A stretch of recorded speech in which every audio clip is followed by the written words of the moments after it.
Would you like to go or just the Charlotte demonstration? The video from this From this demonstration? You want me to send it to the judge? Well, do whatever you want. I was simply suggesting it as a way to so we don't have a break so she doesn't use it. I don't plan on having a discussion with her about it. It's just used for the demonstration. Okay, fair enough.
Good morning. Good morning, Your Honor. You may sit down. I decided to come in before the jury, just have a quick conversation with the lawyers.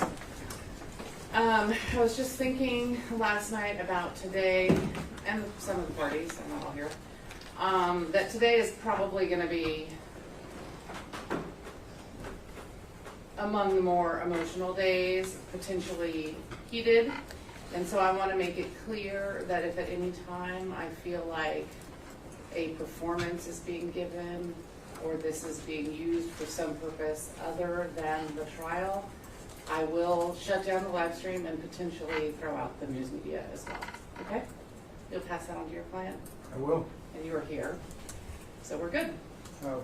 On that note, Mr. Ball shared with me a demonstrative he plans on using with Ms. Lewis during her direct. It's about a 5-minute long professionally produced videotape set to music of her in her home and about her good deeds. We'd object to it as hearsay and 403. Her testimony should come from the witness chair in the form of question and answer and not in the form of a 5-minute long video set to music.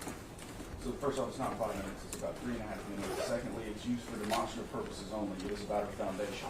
When I ask her about her foundation, I will lay a predicated foundation for asking if it would be easier for her to explain to the jury what she does on a daily basis through some of the audio visual that she has created for others. Everything that is in that demonstrative, which I would not be seeking to put into evidence, has already been said in this trial in one form or another, and nothing is really assertive for the truth of the matter there. It's really just for her to demonstrate, as she could just through her own testimony, but just in a better way so that the jury understands. Can you send it to me in an email? I sure can. Will you also send it to Curry Ward, my staff attorney? Are we going to need that before the first break? We are not, because Mr. Heslin's going on first. Okay, then that's fine. I'll take it under advisement. Thank you, Your Honor. You bet. Sorry, let me just look at this real quick.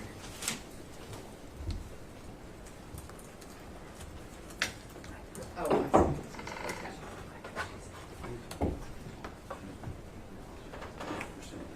Sorry, let me just respond to this real quick. I guess it takes a minute to bring them in. Are we going to need anything else from? No? Okay, so you can go ahead and bring the jury in while I write back. You know.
Good morning.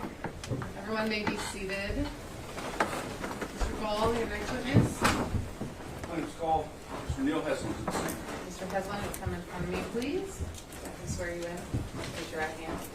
Do you solemnly swear or affirm under penalty of perjury that the testimony you are about to give shall be the truth, the whole truth, and nothing but the truth? Thank you so much. Come have a seat here in the witness stand.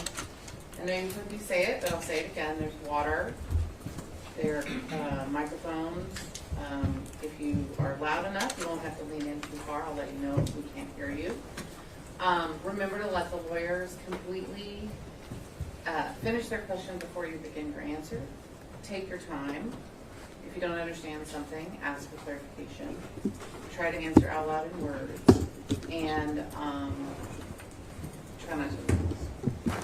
It's not an easy thing under any circumstances testifying, but particularly in this. Okay.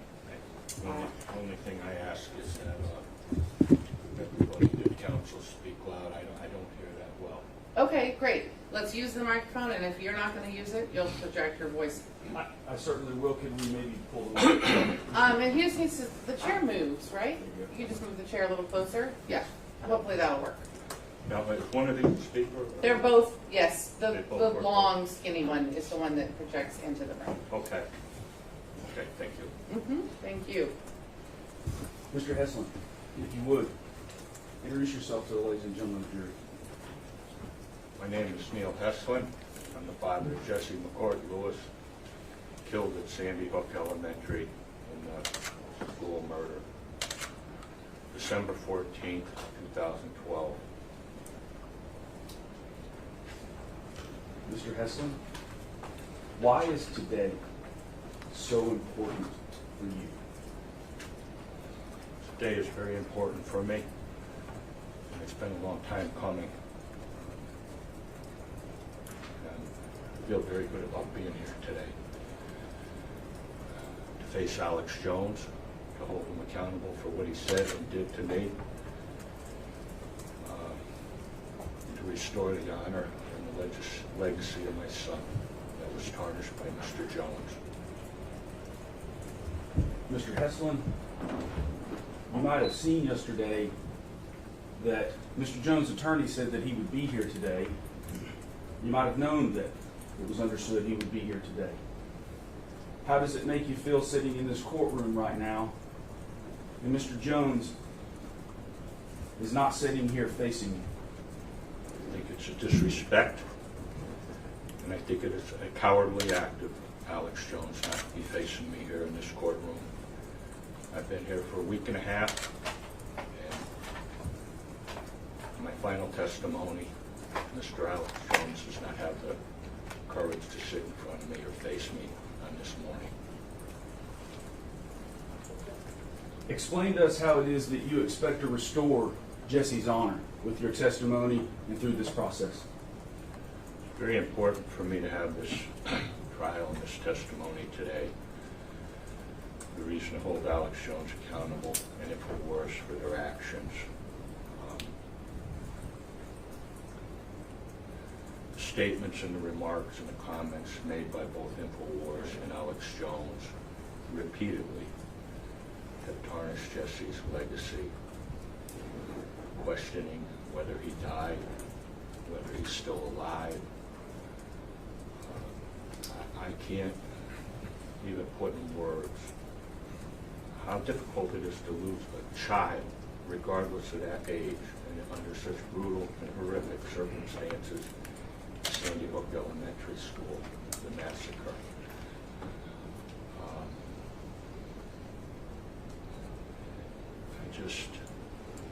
It's something that's sacred that should have never been touched or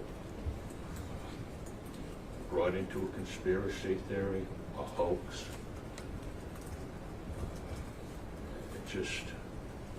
I can't even describe the last 9.5 years of the living hell that I and others have had to endure because of the negligence and the recklessness of Alex Jones and his propaganda that he has peddled for his own profits and success.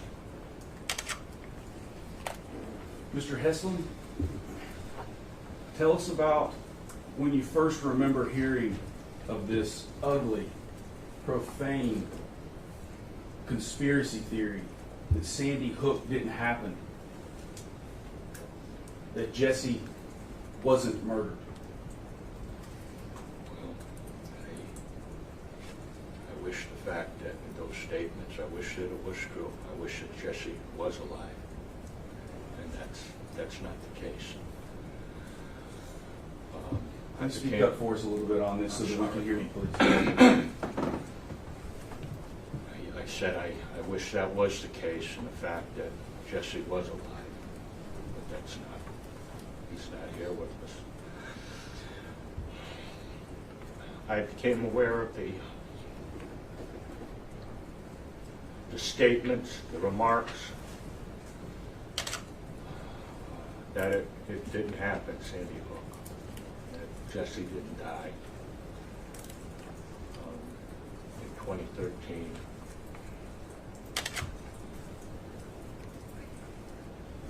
And how did it make you feel? In 2013, months, weeks, days after Jesse's murder, hearing that people were beginning to believe this thought that in fact did not happen. It was very disturbing. I was suffering at that time, or mourning the loss of my son.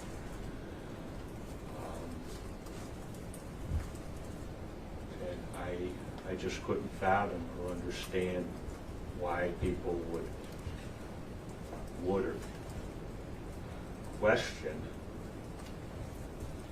such a horrific tragedy and a loss. I still to this day can't fathom it. It's taken me years to understand the dynamics and the depth of this conspiracy theories and the hoax that are out there and promoted by Alex Jones and Infowars. And it goes a lot deeper than just the statements and the remarks and the broadcast. It resonates out to followers. And what was said about me and Sandy Hook itself, it resonates around the world. It's not just in this courtroom, it's not just in Austin, it's not just in Connecticut and Sandy Hook. It resonates around the world.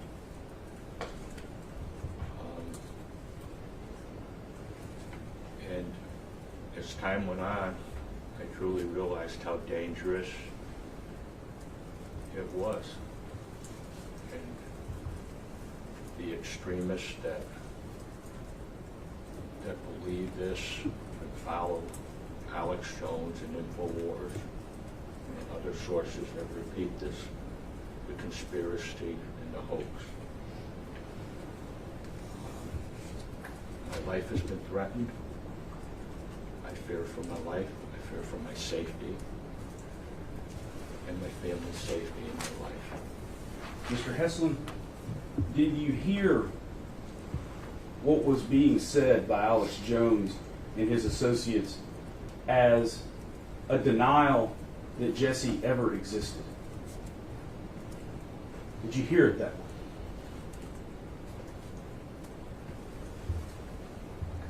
Can you explain that a little better? Sure. Denial? Denial by who? The When Alex conspiracy? Jones and his associates said that this never happened, did you hear them saying that Jesse never existed? If it never happened, then he never existed. I think you told me that that's the way you've heard it from time to time. Yes, it is. How did hearing other people tell you essentially that Jesse never existed make you feel? It's hurtful. But when you like to step back and finish that first answer in the first part of that, when it's stated that Jesse's was fake,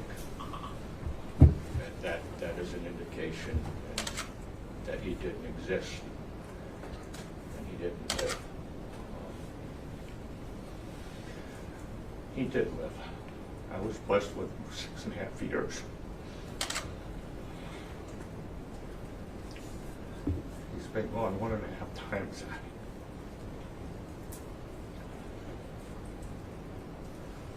And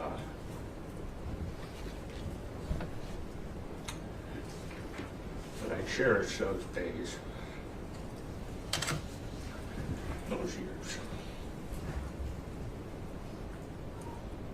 with Jesse. Excuse me. Take your time, Mr. Heslin. There are some tissues there, Mr. Heslin. Allergies are bad here, I guess. Sorry. I'm all right.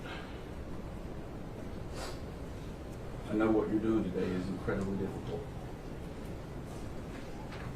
It is. Mr. Heslin? It reopens the wounds that have never really healed, never really closed. It never will. I only hope after this trial, and the outcome of it, I'll be able to put this behind me. Mr. Heslin? Put an end to what's been said about Jesse, myself, and Sandy Hook, and the tragedy. Tell us, if you would, about your son, Jesse.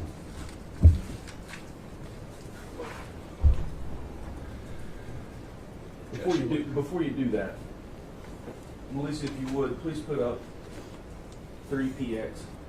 And I'm sorry, but can you scoot a little closer to the microphone, because you are hard to hear.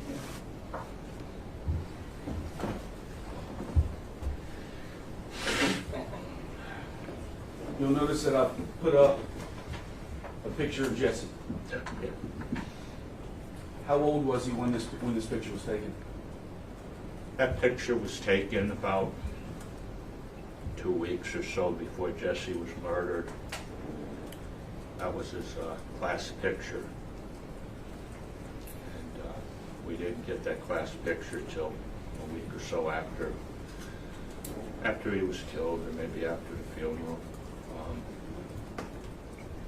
That exact picture I carry with me every day, right here in my coat pocket. Tell us about Jesse, if you would please, about the child that Alex Jones said never existed. Jesse was 6.5 years old when he was brutally murdered. He was an energetic young child, happy, always wanted to help people. The heart is biggest goal. He was a force when he came into the room. It was like a tornado came by. He had a very strong, clear voice at a very young age. If he was standing behind you, you'd think it was a 40-year-old adult speaking to you. He was an old soul. My view and my thoughts. He loved school. He loved horses. He loved dogs. He loved animals. Some of the things he enjoyed most in life were soccer, fishing. We have a trout stream near our home.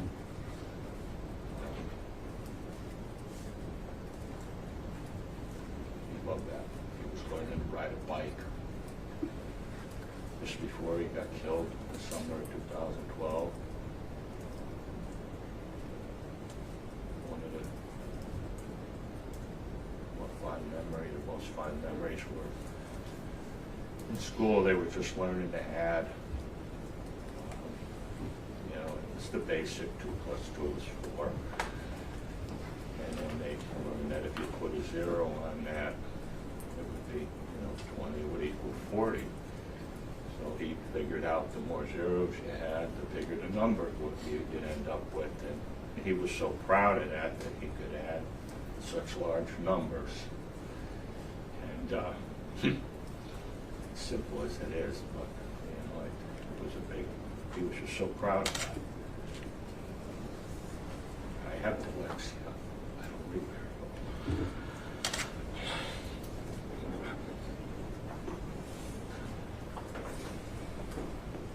I always say I'll teach you sight words, Dad.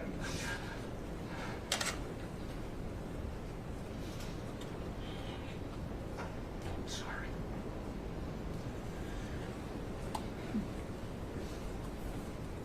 You love to work. I'm gonna catch my breath for a minute. Love to earn money. Collect bottles. Do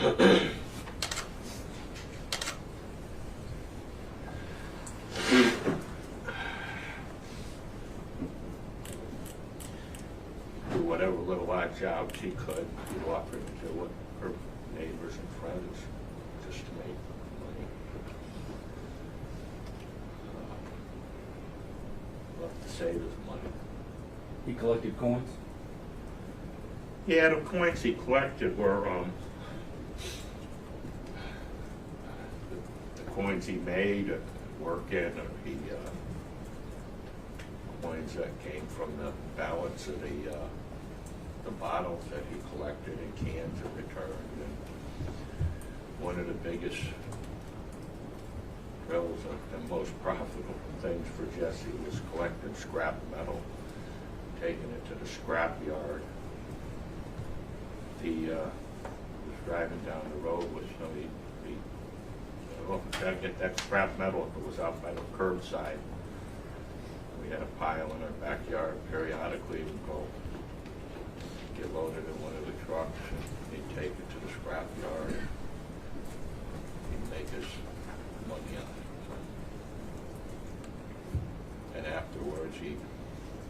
want to stop at Mickey D's for a treat. Snack he referred to it as. But he was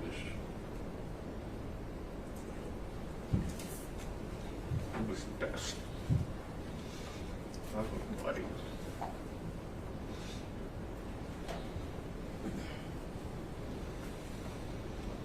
I know this is hard, Mr. Heslin, and I'm very sorry. I'm sorry. I want to switch gears just a little bit. I don't want you to have to relive this day I'm sorry. too much. I wouldn't say You to don't need switch. to apologize. You do not. Yes. You do not need to apologize. I'm sorry that we are here. Tell me when you first remember hearing about the man Alex Jones. I heard the name Alex Jones, and I heard the word or the name Infowars early on, after the beginning of 2013. I don't recall if I actually connected both Alex Jones and Infowars together, and the statements and the comments that were being resonated by both Alex and Infowars. Took a little bit of time to compile and put everything together. I tried to ignore it, tried to put it out of my mind, not feed into it. As time went on, it escalated quite a bit more. There was a lot more out being peddled on the internet. And social media platforms was being brought to my attention more often, more frequently. I was be asked by rational and sane people why people would say these things. Why would they, in their minds, believe or state that this tragedy and this murder didn't happen, and that Jesse wasn't killed? Why people accused myself and the others of being crisis actors, fake, phony.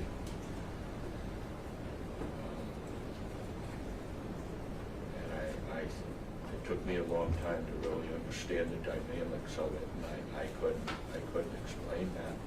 I couldn't give the people an answer. Short of just crazy people out there in this world. And then I realized that we have psychopaths like Alex Jones. Their motives, I learned. You didn't watch or listen to Alex Jones, did you? No, I never listened to Alex Jones. I never followed him. The only time I did watch him was when things were brought to my attention, and I was forced to see what was being said about me, about Jesse, about the tragedy. When these things are being said about you, Sandy Hook didn't happen, that you never held your child never existed, are you having encounters with people in the public about these horrific lies? I do. I have. Right up to this day. And this morning. Talk to us about some of the earliest encounters. There's so many of them. There's such a variety of them.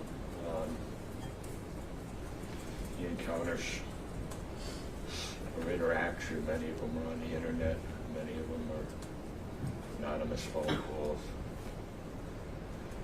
An extremely large number are people come up to you in the community or through travels. It's just, it became a way of life, an awful way of life to have to live. Is it still that way of life today for you? Pardon? Is it still that way of life today for you? I didn't hear. Is it still that way of life today for you? People encountering you in the public and pushing these awful lies and conspiracies that Alex Jones has broadcast. Yes, it is. Sometimes it's more often than not. Sometimes there's fewer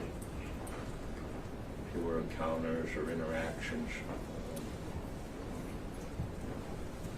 It varies. There's no rhyme or reason how often or how frequent, but on an overall, it's frequent. It's substantial. And when it happens, do these encounters often specifically mention Alex Jones and Infowars? Often they do. A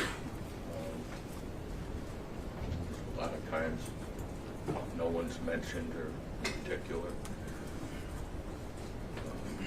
Every time this happens, and we're going to go into a few of these, but every time this happens, does it reopen that wound, that scar of Jesse's murder?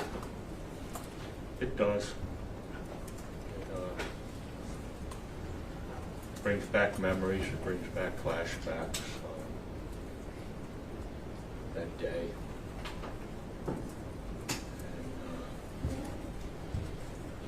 It brings back the memories of when Jesse was alive. Blessed to have those memories. Pictures of them. But when you think about those memories, when you look at pictures, it's sad. It's easier to try to put it in the back of your mind. I not think about it, not look at the pictures.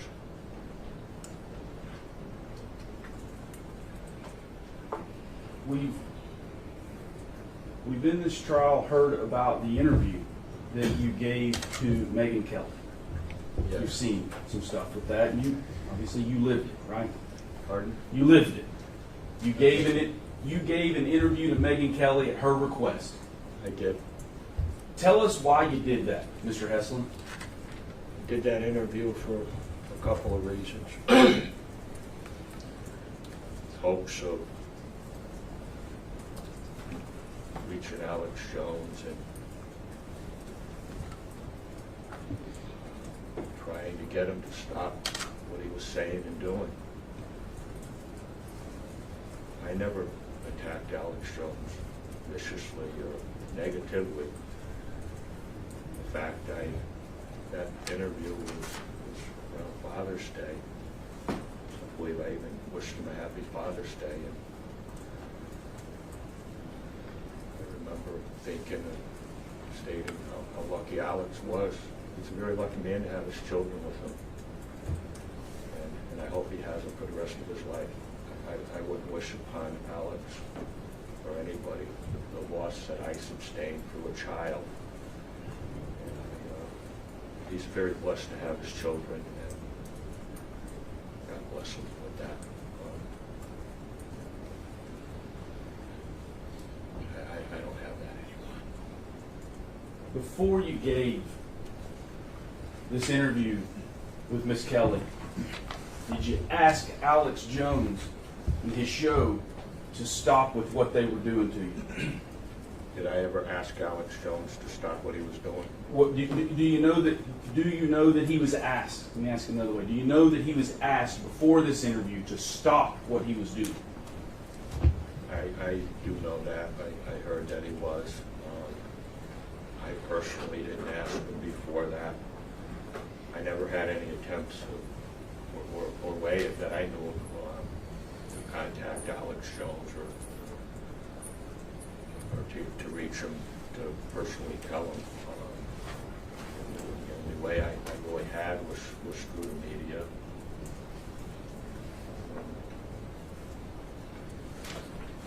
And after that Megyn Kelly interview, in April of 2018, you first became aware of Owen Shorter, broadcaster, a newscaster, an employee of Alex Jones. Correct. I'm going to play what's already been played, a cut of it, Plaintiff's Exhibit 23, and after we play it, I'm going to ask you a few questions. Okay, sir? Yes, sir. All right. Play that for us, please, Melissa. You would remember, let me see how long these clips are. You would remember if you held your dead kid in your hands with a bullet hole. That's not something that you would just misspeak on. So let's roll the clip first.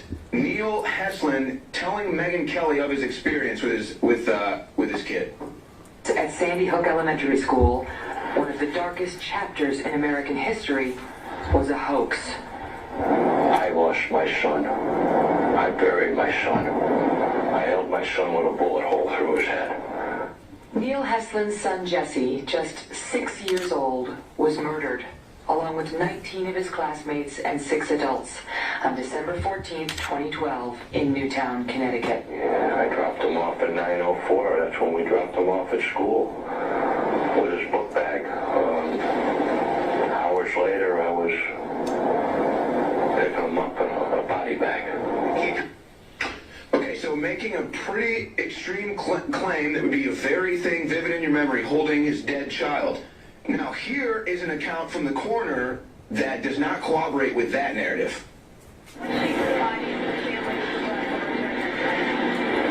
We did not bring the bodies and the families into contact. We took pictures of them, of their facial features. You have, it's easier on the families when you do that. There is a time and a place for up close and personal in the grieving process. But to accomplish this, we felt it would be best to do it this way, and you can sort of you can control the situation depending on your photographer. I have very good photographers, but It's got to be hard not to have been able to actually see her. Well, at first I thought that, and I had questioned maybe wanting to see her. Okay, so just another question that people are now going to be asking about Sandy Hook. The conspiracy theorists on the internet out there that have a lot of questions that are yet to get answered. I mean, you can say whatever you want about the event. That's just a fact. So there's another one. Will there be a clarification from Heslin or Megyn Kelly? I wouldn't hold your breath. So now they're fueling the conspiracy theory claims. Unbelievable. We'll be right back with more. Will there be a clarification from Heslin? Sir, I would never take this moment away from you. You have the floor. Yes. I did hold my son with a bullet hole in his head. Jumping ahead on that. Many other people saw Jesse with a bullet hole in his head. It was an open casket. Jesse had, as it states on his death certificate, he died of a gunshot wound to the head. There was a wound on the, looking down at him, it would be on his left, or his right side, would be on the right side. There was a mark where he was gazed by a bullet. It was described to me as bullet splatter later, but it was clearly a gaze, but he was gazed by a bullet. The fatal shot was to his forehead, and it just blood of Caroline,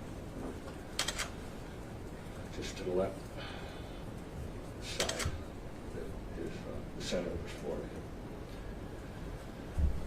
It shattered his skull.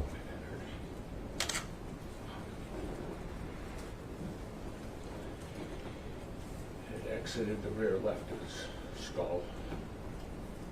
Exit wound was that was the size of a softball. Asking for a clarification of that is tantamount to saying it didn't happen. How did that make you feel? I'm not done. Thank you, Mr. Hassan. That wound had bone fragments, facial material.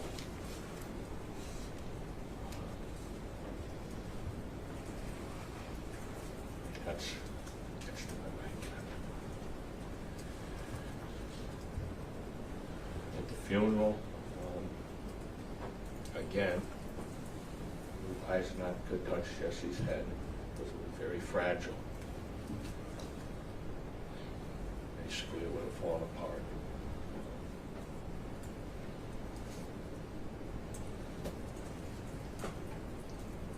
He died 2 feet from his teacher.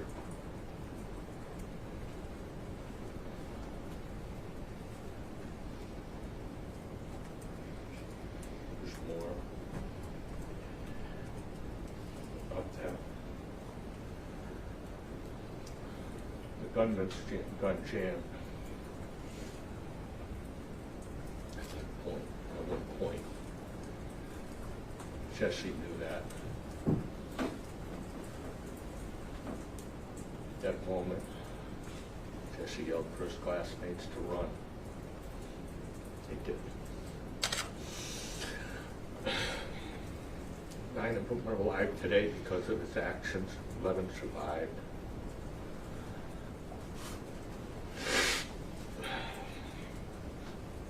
Two were in the bathroom.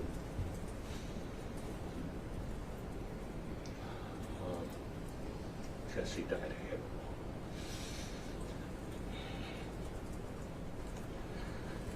It's been brought to my attention and mentioned to me after by the parents.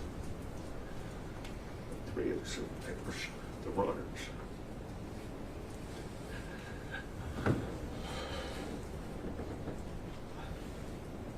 Thanking me.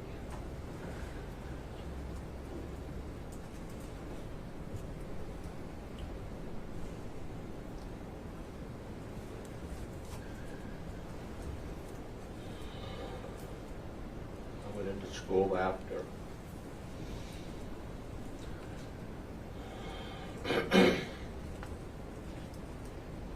Lot was cleaned up. But the only way to describe it was like a combat zone. Lock was shot out. Toilets were shot out and shattered. Windows were shattered. Point of entry, the glass still remained on the ground. Walk up to the school, the front door is there to the right of the front doors. There's a big plate glass. Adam Lanza shot the glass out, went into the building. Went on his rampage.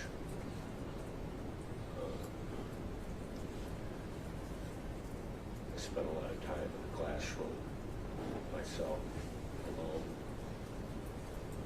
I knew the exact spot Jesse's body was.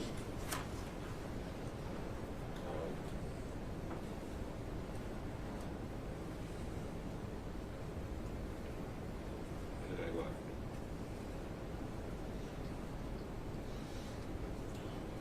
The school was later torn down.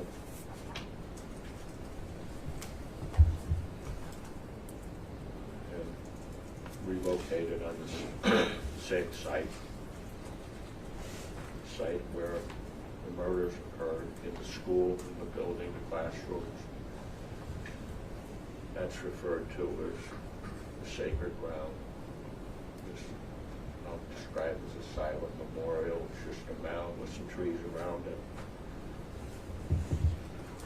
Some paver bricks. I just refer to it as a murder site. I visited that almost every December 14th.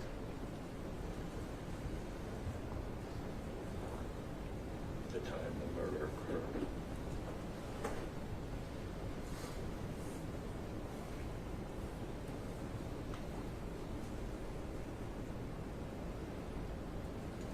Mr. Heslin, may I ask you a question? Yes, sir. Thank you. Every time that you hear this lie that Alex Jones has pushed, does it make you relive everything you just told us?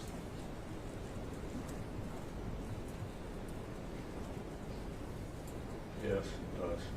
I relive parts of it. How traumatizing is that to you, sir? There's no words for it. It's just,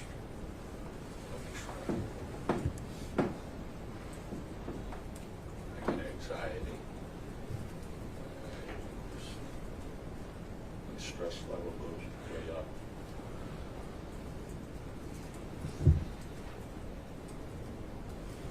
I get chest pain sometimes. The whole thing has affected my health greatly, more so in recent years. I wake up with anxiety attacks, panic attacks. Mr. Heslin, I'm so sorry, I just can barely hear you. Can I'm you sorry. please speak up and go closer to the microphone? I'm sorry, Your Honor. It's just I need to be able to hear you, and I need the jury to be able to hear you, I okay? understand that, and I apologize once again. Don't apologize, just stop that. I apologize for apologizing.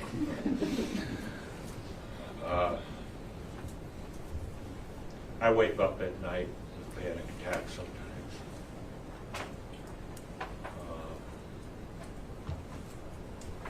I have chest pain. I ended up in the hospital several weeks ago, chest pains.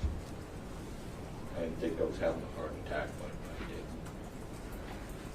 I wasn't. It was stress and anxiety that brought it on.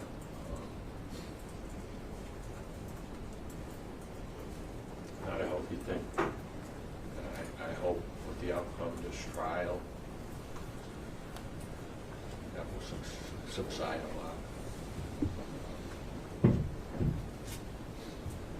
hope some goal is to hold Alex Jones accountable and be able to walk out of this courthouse very soon with this all behind me and move on with my life.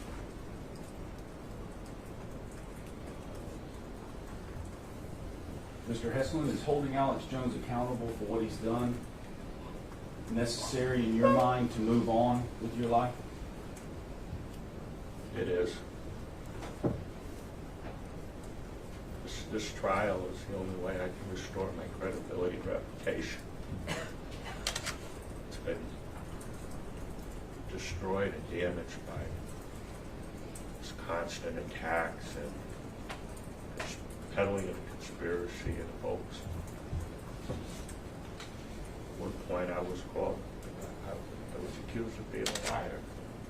I lied about nothing. I'm here in this courtroom telling the truth today. Something I remember. This, on the opening statements, the defense attorney said, lie to a jury, lose the jury. I would never come and lie. I have never lied about any of this.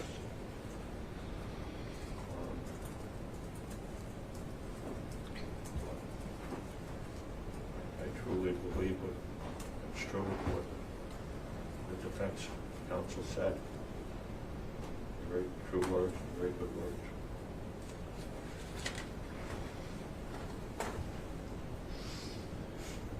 Mr. Heslin,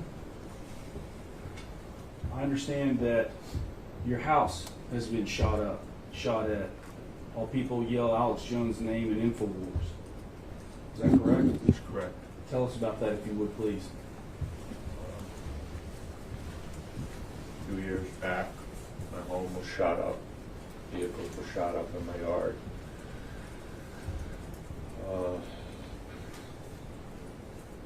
That's disturbing. Facts are, this trial was supposed to happen a month ago, April, I guess it was, and it was postponed due to the bankruptcy filings. proximity of that time when this case was put on stay. Somebody drove by my home, shouting out the window, "Alex Jones," and it sounded like gunfire coming from the vehicle.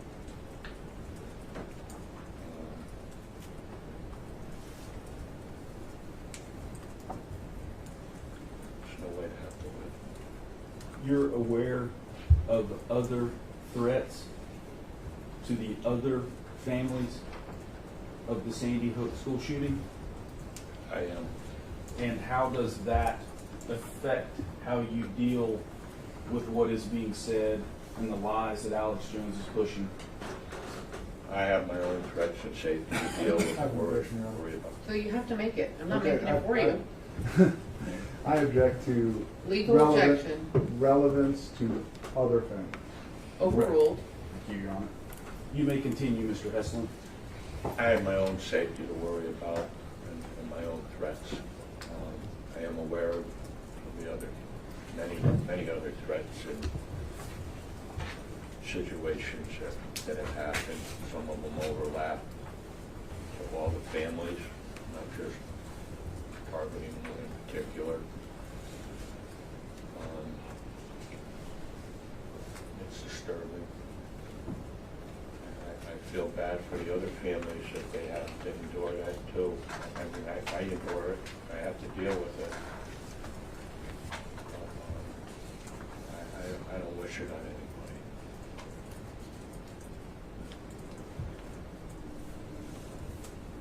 How do you recover from losing a child? Took a long time to. You never recover from the loss of a child. I accepted what happened right after it happened. I didn't like it. I couldn't change what happened. But I knew I had to accept it to be able to move forward. I was able to move forward. But I never, you can't get over the loss of a child. And many of us have lost our parents. I've lost mine. Many have lost siblings. The loss of a child is no comparison to that. When you lose a child, you're losing part of yourself, and it's a feeling you can't describe. It's an emptiness. You feel violated by the loss of the child. You feel like you've been violated, robbed. And those feelings don't go away. They haven't changed. 9.5 years.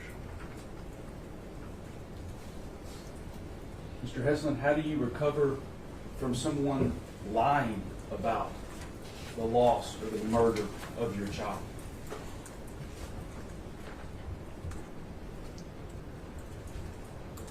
Hold them accountable for their actions.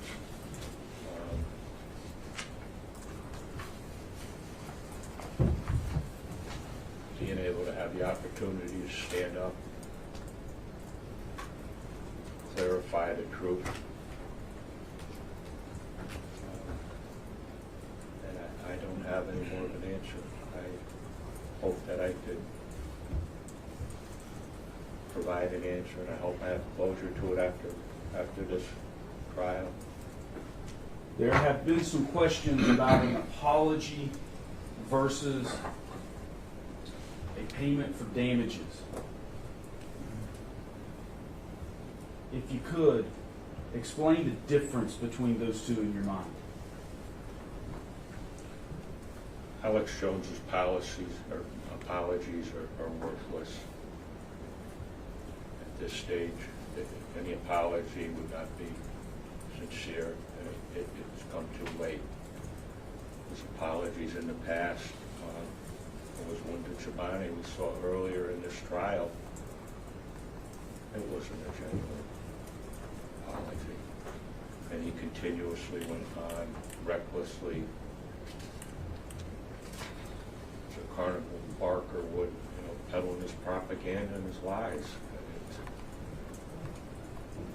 I don't know if Alex is even capable of a sincere apology.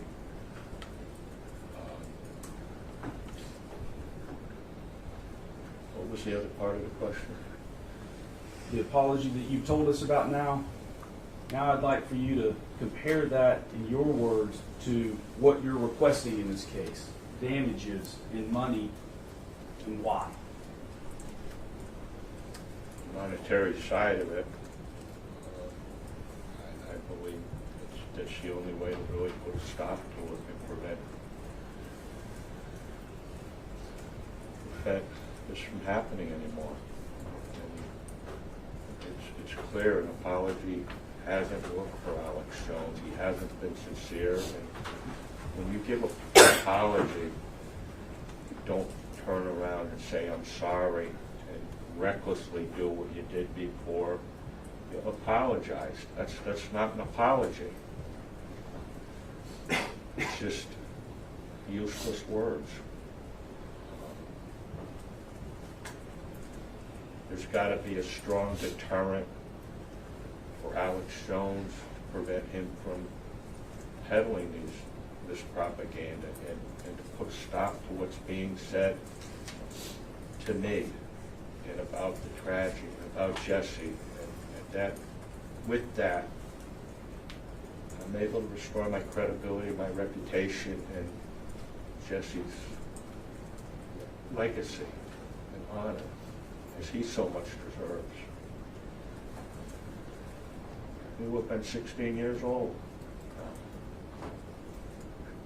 And all I remember him as a 6.5-year-old boy. He'll always be 6.5. He'd been driving now, probably, instead of riding a bike.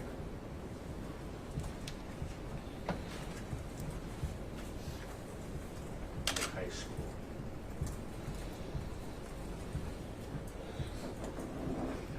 I wouldn't be here today if he was here.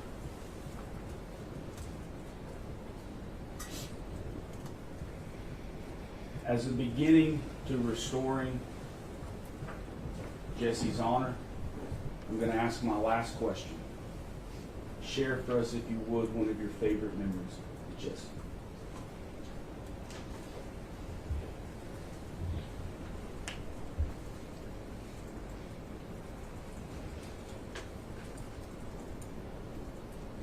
Well, I shared two memories with you. You sure can. The best memory was the day he was born. I first held him in his arms. He was a big baby. He was 11 pounds when he was born. That was the best memory, probably the happiest memory. The worst memory is, I made him to rest. I closed the casket that day. Went to the church, went to the cemetery. I stayed in the cemetery till 9 o'clock at night, till the grave was covered over. That was the worst memory.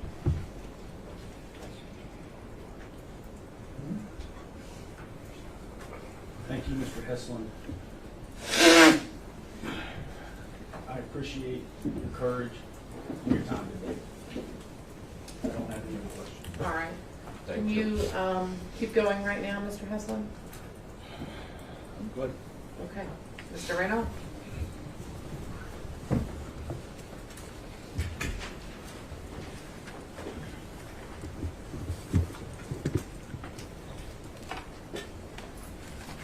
Good morning, Mr. Hudson. Good morning. As a father of a 6-year-old myself, I am very, very sorry for your loss. Thank you. God bless you and your son too, or your daughter. God bless you too, sir. I have just a couple of questions, and I don't want to keep you on the stand very long. There were a couple of things I just wanted to to clarify.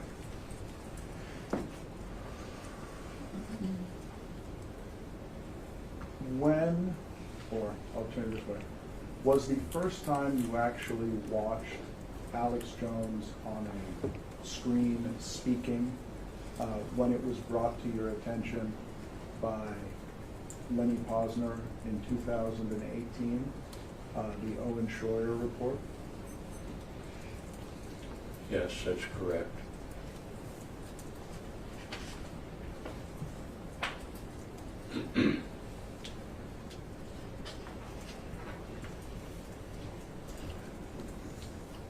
I understand how painful this whole experience must be for you. And I respect your choice, whichever way it went. Have you chosen to watch the rest of the broadcasts that we have in evidence, or have you chosen not to watch any more broadcasts? Could you clarify that, the broadcast? Are you referring to, when you say broadcast, are you referring to one broadcast or several broadcasts? Or? So we have in evidence broadcasts from Infowars from 2012 and 2013 and 2014 and 2015 and 2016. And then we have the Owen Schroyer Infowars broadcast in 2017. Yes. And my question to you is, I know you watched the Owen Schroyer broadcast. Correct. Have you chosen as part of this, what's going on here, to watch the others, or have you chosen not to engage with them? Okay, thank you for clarifying that, sir. I have watched, I don't know if it's all of them, I've watched a large number of numerous ones. After it was brought to my attention by Lenny Posner, that Snow Posner's father, Snow was killed too in the school shooting. I did look a little deeper into broadcast clips and that, but I never watched Alex Jones' show. I became more aware of who Alex was, and he had a show or platforms or social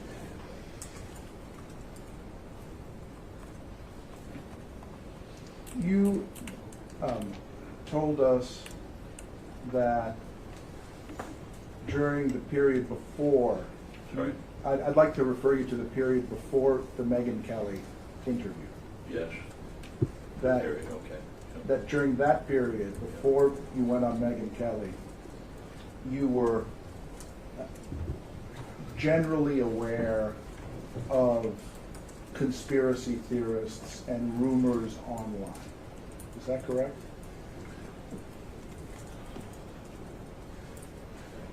Yes and no. I was aware of the statements, the comments, the remarks. It took a little bit of time to really put it together, what the conspiracy and a hoax was. There was just so much of it, and it was all intertwined. And as I stated before, it took me a long time to understand the dynamics and the depth of the conspiracy and the hoax theory and hoaxsters, which I don't even think was a word till the tragedy. I think Lenny was the one that started that, hoaxsters. But I was aware of things on the internet, pictures, the Super Bowl picture that we all saw. That was, my recollection, that was 2013.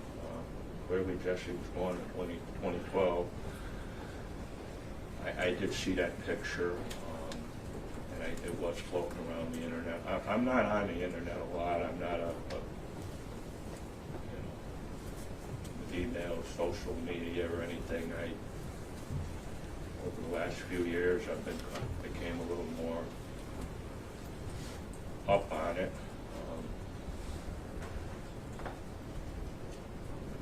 Even phones, I still prefer an old-fashioned phone. Yeah, hope that answered your question. It does. Clarified it. It does. And so what I took from your answer is that you were, although you'd never seen Alex Jones's show, you were generally aware that there were a lot of people online that were engaging in conspiracy theories about the tragedy at Sandy Hook. Is that correct? I didn't know who they were or how many or anything.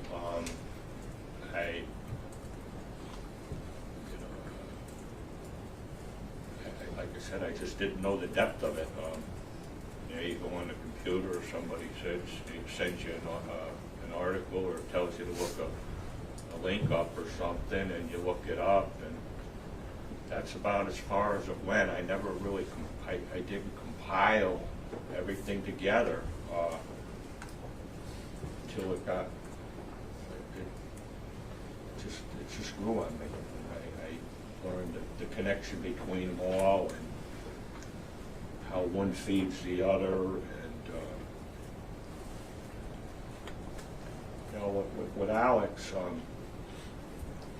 he had a platform and he had a very strong voice and he had a lot of followers, and statements and remarks comments resonate to a lot of people. You have other people that fuel that fire with comments and lies and propaganda that's being repeated by Infowars or has been repeated by Infowars and Alex Jones. And the way to describe it is, Alex was the one with the match that started the fire. He's there with the tanker, and other people are bringing pieces of wood and fueling the fire. That's because Alex has such a large platform through the internet.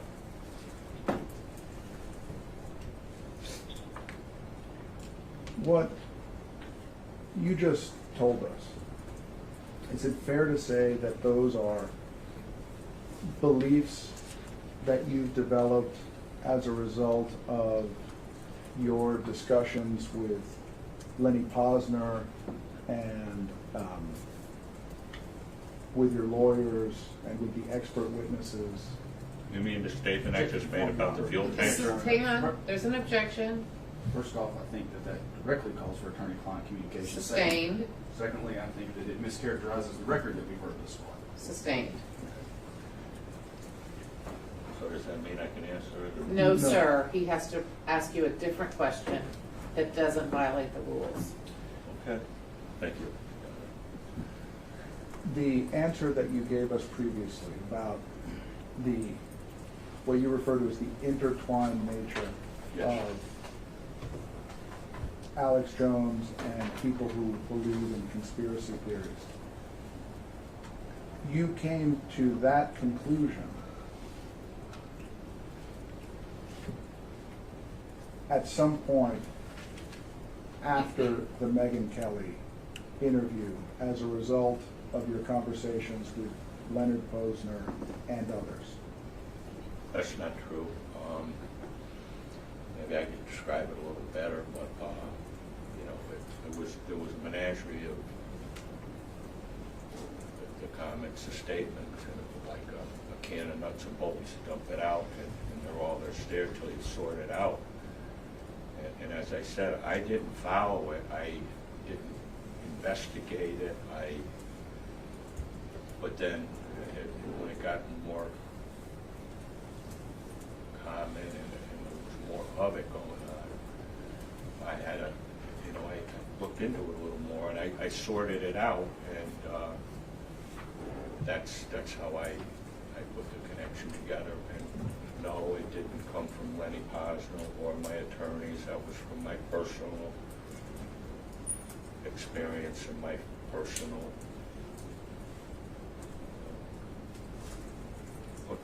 perspective for myself. And this belief, Analyzation I'm sorry, sir, have you finished? or analyzation on analyzing it. And this belief that you formed it in or about 2017?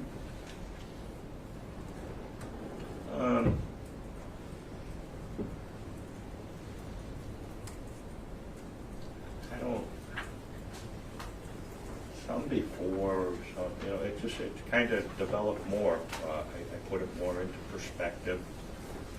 I don't really know when I started to kind of realize there was a conspiracy going on, or a hoax theory going on. But it took right up to today to really put things into perspective, the depth of it, and I'm sure I'll learn more in the future.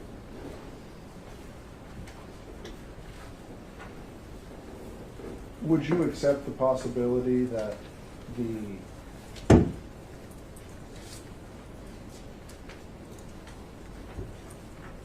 hoax theory that no one died at Sandy Hook did not originate with Alex Jones?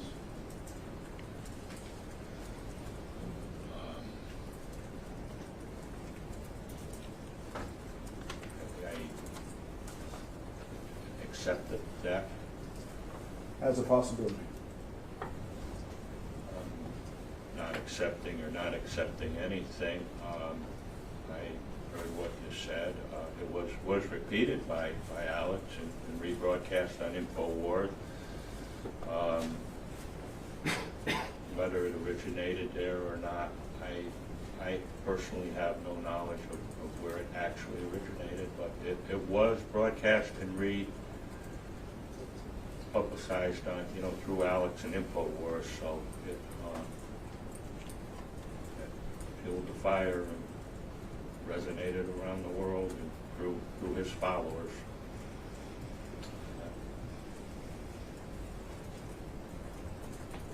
You've stated before that you have a vendetta against Alex Jones. No, I don't think I ever said that. I don't think I ever said a vendetta with Alex Jones. I stated Alex started this fight, and I'll finish this fight. I don't have a vendetta with him. Once we're done here, I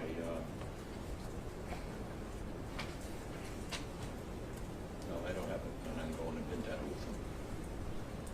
It's just solely about what was said and done to me, and accountability and being responsible, and move forward from there.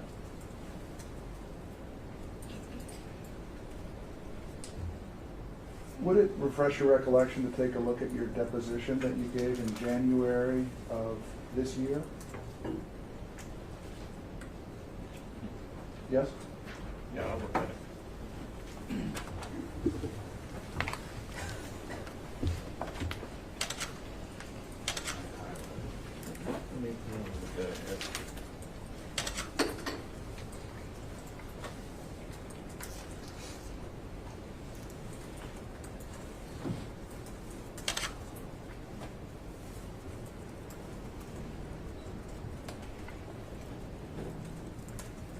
Yes, it says, my vendetta is with Alex Jones and what was said and done to me. And that's what's got to be set straight. My battle is with nobody but Alex and Schroyer and Infowars, and that's correct.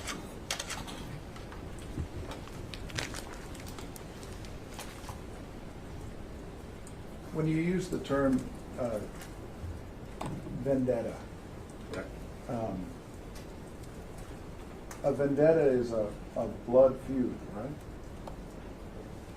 I don't really know if I classified it that, but I don't have a blood feud with Alex Jones. As I stated before, my my battle with what was said and done to me. Once we're done here in court, as far as I'm concerned, my business with Alex is done. Provided, you know, he never mentions me again, moves on, and no more conspiracy or hoax theories about Jesse.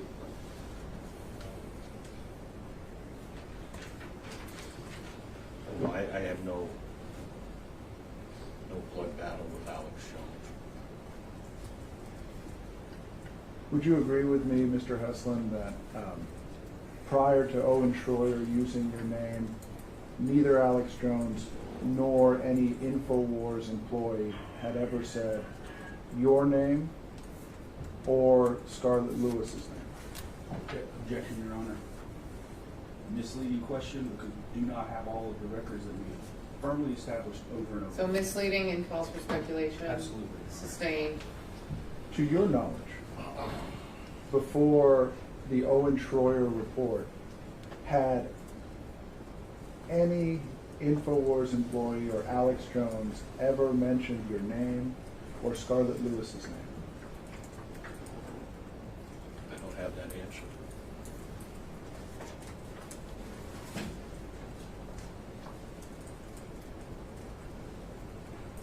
Generally, I feel, and I want to know if you feel. Sorry, what?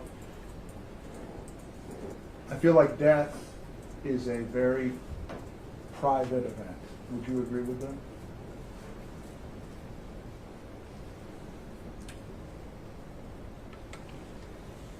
Private and sacred, yes. And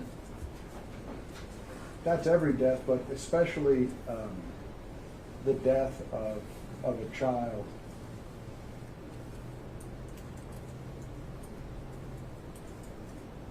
I agree with you. I agree with him, yes. And it's sort of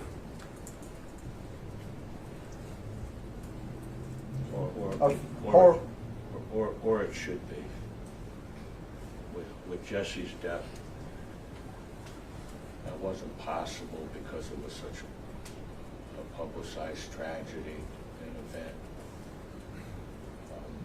I had a very emotional time. It was Christmas and that. and there was That wasn't a possibility, unfortunately. But I do agree with what you said. I wish that was the case. and there was, I mean, as you just mentioned, there was media from everywhere in Newtown, pretty much immediately, wasn't there? I didn't take that sight in or that scenery, but I do know there was a lot of reports on the tragedy, as with any major mass tragedy.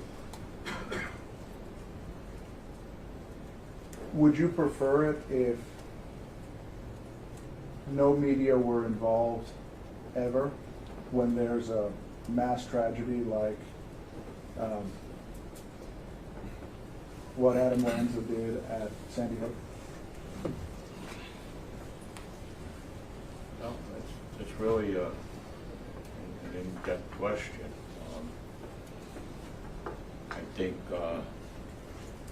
definitely it's newsworthy, the tragedy. I think it's something that should be covered by reputable media. I think there should be as much respect and privacy as possible given to the victims or the directly affected. But that's almost an impossible task because the names become part of the news.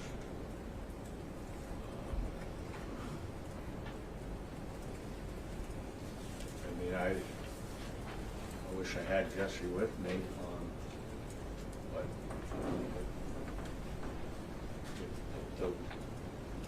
the loss,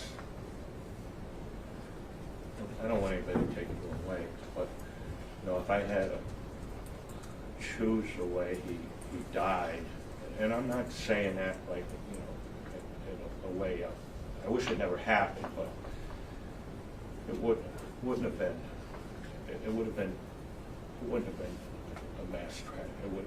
I wish I could have been a private, I wish so, nobody knew about it. But that's not to say I'm, you know, I want to be real clear with the jury and everybody else. That goes for the media too.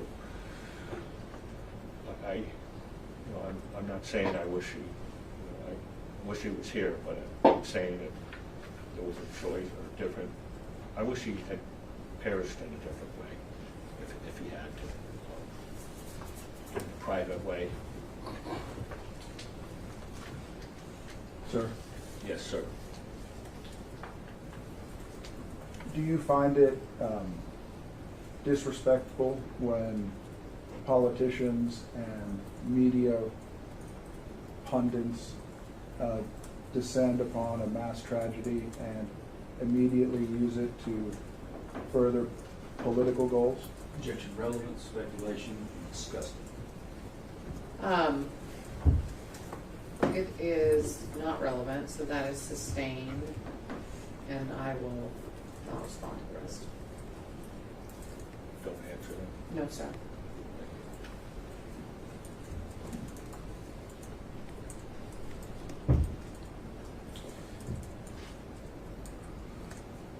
Do you recall going back on the Megyn Kelly show after this lawsuit was filed? I do. And do you recall her asking you, what do you want out of it, Neil?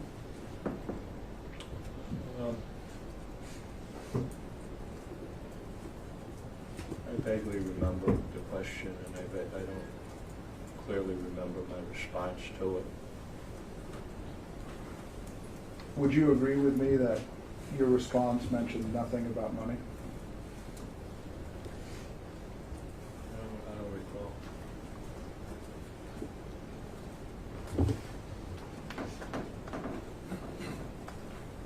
How often do you go to therapy? About once a month now. It was more frequent in the past.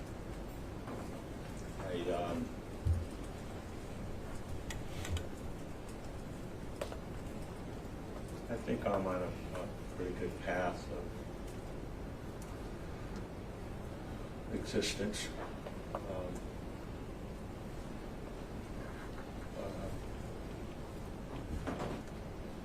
I need the therapy still. I'm sorry, sir. I need the therapy still, you know, just to stay mentally in tune. It's just good to be able to talk about it. Have you ever wanted to go to therapy more often?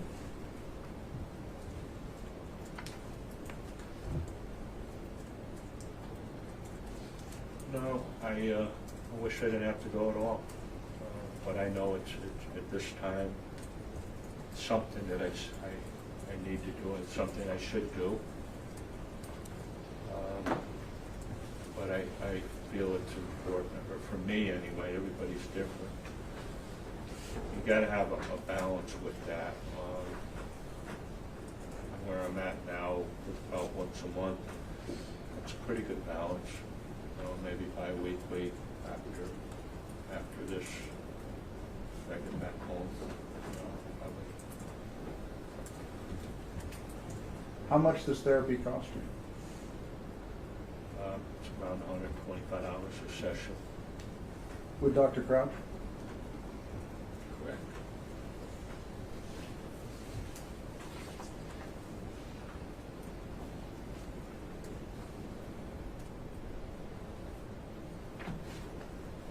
After the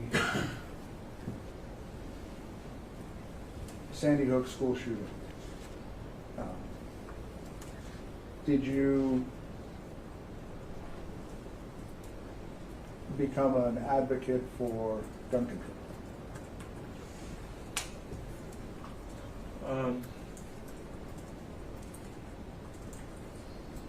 It wasn't my intention. It's probably viewed that way. spoke and told Jesse's story with hopes it would prevent any future tragedies like that or school shootings.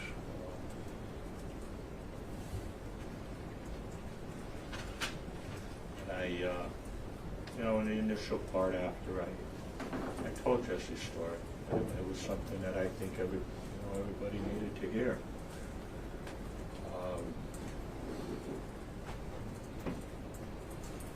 On another note, I fully support, better school security and a lot of improvements across the board with everything. Everything can be improved upon. You testified before Congress, is that correct? I did, sir. In December of 2012, 6 days after the murder, you went on CNN and spoke to Piers Morgan, true? In that time, approximately. I don't recall the exact date, but yes, I did. A month later, you testified before the Connecticut state government, correct? I did. A couple days later, you went on this is end of January 2013, you went on CNN again. Refresh my memory on who that was with. Would have been with Senator Chris Murphy, again with Piers Morgan discussing the Second Amendment. I don't recall that, but I do recall going on. I was on CNN after the initial Piers Morgan. I honestly don't recall the date or that, particularly with Chris Murphy. Do you recall? I'm sorry, sir. Or discussion with CNN about the Second Amendment. Do you recall in February going on CBS after you testified in front of the Senate Judiciary Committee?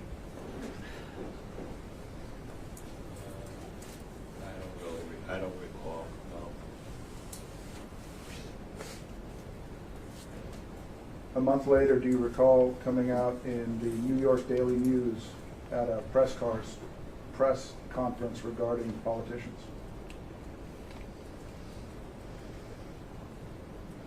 I don't recall it.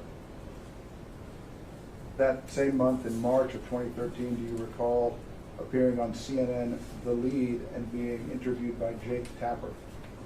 I remember an interview with Jake Tapper, correct?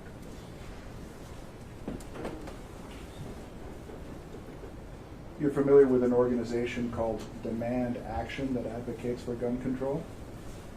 Objection relevance. Sustained.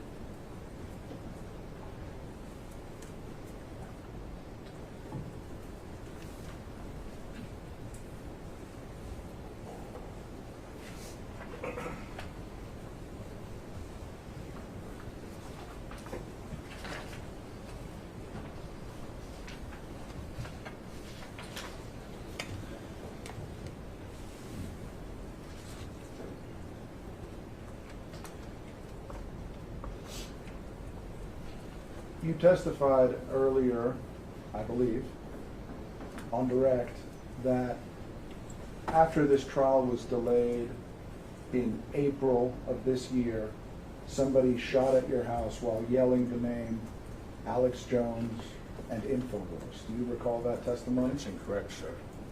Okay. Changing words with that. That's not truthful. Will you tell me what it is? What I said was, I don't know the exact, you probably know when the trial was, it was in April, correct, when it was supposed to go forward before? But at that point, yes, somebody drove by yelling Alex Jones, and what it sounded like gunfire coming from the car where they were shooting or where, whatever. No, I didn't state it was shot at my house at that point, no. So your testimony is that after the trial was continued in April, you heard somebody yelling Alex Jones and heard what you thought to be gunfire. Correct, that's what I stated. I didn't state it was shot at my house at that time. That's not truthful. would you agree with me that at the time of your deposition in January, 3 months before April, you had already stated that you'd been shot at over this? That's a correct statement. How many times do you claim that you've been shot at? There was one incident that I'm aware of where my home was shot up in a vehicle. I'm not aware of any others, short of what I stated about in April. But I wasn't shot at in April. I just want to make that clear, and I stated what sounded like gunfire.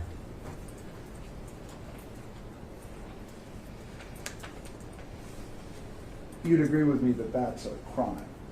Good luck. You would agree that that's a crime? I totally do agree with you. And certainly if somebody shot at your house and shot at your car, that would be a crime as well? Would be, sir. A crime that would result in a police investigation, true? I reached out to the police. It was also looked into by the state police. Do you know Detective Jewis? Pardon? Detective Jewis? I do know him. He testified here the first day. Do you recall that? That's correct. I remember that.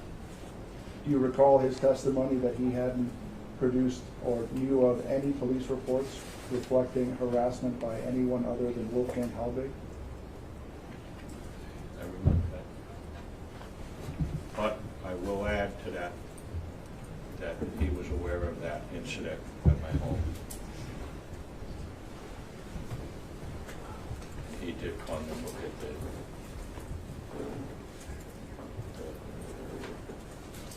bullet holes.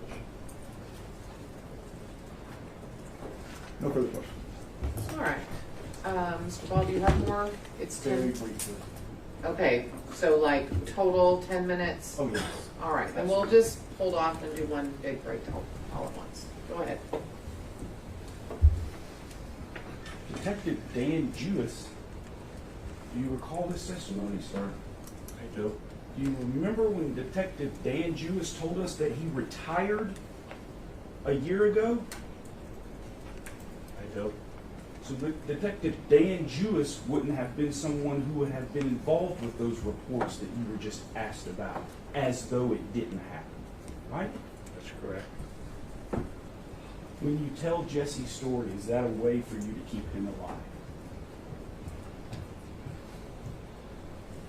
All I have is Jesse's story to keep him alive, to keep his memories alive.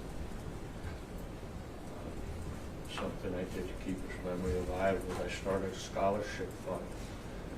It gets awarded every year. I get nothing out of it. It's an endowment now. It's awarded every year to a student that meets certain criteria. That I'm very proud of. That's his legacy that will live on, and I hope to be able someday to give more scholarships. Thank you, Mr. Heslin. I don't have any other questions. Thank you. Mr. Ringel?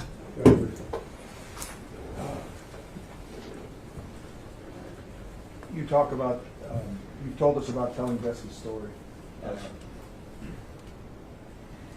Would you agree with me that as a result of this, you feel compelled to watch every time there's a school shooting? What? Objection, Your Honor, outside scope. Sustained. All right. At this time, we're going to take our first break. This is going to be a little bit longer break for the jury, not as long for the people, the lawyers and I. This is your opportunity to write down questions individually. You're not requested to do so. This is just an opportunity. Remember, all of my prior instructions, they are still in place. No research, no conversation about anything that's happened in this courtroom. For the jury, it'll be about a 30-minute break, but get the questions in, if you have any, at the beginning, please. You may be excused. All right. And then for you, Mr. Teslin, you can go visit with your team, but you'll have to wait in the hallway when we come back until, I'm sorry. You know the routine, you have seen it, you're right. I apologize for boring you with more explanations. All right, anything else needed? All right, I'm gonna go work on some other stuff. The only thing, Your Honor, would be, if you want to, just reminding the court, if you wanted to watch that video, that's it. That's what I'm gonna go work on. Okay. Yeah. You can go on down, Mr. Hudson.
Yeah, I think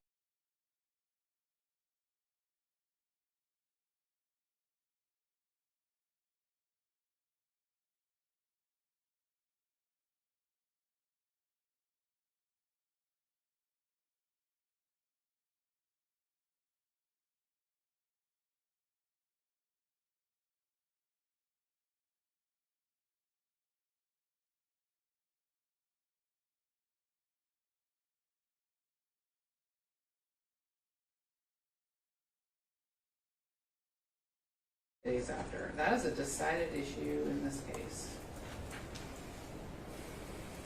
If this jury awards you and Ms. Lewis any monies, how will you use these funds? I just order about that already. You mentioned that harassment by Alex Jones fans or hoaxers was frequent and substantial. Can you further define these terms? How often are you approached by a hoaxer, online, in person, or over the phone? Have you saved any copies of written threats shared with you online or via email? Can you further describe how your reputation has been affected? Do you have examples of the ways your reputation has been impacted? How will the outcome of this trial allow you to restore Jesse's legacy? How would the potential monetary award enable you to continue healing? Is there a specific amount you would feel would bring you closure with Alex Jones? Are we worried about how would the potential monetary award enable you to continue healing or not? Do you think he's going to answer with what he's going to use it for? Yeah, I worry that he's been. I worry that he's been told about our pretrial rulings, and his desire to give towards charity is part of his healing. So I think one's going to beget the other, and asking a question, I fear, will get into your ruling. I don't think he can, let me say it another way, I don't think he can truthfully answer that question without bringing charity. Just the middle one, or all three of them, or what? You want me to read them again? Yeah, that'd be great, please. How will the outcome of this trial allow you to restore Jesse's legacy? How would the potential monetary award enable you to continue healing? And is there a specific amount you feel would bring you closure with Alex Jones? The first one I have absolutely no problem with asking. I think the second one definitely could lead us into that territory. The third one could potentially do that. Well, I'm going to not ask the second one because I agree. I think that might be a question eliciting testimony, which has been excluded, but the third one, if there is a specific amount, I think he can just answer a number. All right, any of the others that I read that we have objections to? The JT one, that JT's not his son. Yeah, I figured he would just explain that. That's fine. Yeah. Okay. Right. Okay. Okay, then on the record, we've gone over the questions from the jury. I've excluded some. For the remainder, are there any objections? Mr. Ball? No objections, except, I guess you haven't read it into the record. The one that you read, the one that's not into the record, dealt with an answer that could potentially... Let me ask you the question again. Yeah, I'm sorry. Other than the questions I've already excluded, are there any objections to the questions I'm preparing to ask, Mr. Heslin? I'm sorry, I didn't listen. No. Mr. Renaud? No. All right, great. Then we're ready for Mr. Heslin. If you'll call him back in, please, Deputy, and we are ready for the jury.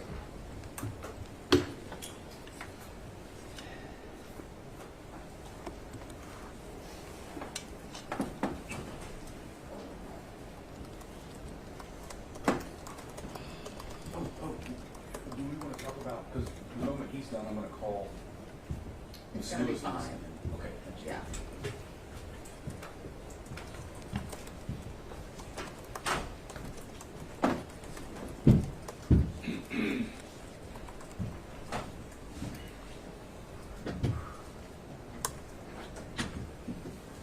So demonstrative, but not as evidence. Correct, Your Honor. That's fine. Yeah, I read it. Everything that she says or pictures, they're all admissible.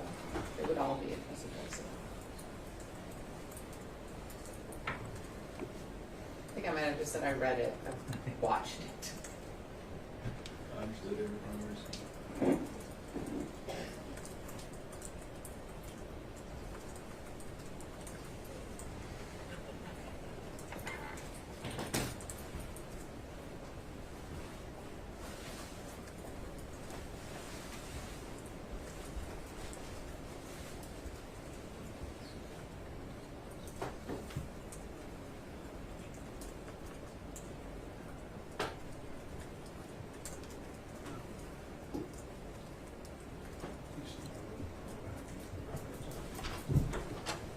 All right.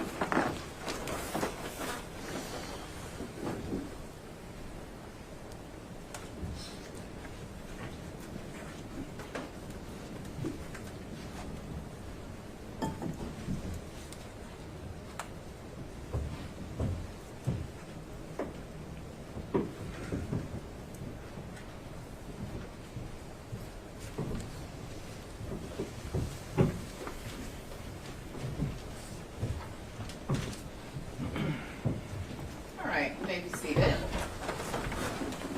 Mr. Heslin, I'm going to ask you some questions, and I'll just ask you to listen carefully to them and answer them to the best of your ability for the jury, okay? All right, make sure you speak up. You're very soft-spoken. Is the amount being asked for compensation and punitive damages by your family and lawyers meant to prevent Alex Jones from being in business after this case? Or do you hope he can still operate as long as he takes it as a learning lesson? I hope they could still operate and be successful, take it as a learning experience.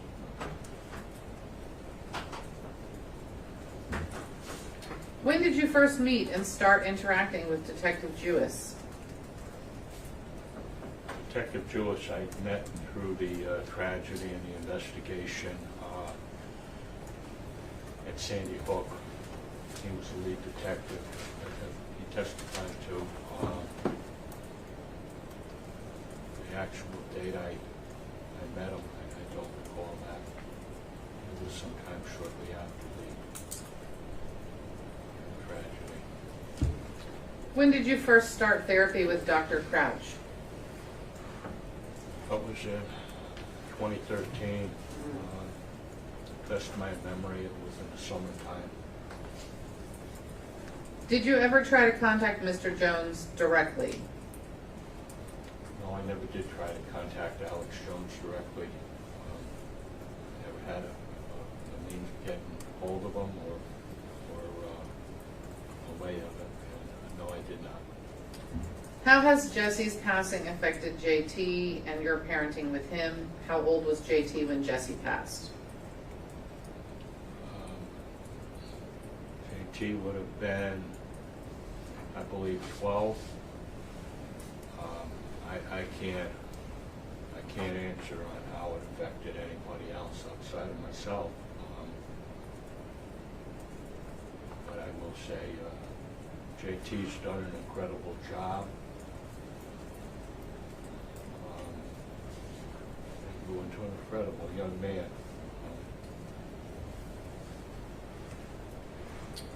But I can't answer that. I know, it affects everybody in a different way. Losing a sibling is definitely different than losing a son, a child.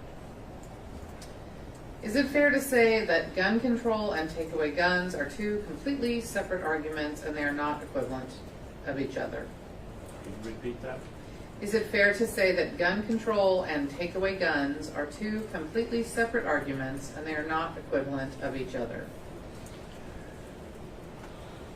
That's a very good question. I believe that's a true statement. There's a difference between gun control and there's a difference between taking away guns and people's Second Amendment. As with anything, I think we could always improve on our laws and our regulations, even being the Second Amendment or the First Amendment, in fact. There's steps we can do to preserve those constitutional rights as it should be, along with making our lives safer and better. The defense attempted to put the words blood feud in your mouth. Do you think this is reckless given your history with their clients? I think it was a poor choice of words in my deposition. I should have had a better choice of words. I apologize for that.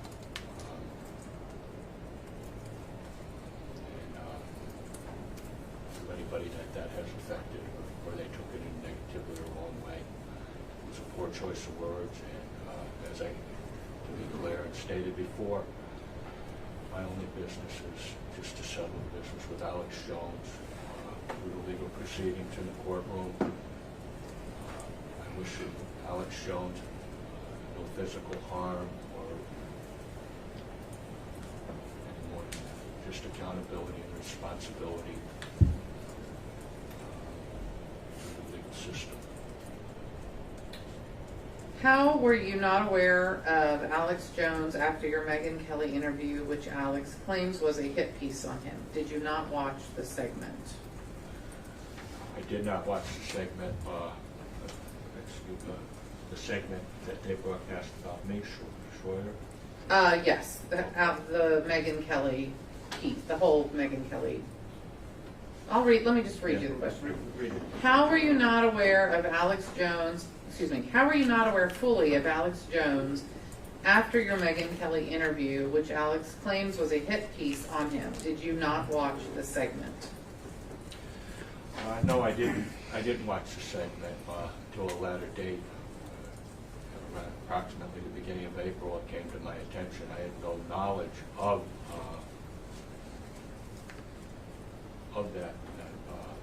that interview or Infowars statement or broadcast.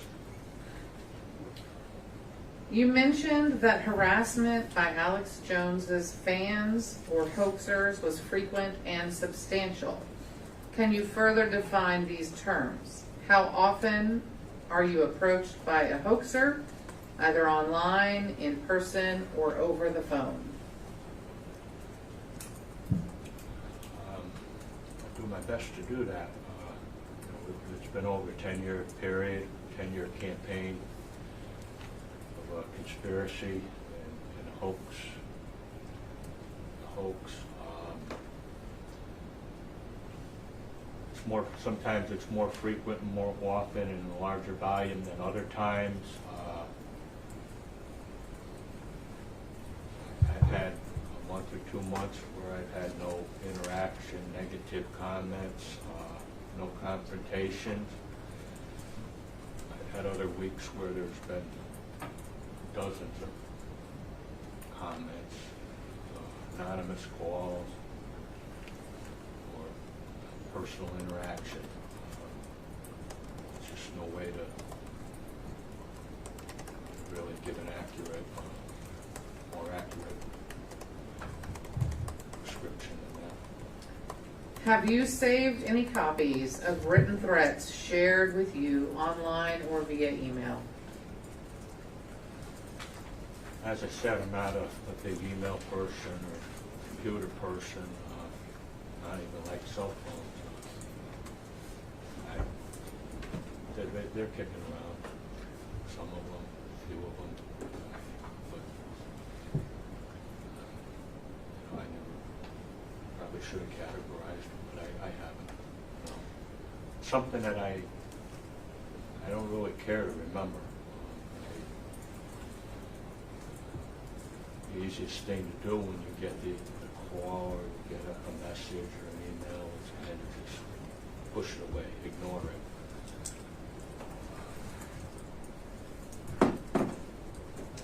Can you further describe how your reputation has been affected? Do you have examples of ways your reputation has been impacted? Well, as I said, it was my reputation and my credibility, the image of these broadcasts. People question what I lied about.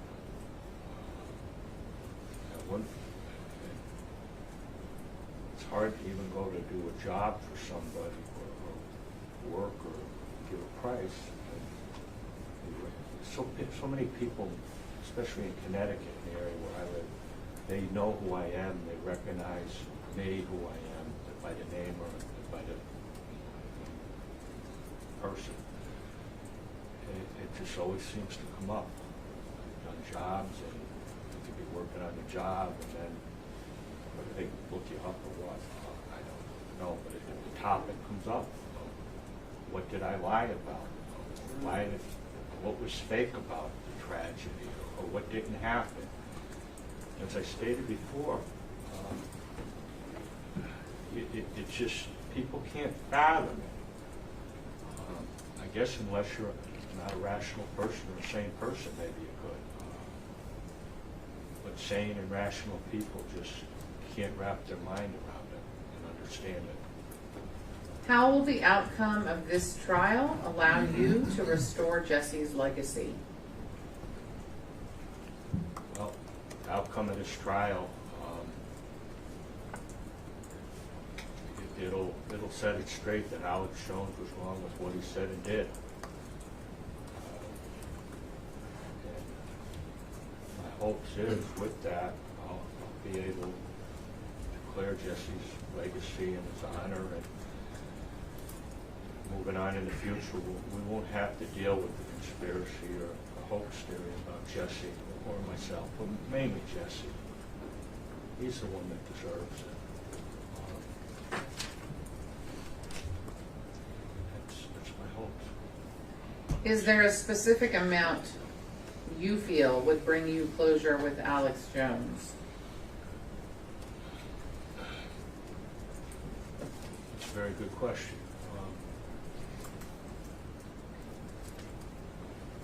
It's not really about the closure.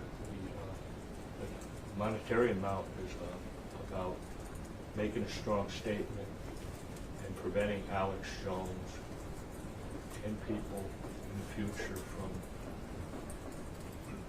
doing what was done to me and my family and Jesse.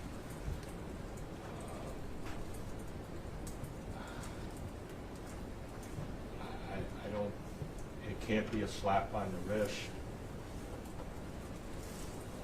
It can't be like somebody getting a speeding ticket and just paying the ticket and then they go out and do the same thing over again. It's got to be there's got to be substantial consequences for the actions to prevent that from failing or continuing to happen or happening again in the future. The monetary amount has to make a statement for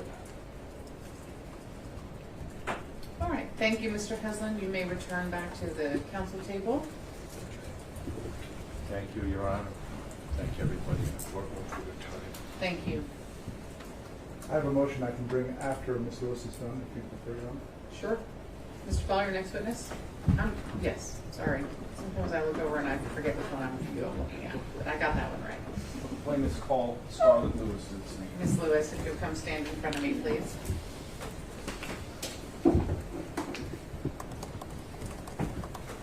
Raise your right hand. Do you solemnly swear or affirm under penalty of perjury that the testimony you are about to give will be the truth, the whole truth, and nothing but the truth? Thank you so much, ma'am. Come have a seat in the witness chair. And I know you've heard me say it a bunch of times. There's water, there's tissues. We need to be able to hear you, so please speak into the microphone. Let the lawyers ask their question, and then answer out loud, and then words. Can you do that for me? Yes. Thank you so much. You may begin. Thank you, Your Honor. Ms. Lewis, if you would please introduce yourself to the jury. My name's Scarlett Lewis, and I am first and foremost the mom of two boys, Jesse and his surviving brother, and I'm the founder of the Jesse Lewis Choose Love movement. We're going to talk about that in a little bit. Before we do, though, I would like for you to tell us, please, where you were when you first became aware of this disgusting conspiracy that Jesse's murder didn't happen.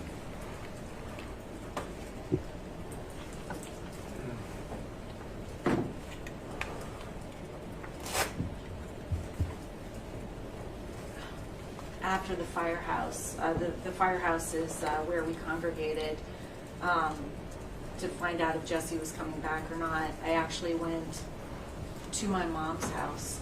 I'm a single mom, and I didn't want to go back to the house that I had raised Jesse in.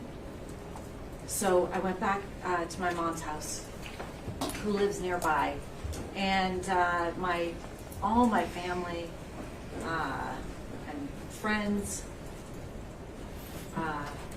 since high school flew in, and so it was a crowded house, and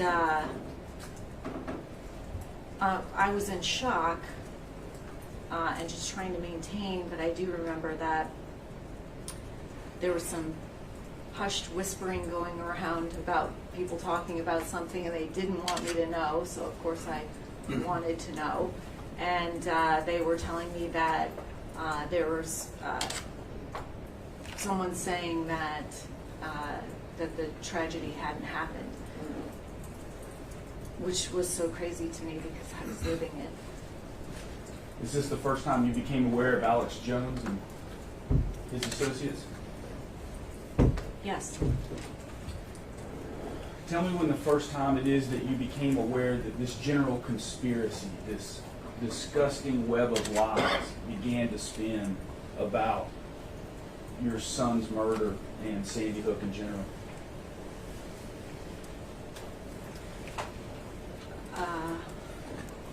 Well, other than that first time, I guess it would be a couple of months later when the 3rd and 4th grade choir from the Sandy Hook Elementary School had been invited to the Super Bowl to sing, I think, America the Beautiful with Jennifer Hudson. And such a beautiful invite for them, and kind of exciting experience after what they'd been through. They had been in the Sandy Hook Elementary School at the time of the shooting, so they're considered survivors. And I knew that they were going down, and I watched them. And then I saw the picture with the overlay of the afterwards circulating with the kids' names on them. Jesse being left front. Lisa, if we could, let's bring up PX43. The picture that you're talking about, the Super Bowl. You heard about this picture before seeing it?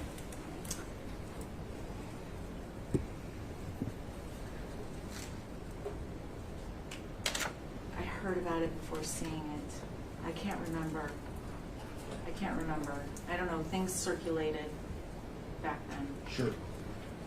This is the picture you're talking about? Yes. The Super Bowl picture that has, I believe you just said Jesse front left. Yes. Jesse's name in the front left. Yes. What Fake was name. Sure. What was your understanding about this, and how did it make you feel?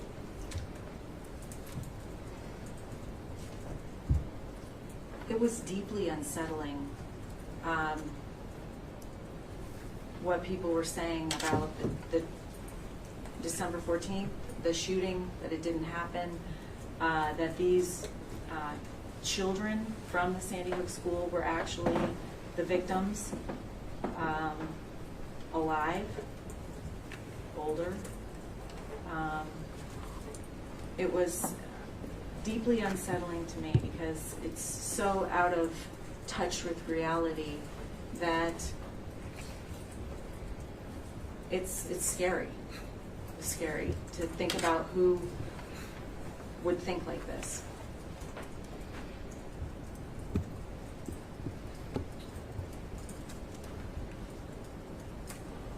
I want to take you back even before this. Well, first off, did you understand this picture, this pushing of this information, including this picture in the Super Bowl thought came from Alex Jones, or was being pushed by Alex Jones? Can you repeat the question? Sure. That was a bad question.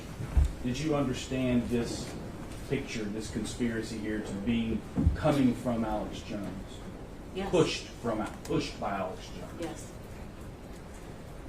I want to take you back even before this. Was there anything about your understanding, or did you learn, or was Jesse's wake interrupted in any way by this conspiracy, this web of lies? Yeah, so Jesse was murdered on a Friday, and the following Wednesday we had a wake for him at a local funeral home. And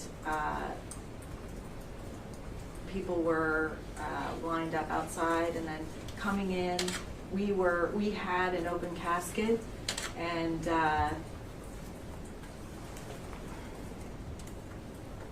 we were blessed to be able to have an open casket because of the lack of damage done to the body. So people would walk in, they would sign something, they would walk past the casket and then to me, and so I'm just meeting people as they're coming through, and I remember looking up and seeing the Hells Angels there, and I thought, well, at the time I was in shock, and so I just thought,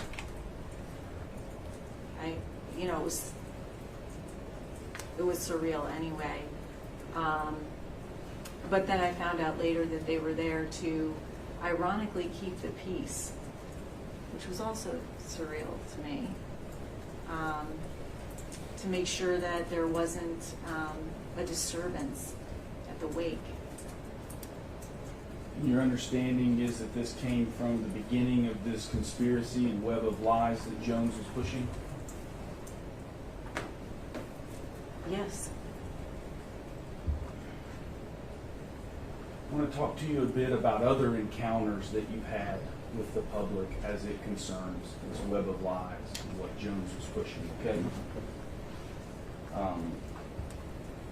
Have you received, I'm not going to go into every one of them, but have you received emails, threats, death threats, and the like as it concerns this?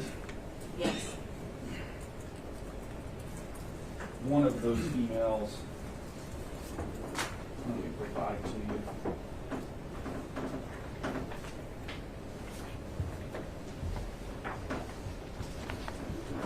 marked as plaintiff's exhibit number 131. Does this refresh your recollection of one of the emails?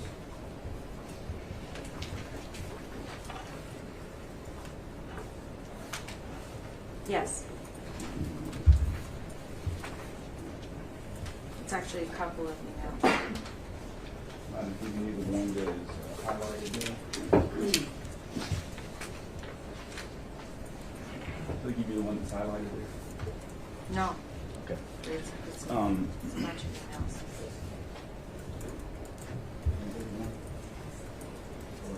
Yeah, 131. Thank you. This is a highlight.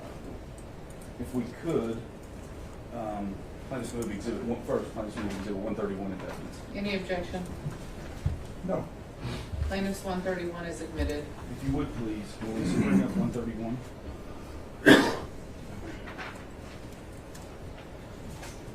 Go to page 2 there with me. And we see on page 2, this email is from a person that we've seen or heard of in this trial a bunch, Wolfgang Albig.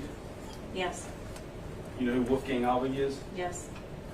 One of the many people associated with Alex Jones and this grotesque lie about your son's murder. Yes. One of the people that Alex Jones pushed over and over on his show. Yes.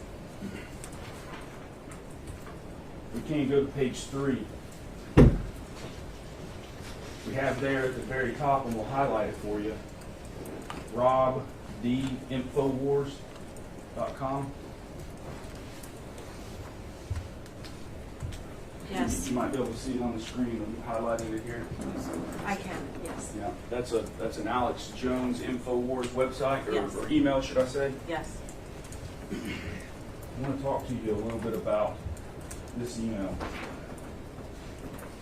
It first says, Neil Heslin is not Jesse's dad unless you can send me his birth certificate.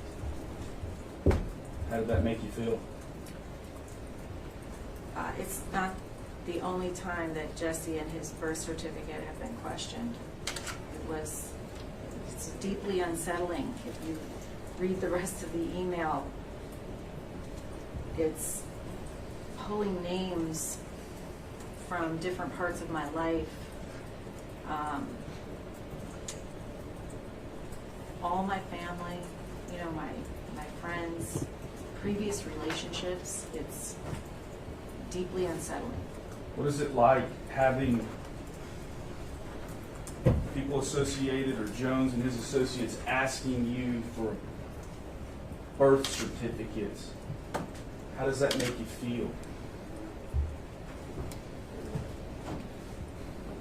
I remember a different email asking me for Jesse's birth certificate, and I'd actually been on the phone with a school in Texas who had a child that had died by suicide because of continuous bullying. And I thought, I sat down, I opened the email, and I read that, and I thought, and they were asking me to come in and talk and help their student body. And I sat down, I opened up the email, and I thought, I have a connection with that little boy. That's how it made me feel. We go on down this page. I'm going to read something for you, and I'm going to apologize first because I know that this must be true.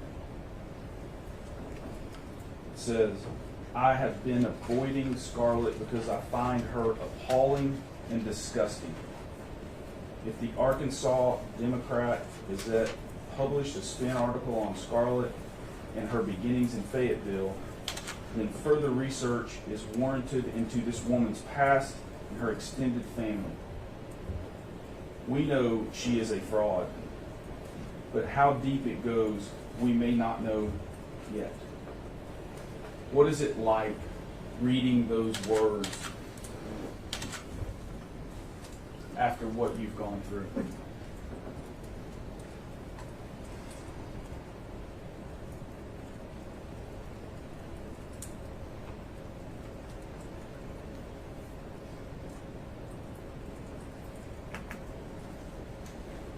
deeply unsettling.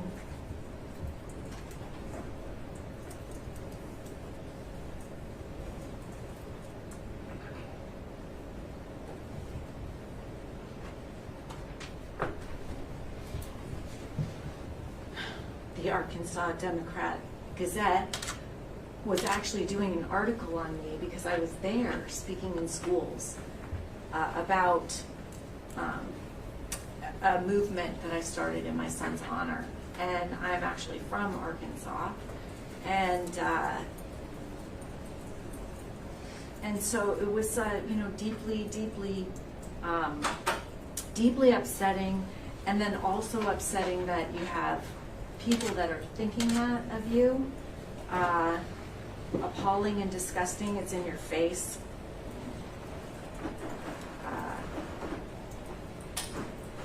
It's scary.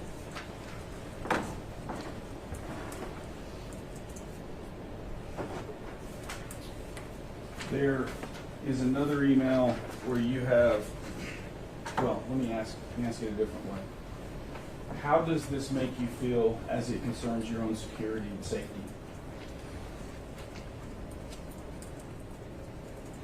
I feel compromised. You can look at this email and you see that they have done research on me. And I guess through social media and maybe websites to do searches on people, they have all the different names that I've ever used and that I use now. They have people that they've dragged up from my past.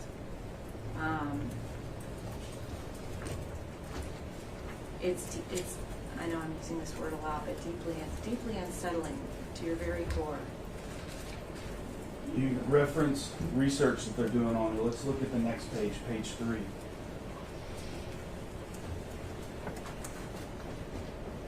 At the top of the page it reads, Neil Heslin, 57, reportedly is the father of Jesse McCord Lewis.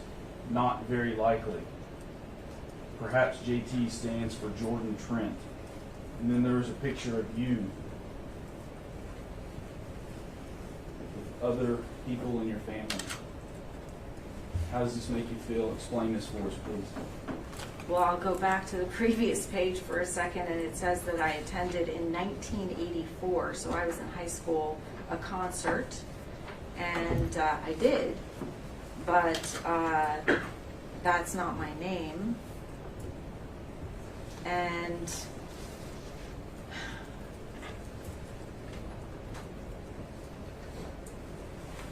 yeah, those are the names of my brothers.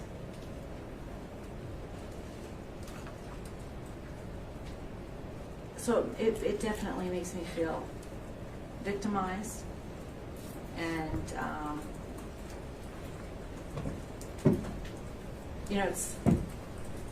it's not just me. It's not just my son. It's interesting, the ripple effect. This is now my entire family. It's my friends. It's people that I've known in my past. It goes far beyond just me and Jesse and my surviving son. The next page, please, Melissa.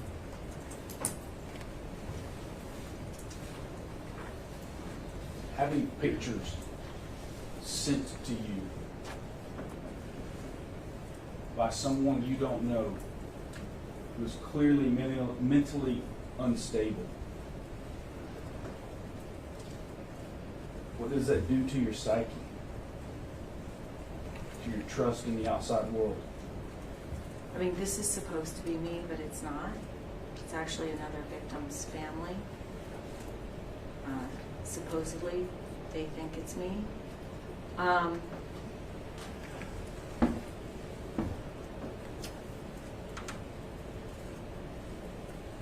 It's different than losing a son, having a son murdered. I didn't lose him. He was murdered. It's different than having a son murdered, because as shocking as that was, that happens. people go through that. But then being a victim's parent and having someone victimize you in a different way is, and like this, just completely, like, you try to process the death of a child, and it's, people have done that, but you can't process this. You can't make sense out of nonsense.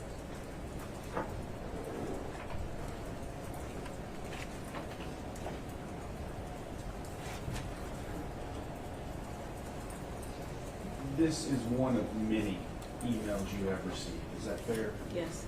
Is this representative of the other emails, the other communications that you have received? Yes. I'm not going to talk about every one of them, but I want to talk about a few others. Plaintiff's Exhibit 128.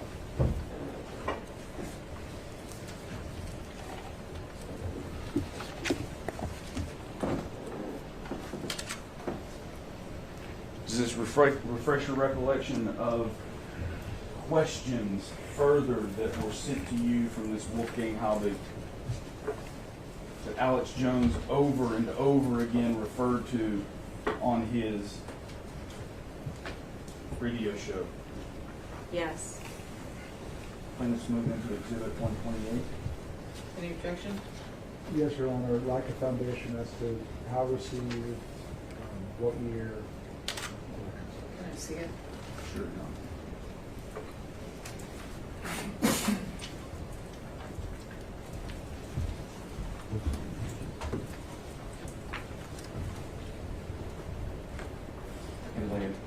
I can lay another foundation. Okay. The exhibit that you have in front of you marked as Exhibit 128, this is an email, an attachment to an email that you had received before, correct, Ms. Lewis? Yes. And it is an attachment to the email that we looked at there in Exhibit 131. This is an attachment to the exhibit that's already been admitted? Yes, well, I think I probably should have just admitted them together. Yeah. On that basis, I have no objection if it's part of the earlier. 128 is admitted.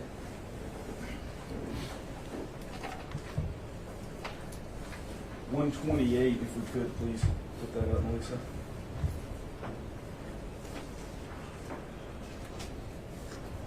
I want to read the bottom of it. A criminal faction is manipulating your thoughts and feelings by withholding information regarding the Sandy Hook school shooting of December 14, 2012. My friends and I want specific and complete answers to the following questions. We would be pleased if you too would be curious enough to desire answers to these 51 questions. This is something that was sent to you? Yes. Were you sent emails from Wolfgang Halbig concerning these questions of Sandy Hook on a number of occasions? Yes. How does receiving these questions, questioning the murder of Jesse Lewis, your son, how does that make you feel?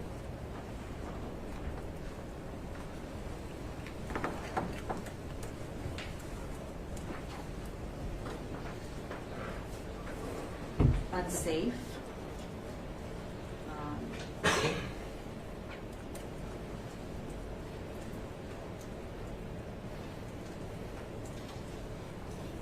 Does it make you relive the moments surrounding his murder? Yes.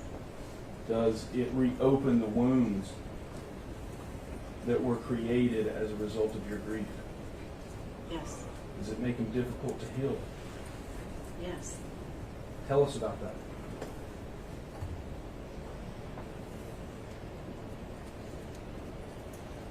Healing from having a child murdered is possible. It's a lifelong journey. It's like losing a limb, and there's phantom pains, evidently. I don't know, but when you lose a limb, you always feel it.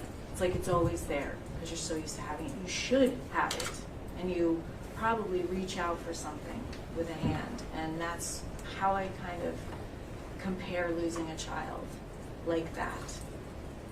He should be here, and he's not.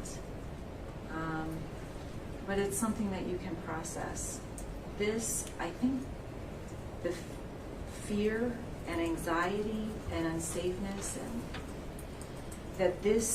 that all of this just continuous, and it doesn't even have to be that many, it's just, this element that's always in the background of fear keeps me from healing. It definitely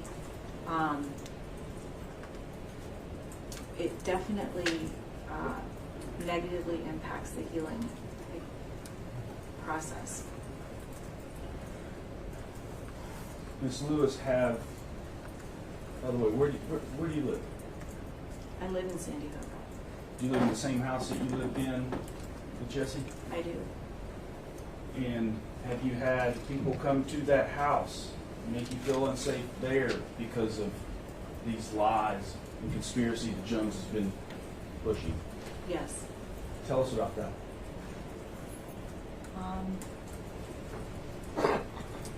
There was a Christmas, and we usually now go over to my mom's for Christmas because I don't put up a tree anymore.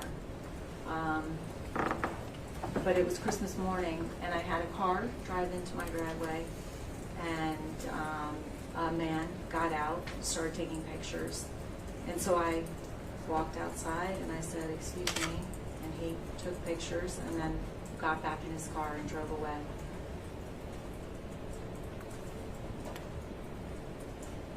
Unsettling.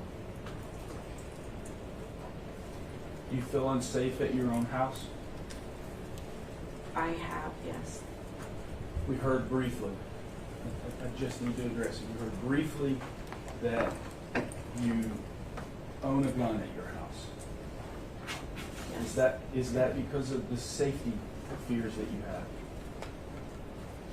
Yes. If you'd like, explain a little further.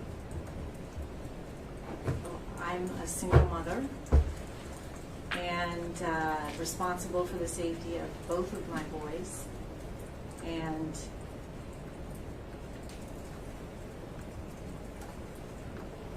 I was not able to keep one of them safe. And so I'm going to keep my surviving son safe. And, you can tell by these emails that the people writing them are not grounded in reality. And that is deeply concerning. And you can tell, I could tell, by the the two people that testified from Infowars, as well as Alex Jones, that they don't care. That's also deeply unsettling.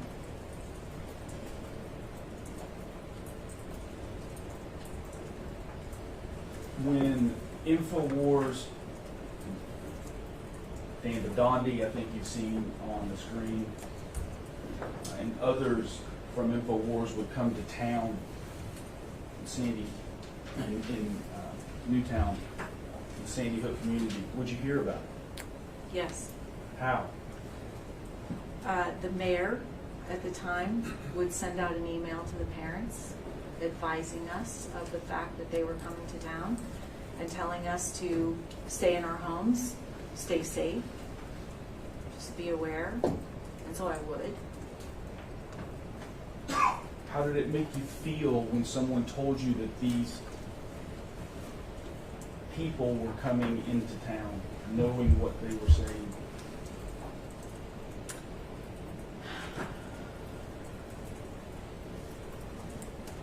It was frightening.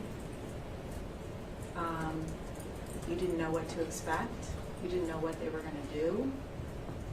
They would show up at different places, make outlandish allegations and accusations and threats, and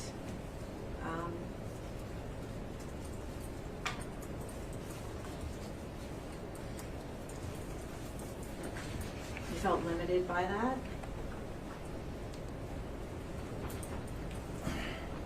The death threats that you heard, or the, excuse me, let me ask it a different way. Are you aware of other parents in the community living these same nightmares and death threats that you're talking about? Yes. Objection, And, Your Honor. Relevance, other comments. Well, we've gotten the answer. I'm going to overrule it. Let's see where we go. And does knowledge of what others in that community who have lost a child affect how you feel and go about your day? Absolutely. I mean, we are almost like a family. I mean, we are bonded forever, the 26 families, by what we've been through. So if something happens to one of them, we hear about it, and it is like it's happening to us. Do you share with them what has happened to you in that same regard for that same reason? Yes. There are death threats that you are aware of to other people that you believe apply to you as well? Yes. Are you aware of a particular person, her name is Lucy Richards? Yes. And Object, what is, again, on relevance, hearsay. Overruled. what is your awareness and understanding of who Lucy Richards is? Lucy Richards is a woman who made threats to the Posner family, both Veronique and Lenny, on their voicemails. And she was later arrested and jailed for those death threats. Are you aware that one of the punishments that she was given is she couldn't listen to the Alex Jones show? Object to the hearsay. Yes, I am aware of that. And knowing that someone was punished and that they're not allowed to listen to the Alex Jones show, how does that affect the way you react to further harassment from his show?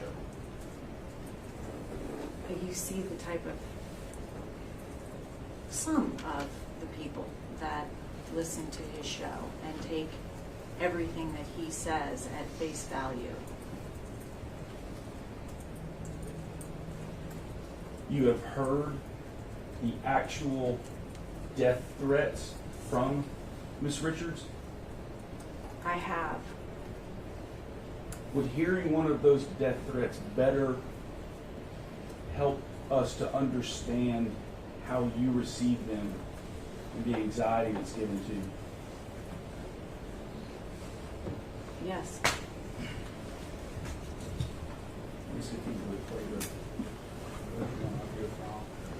Your Honor, I'm going to object to the hearsay 403, a death threat that Lucy Richards left for the Posner family in Florida has no relevance to this case. It has, may I respond, John? It has the utmost relevance in this case. Every family member, as she has testified, talks to each other, and a death threat upon one they perceive as information to themselves.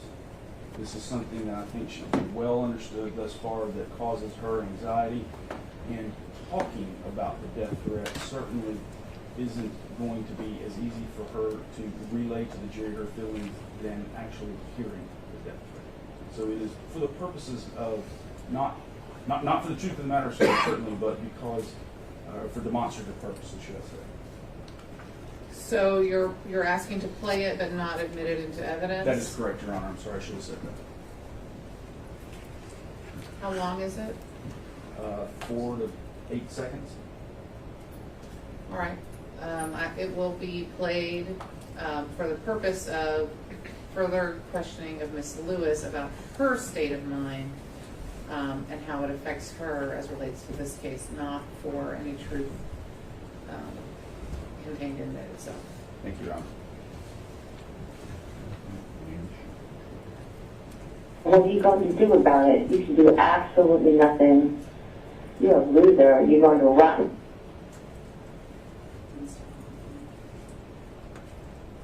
Cunt. And what are you going to do about it? You should do absolutely nothing. You're a loser. You're going to rot in hell. The wages of sin is death. You're going to die. Death is coming to you real soon, motherfucker. You're going to die.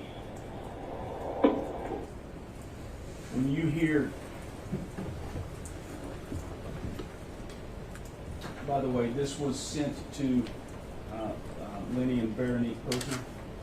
Yes, You know the Posners? I do. Know them well? Yes, Speak to them often? not that often. Sure. Speak to them. Yes, This is what I'm trying to get at. You heard this directly from them? yes, They allowed you or wanted you to hear this? yes. And when you heard this the first time, how did that make you feel? Frightened.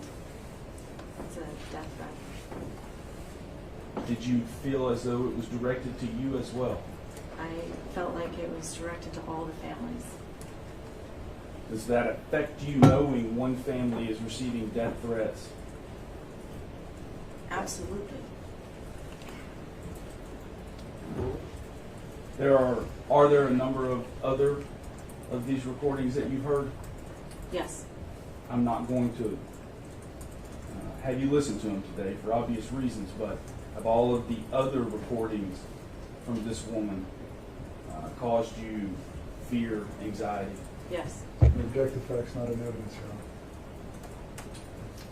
Your Honor. She just testified. That put it in evidence. Overruled. The fear and anxiety that comes with this, can you please explain that to us?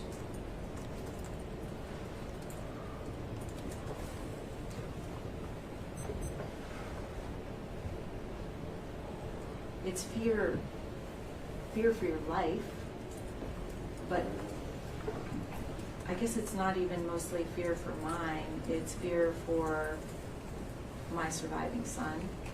It's fear for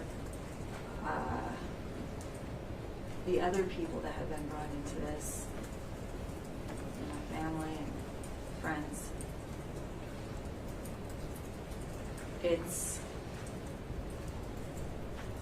It paints everything. I paint, and I've described it like it's one more layer. You have a painting, and then your son is murdered, and that's a varnish on it, and then this is another varnish, a darker varnish on top of all of that. It's just with you all the time. It's just a thought in your head all the time. It is actually noon. I think we will take our lunch break now. We will return at 1:30 for my jury. You may not discuss anything you have heard in court so far. All right, so we'll take a break until 1:30. All rise. And Ms. Lewis, you can head back down to where you've been sitting. And when we come back, just be back and stand ready to go. We'll bring out something for the attorneys. I don't know if it's ready, so we'll bring it out a little bit later. Can I have briefly, Ron? Just make sure you shut the door, whoever's last out. Thank you.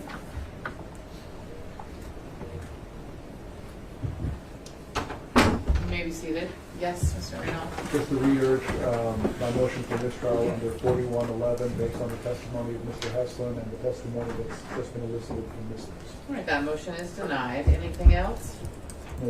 All right, at some point, someone will bring out version 2 of the charge and leave it on.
All rise. 59 districts ready back in session. Thank you. All right, I heard, you may be seated. I heard somebody want to talk to me about the jury.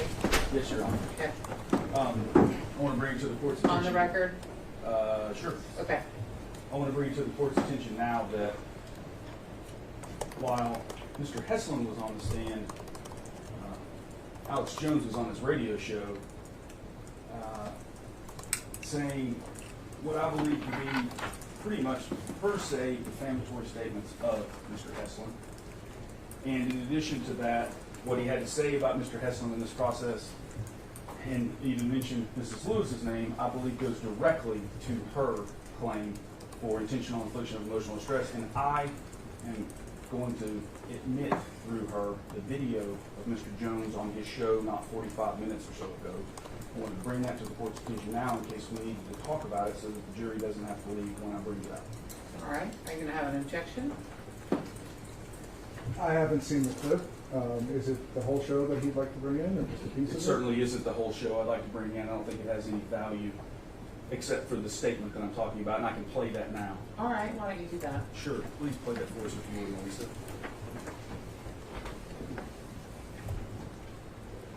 I thought it was an act when I saw some of the stuff on TV, just because he came off his show.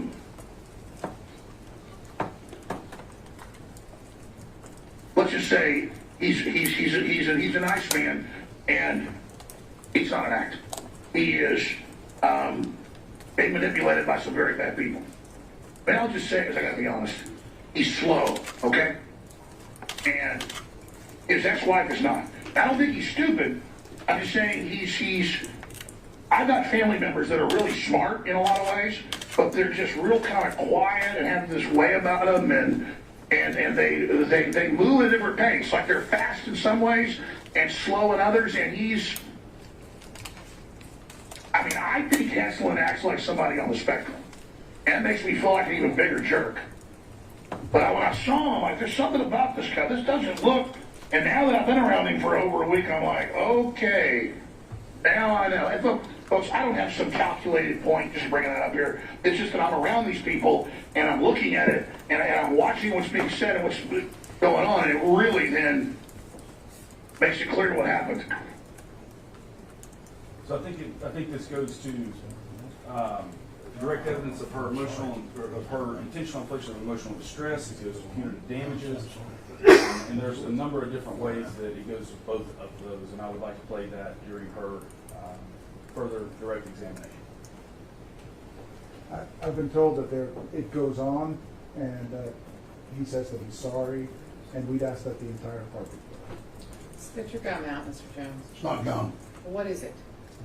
Because you're not allowed food or gum of any kind in the courtroom. I had my tooth pulled a week and a half ago, and I had some gauze in there earlier, and it's been causing me to have some pain. So you're chewing on your gauze? Would you like me to show you?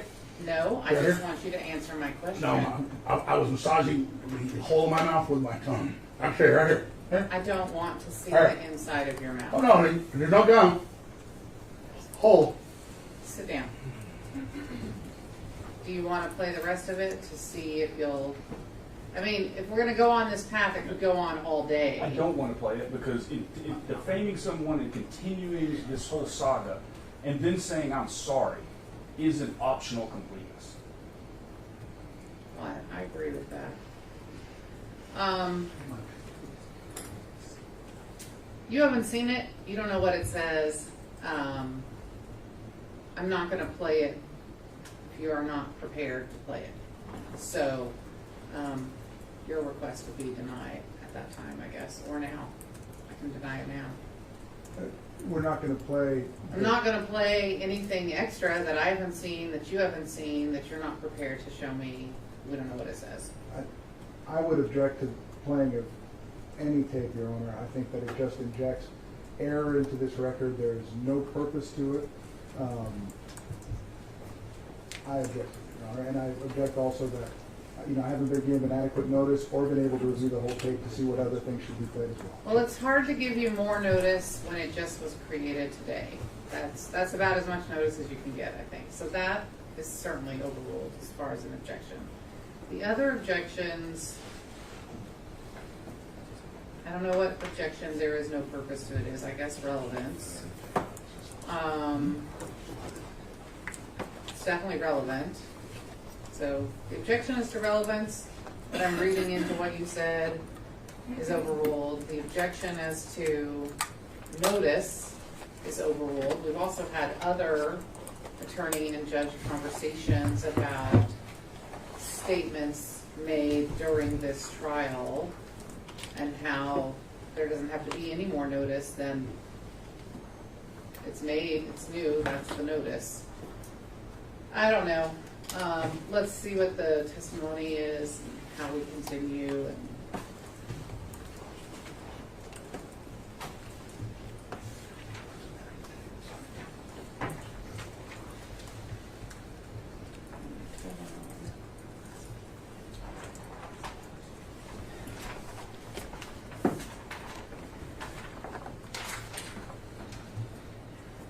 are we ready?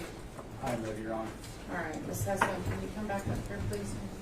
I mean, Ms. Lewis. I apologize.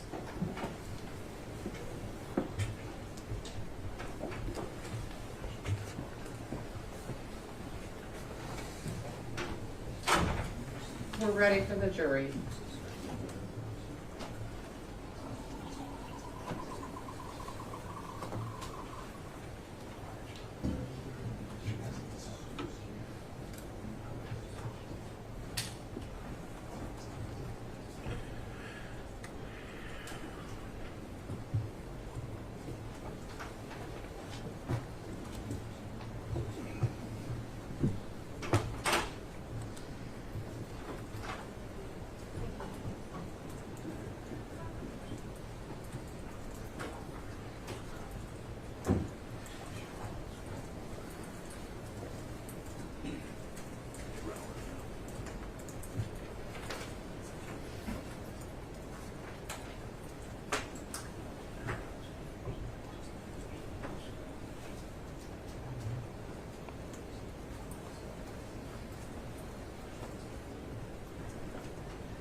May be seated.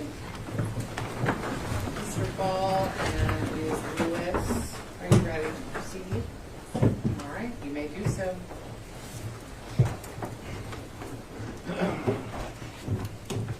Ms. Lewis, can we continue what we were talking about earlier? Yes. Okay. Before we do that, though, are you pleased that you at least now finally get to look this man in the eye? Yes.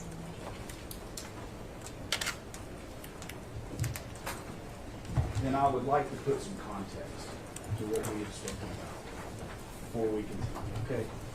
Please, if you would bring up Plaintiff's Exhibit 3, photograph of Jesse.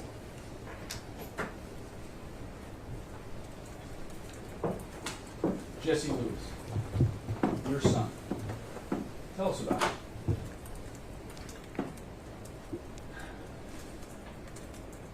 I like to share the story of when Jesse was born.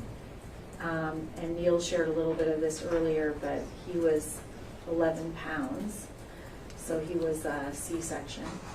And the first time that I saw him, I actually walked to the nursery, and there were all these nurses gathered around the window taking pictures. And I asked them, "What are you taking pictures of?" And they said, "There's this enormous baby, and he's trying to crawl out of his bassinet." So he had literally crawled down to the bottom, and he was trying to get out. And I like to share that story because that's how he was his entire life. He was larger than life. He was loud. He was bouncing off the walls. That's my first memory.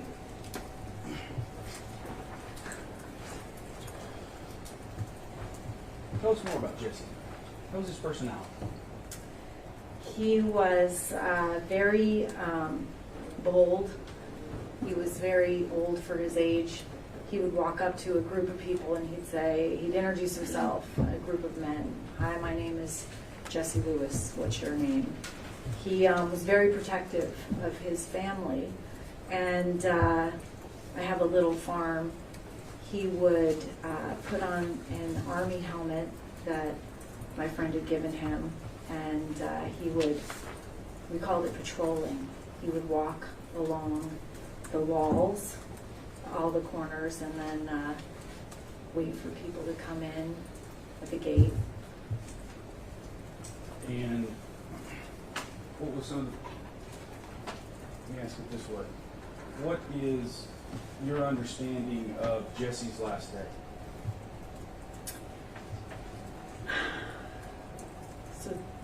So Jesse is actually known for,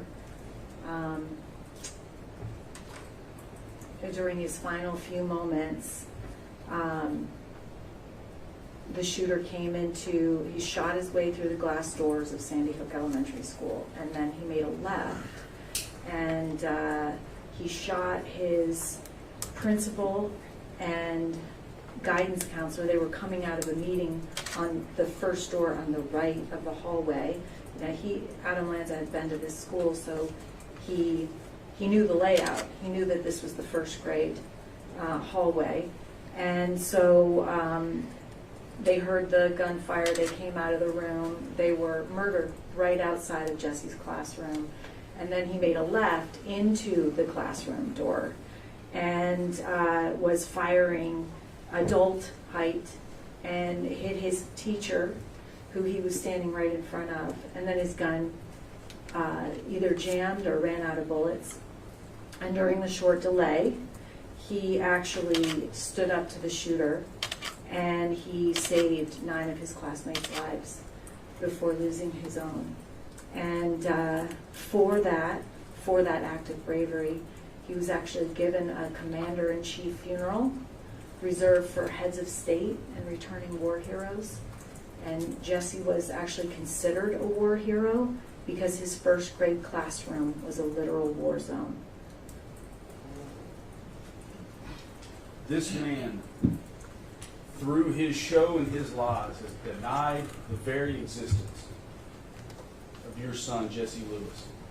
How does it make you feel being able to come in today and tell him, to his face, your story? I wanted to tell you to your face because I wanted you to know that I am a mother first and foremost, and I know that you're a father. And my son existed. You're still on your show today trying to say that I'm implying that I'm an actress, that I'm deep state. You have this week. And I don't understand. Truth is so vital to our world. Truth is what we base our reality on. And we have to agree on that to have a civil society. Sandy Hook is a hard truth. Nobody would want to ever believe that 26 kids could be murdered. Nobody would ever want to believe that. I understand people not wanting to believe that, actually. I don't want to believe it. But I've, since that day, dedicated my life to keeping kids safe. It's our responsibility. I used to think it was the school's responsibility. It's actually our responsibility. And I've dedicated my life to that. And having a quarter of Americans doubt that Sandy Hook happened or doubt the facts around Sandy Hook is not conducive to keeping our kids safe. It's not. And it's our responsibility to keep our kids safe.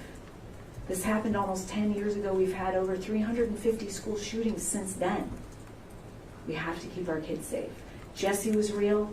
I am a real mom. There's nothing out there, nothing. There's records of Jessie's birth, of me. I mean, I have a history, and there's nothing that you could have found because it doesn't exist, that I'm deep state. It's just not true. I know you know that. That's the problem. I know you know that. And you keep saying it. You keep saying it. Why? Why? For money? Because you've made a lot of money while you've said it. I know you're, I mean,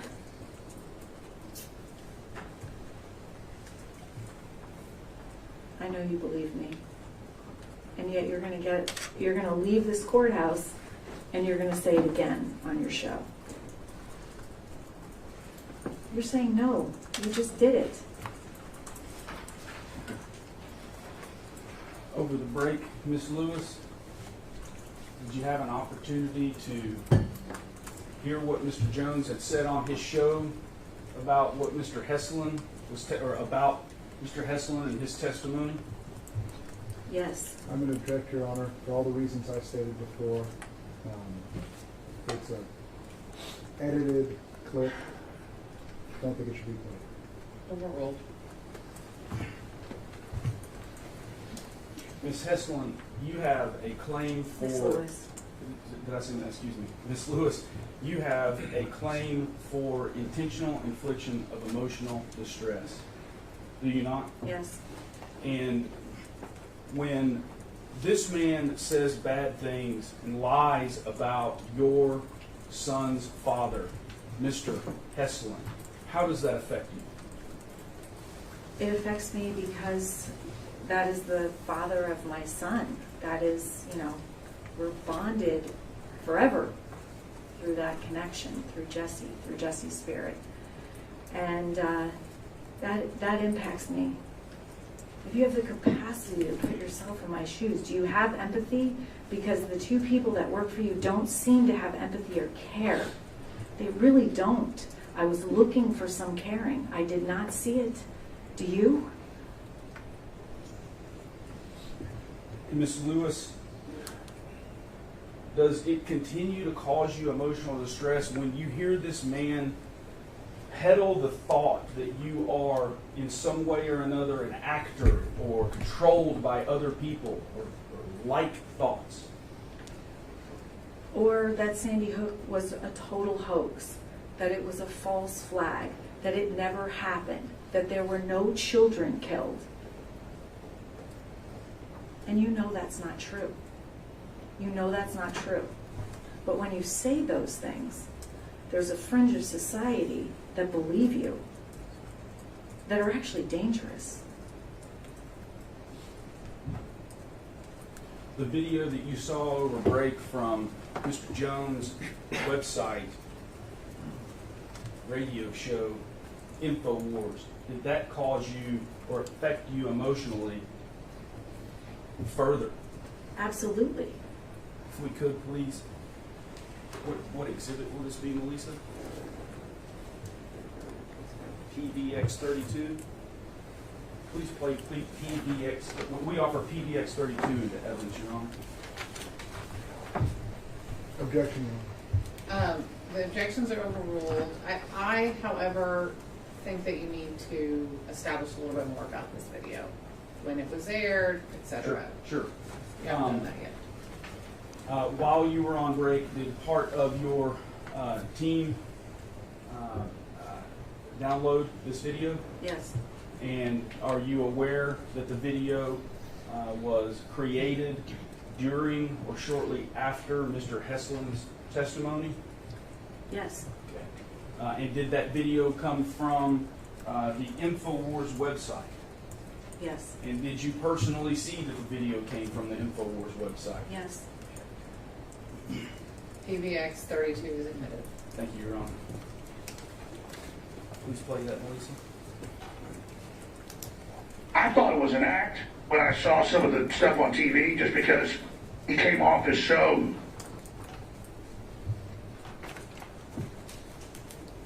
let's just say he's a nice man, and it's not an act. He is being manipulated by some very bad people. But I'll just say, because I got to be honest, he's slow, okay? And his ex-wife is not. I don't think he's stupid. I'm just saying I've got family members that are really smart in a lot of ways, but they're just real kind of quiet and have this way about them, and they move at a different pace. Like they're fast in some ways and slow in others, and I think Heslin acts like somebody on the spectrum. And it makes me feel like an even bigger jerk. But when I saw him, I'm like, there's something about this guy. This doesn't look... And now that I've been around him for over a week, I'm like, okay, now I know. And folks, I don't have some calculated point just bringing that up here. It's just that I'm around these people, and I'm looking at it, and I'm watching what's being said and what's going on, and it really then makes it clear what happened. How does it make you feel knowing that that was said today by this man on his radio show while Jesse's father was testifying in that same seat you're sitting in? I've had a hard time finding words today. It makes me feel astounded in a bad way. It's horrific. Horrific. Horrific.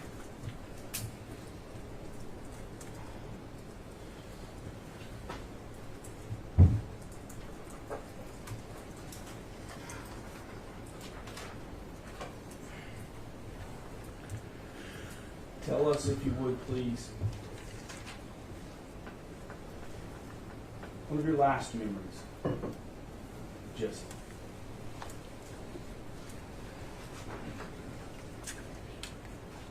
So I'm a single mom, and I work full-time, and so mornings are hectic with two boys, getting them out the door. Neil was picking up Jesse that morning, and so I bundled him up, brought him outside, walked him outside to meet Neil, and we were going to make gingerbread houses with him, with their class at 2 p.m. that day. So that was, I worked a lot, and so I had taken the afternoon off that day, and so Neil and I were finalizing I'll meet you at the school for the gingerbread houses, and I turned around to give Jesse a hug, and I noticed that he had written in the frost on the side of my car, because it's Connecticut, December 14th is very cold, I love you, with his fingernail in the frost, and he'd drawn hearts in all my windows, and I knew that was one of life's special moments. And so I told him, even though I'm running late, he's late, stay right here. I'm going to go get my cell phone. I ran into the house, got my cell phone, came back out. I remember taking him by the shoulders, positioning him so he'd be right by his message, taking a picture. I remember it was overexposed, so I deleted it, and then I took another picture, and then I took a close-up picture of the I love you. And then I gave him a hug and sent him off to school. That was the last picture that was ever taken of him, and that was the last time I ever saw him.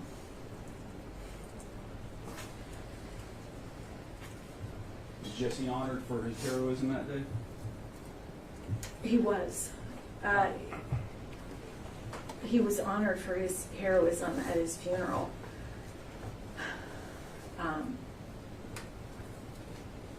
He was given a commander-in-chief funeral, and my last memory really is driving him to the grave site from where we held the funeral at a church to the actual grave site, graveyard. I was in a car behind the hearse that contained the casket, and I was in the car with my son and a couple other family members, and we had a I guess it's called a cavalcade, or multiple motorcycles in full uniform were in front of us and behind us. Lots of first responders showed up from multiple different states to honor his bravery.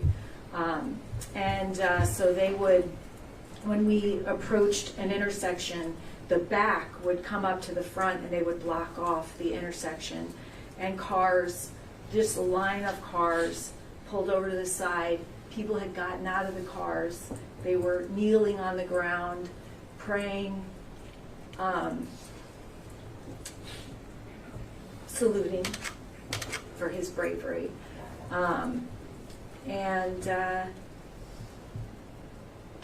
That's a special memory. How does this man's lies interrupt those memories? I mean, because then Alex gets on there and says that it didn't happen, that it was a false flag, that there were no kids killed. And you cater to those people that are not grounded in reality.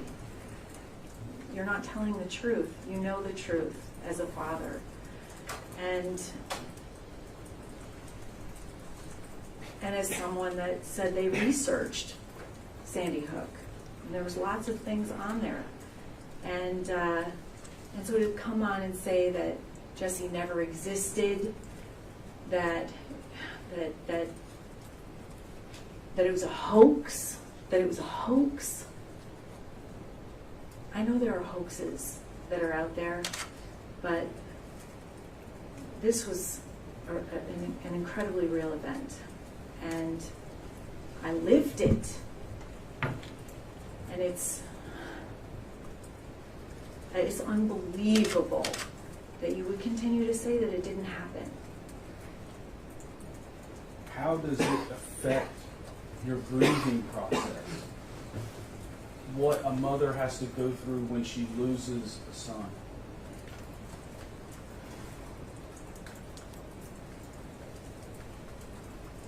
Having a 6-year-old son shot in the forehead in his first grade classroom is unbearable. Unbearable. You don't think you're going to survive. But there are people that have. And then to have someone on top of that perpetuate a lie, that it was a hoax, that it didn't happen, that it was a false flag, that I'm an actress. Then you get on and you say, oh, sorry, but I know actresses when I see them. Do you think I'm an actress? No, I don't think you're an No, actress. you can't talk right now. Sorry, I did. I asked him a question. You get to testify right now. You're under oath. Nobody else in the room is. Anyway. And I think, I don't think you understand the fear that you perpetuate to not just the victims' families, all of us and others, but our family, our friends, every survivor from that school. The ripple effect is enormous because of the platform that you have. And the fear that comes from that, the fear stops the healing and the mourning process because you're afraid. I don't think the two can happen at once. I don't think that you can I don't think that you can heal from the loss of your child and be afraid at the same time. The fear stops everything.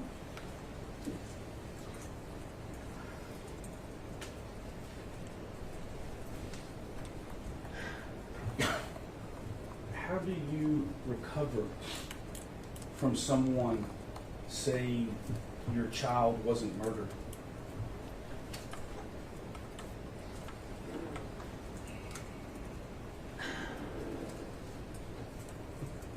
I don't think you can recover. I don't think you do recover unless it stops, unless it's retracted, unless there's accountability and responsibility, and that hasn't happened. What you've seen today, the video today, what does that do to your hope for this man's accountability and responsibility for it? I don't understand. I don't understand.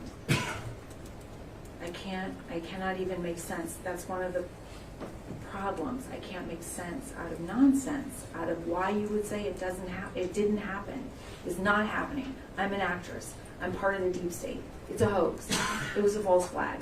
It never happened. There were never any children. I don't understand. Yeah, I'm stuck. One of the things that you've done, Ms. Heslin, is done. Did I say Heslin? Excuse me. I'm sorry, Ms. Lewis. I have Mr. Heslin on mine because of the video. One of the things that you have done, Ms. Lewis, to aid in your recovery is the Choose Love movement. Yes. I see on your necklace there you've got. I have nurturing, healing love. Right. Yes. And that is part of the Choose Love movement? It's actually why I started the Choose Love movement. If you could tell us what the Choose Love movement is. Yeah, when I did come home to my house, I saw a message that Jesse had left on our kitchen chalkboard shortly before he died. He had written 3 words.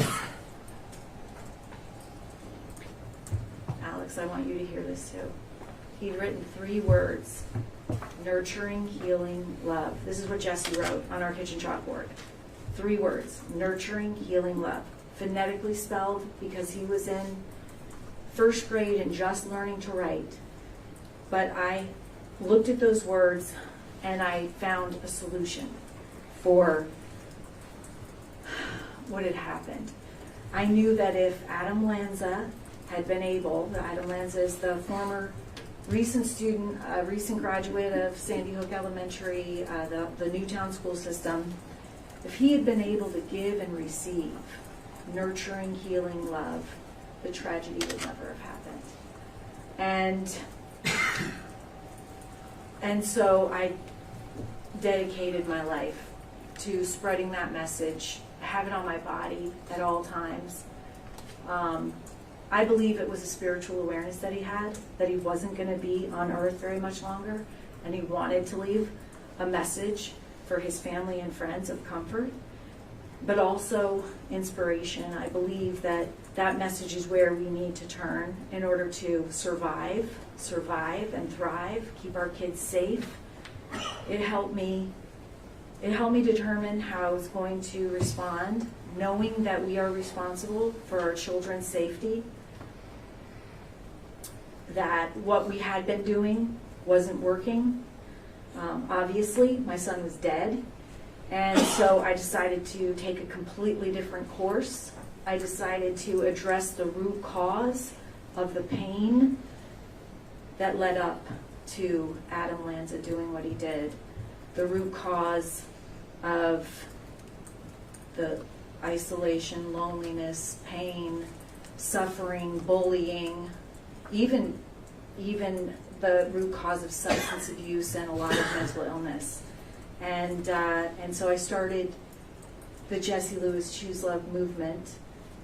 And I started that movement we say it started at Jesse's funeral, because I got up and I talked about how an angry thought started that whole tragedy, and that an angry thought can be changed. And I asked everybody to choose a loving thought over an angry thought, and that changed people's lives. And so I took that foundation and Jesse's message and his courage that he showed, and I created a movement. I wanted it to be a place where, because there's so much polarization after Sandy Hook, it was polarized into anti-gun, pro-gun. That was the conversation. All the blame went on Adam and his mom, and that didn't make sense to me, because if it was all their fault, it would never have happened before, obviously, and it would never happen again. So I wanted to create a space where everyone could come together, and what we all have in common, even you and I, the want and need to love and be loved. We're all the same in that. And so I created the Choose Love movement because I wanted to bring both of the sides together. Of course, we're more polarized now than we ever have been as a country. You know that. Some of that is because of you. And I am trying to bring us all together in what we're the same in, which is the want and need to love and be loved. All of us are the same in that. All of us feel pain. You've felt pain in your life. I know I have too. And we have to teach our kids how to process that pain so that they don't turn into an Adam Lanza and they don't take it out on other people. And that's what the Choose Love movement does. It's free programming for schools, homes, and communities. It's comprehensive. There's nothing else like it out there. And that's what I've done every day since I started this, which is very shortly after the funeral, is I focus on the Choose Love movement, and I focus on being part of the solution. Have you made it your life goal? Yeah, it's absolutely my life goal to make sure that our children are safe and to safeguard their safety and well-being. It's our responsibility. I didn't know that before the tragedy. I didn't know. I mean, I'm a single mom. Both my sons' safety was my responsibility. And I knew that, but I wasn't aware that our children's safety, our children's, including your 6-year-old son or daughter, is our responsibility. And we have to do something to safeguard them, especially in schools. Keep our money safe, we can keep our kids safe. And that is my life's goal. I know that your organization has created some informational material. Would it aid you in your explanation to the jury, the further goals and the way that this works if we showed it to them? It would. Okay. If we could. I object, Your Honor, under Rule 403 and hearsay. That'll be overruled. If we could, please, Melissa, go ahead and play that video.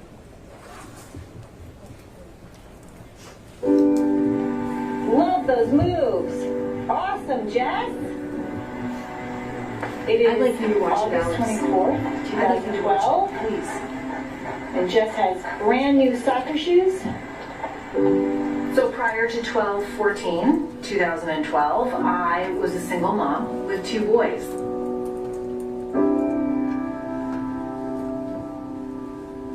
It was kind of an unremarkable life. It was such a great life. You know, I just wanted to be a mom, and I just wanted to be with my kids. Run the ball to me. One day, you're a mom with 2 boys, 1 boy riding in a car seat in the back seat. So one morning I'm holding hands with my 6-year-old in his car seat, and the next thing that I know, there is no 6-year-old. He's been murdered.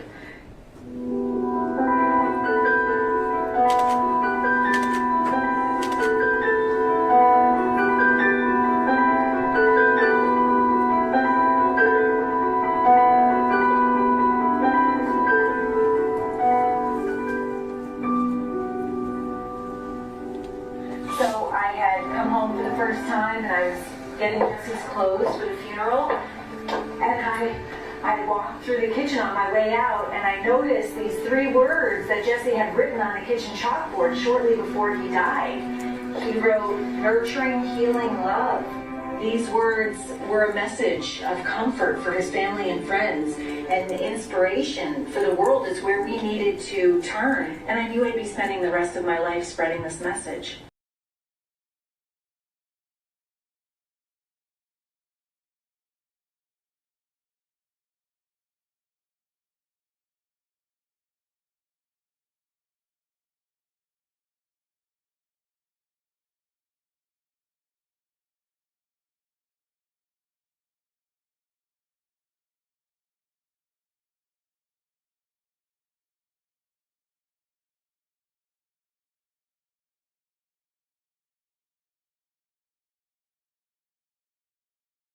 Jesse is a part of this organization. I actually believe that he's leading it, and all I have to do is just be present.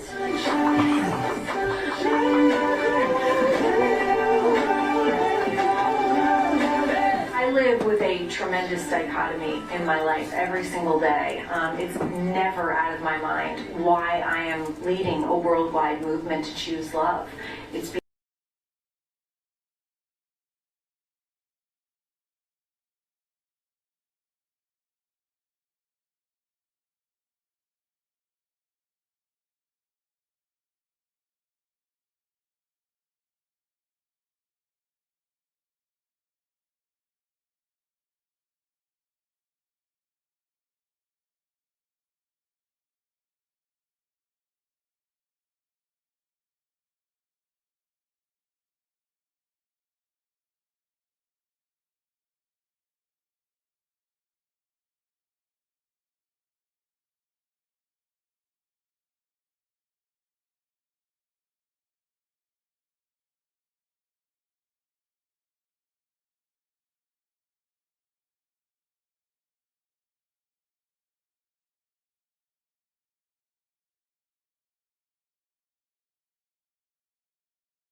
be a part of the solution. This has been going since 2013. Yes. Has it been a way for you to try to continue to heal? It has, yes. How has what this man has said about you and your family and Jesse affected Choose Love and the way that you are attempting to heal? I've literally dedicated my life to trying to keep kids safe and to spread a message that we can thoughtfully respond in any situation, circumstance, or interaction by choosing love. And you are spreading lies and fear and falsehoods and deception and untruths. There is a truth, and I believe that you know it, and this is so important. I feel like we're at odds with our missions. I'm trying to spread love. I'm trying to keep kids safe because I couldn't do it for my own. And you're saying that it didn't happen, and you're taking away the credibility of what I'm trying to do. A quarter of Americans believe that Sandy Hook didn't happen, or they doubt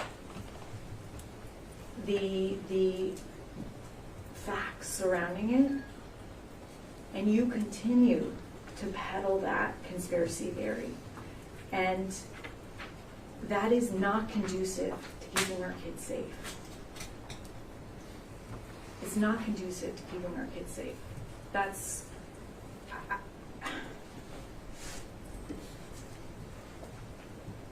The way that you have used choose love to help yourself heal, has what Alex's lies, the lies that he has given you, has that interrupted that healing? it has, because you can't heal when you're afraid.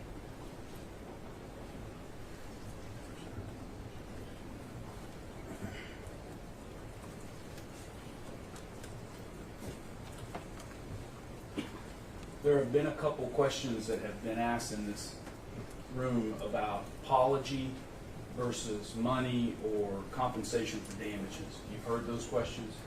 Yes.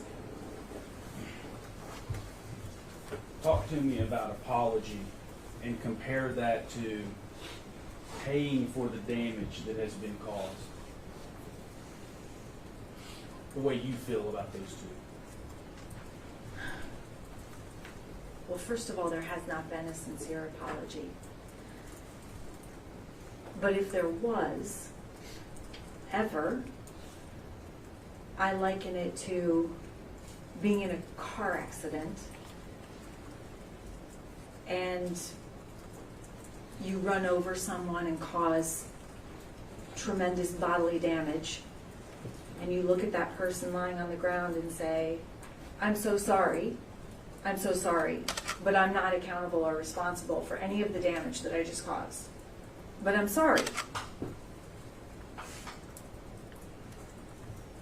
That's how I see it. Would you, at this moment in time, when you're sitting on that stand, now be at the stage where you would be able to accept an apology? Would it mean anything to you? No. As to the other side of this, the damages that you're asking this man to pay for, why are you asking for those damages? What do you hope will be accomplished? I'm going to object 4111, Your Honor. Overruled. May I have a continuing objection to this part of the testimony? Sure.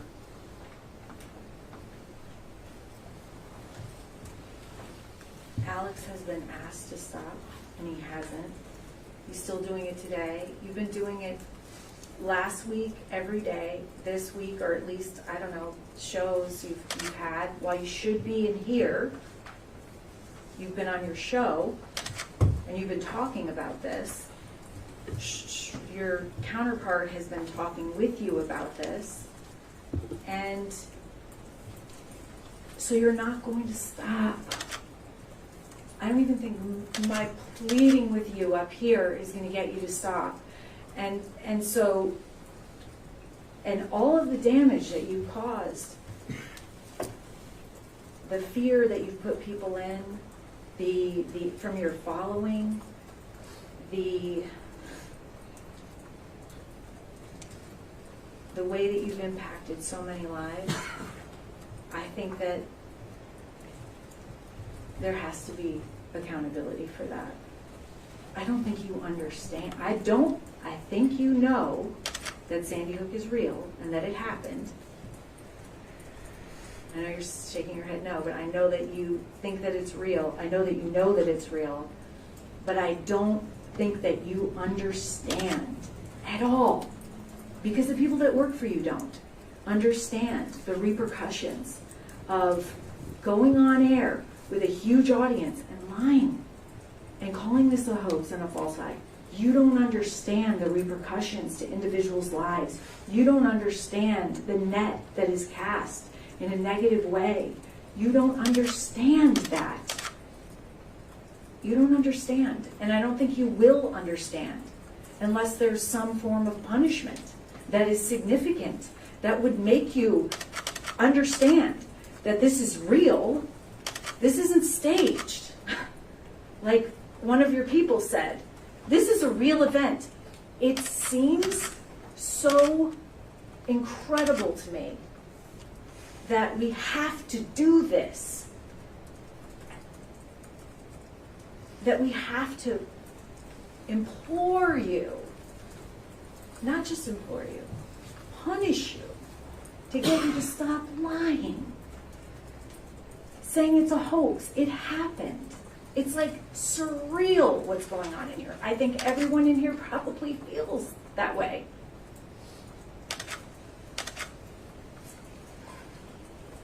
I lost my train of thought. Is Sorry. that what you hope to accomplish Yes. through this process? Yes. Yes, I hope to accomplish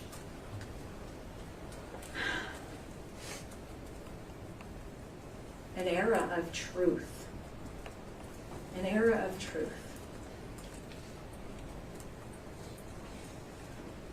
Please.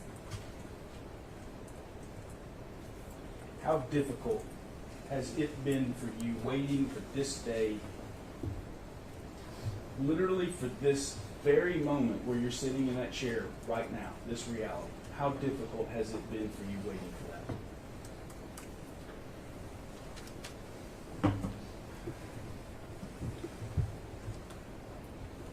In some way, you've impacted every single day of my life negatively almost since Jesse's murder.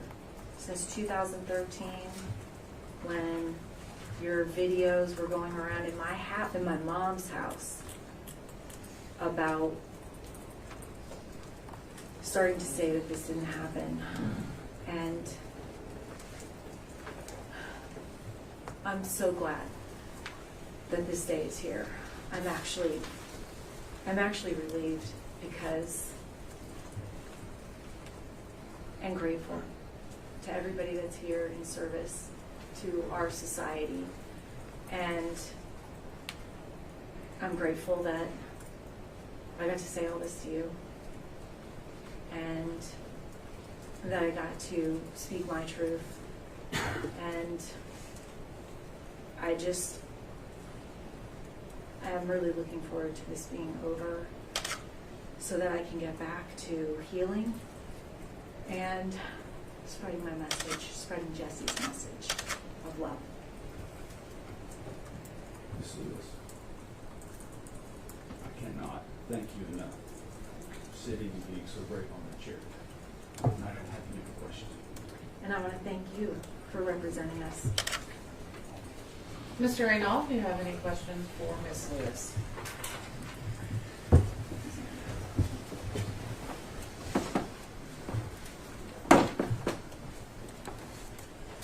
Good afternoon, Ms. Lewis.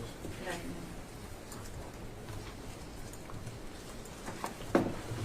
I read your book, Nurturing Healing Love, and I thought it was a beautiful book. Thank you. And something that any parent who's lost a child should read. Thank you. I hope that you will use your power of choice to see the good in the questions that I'm going to ask you.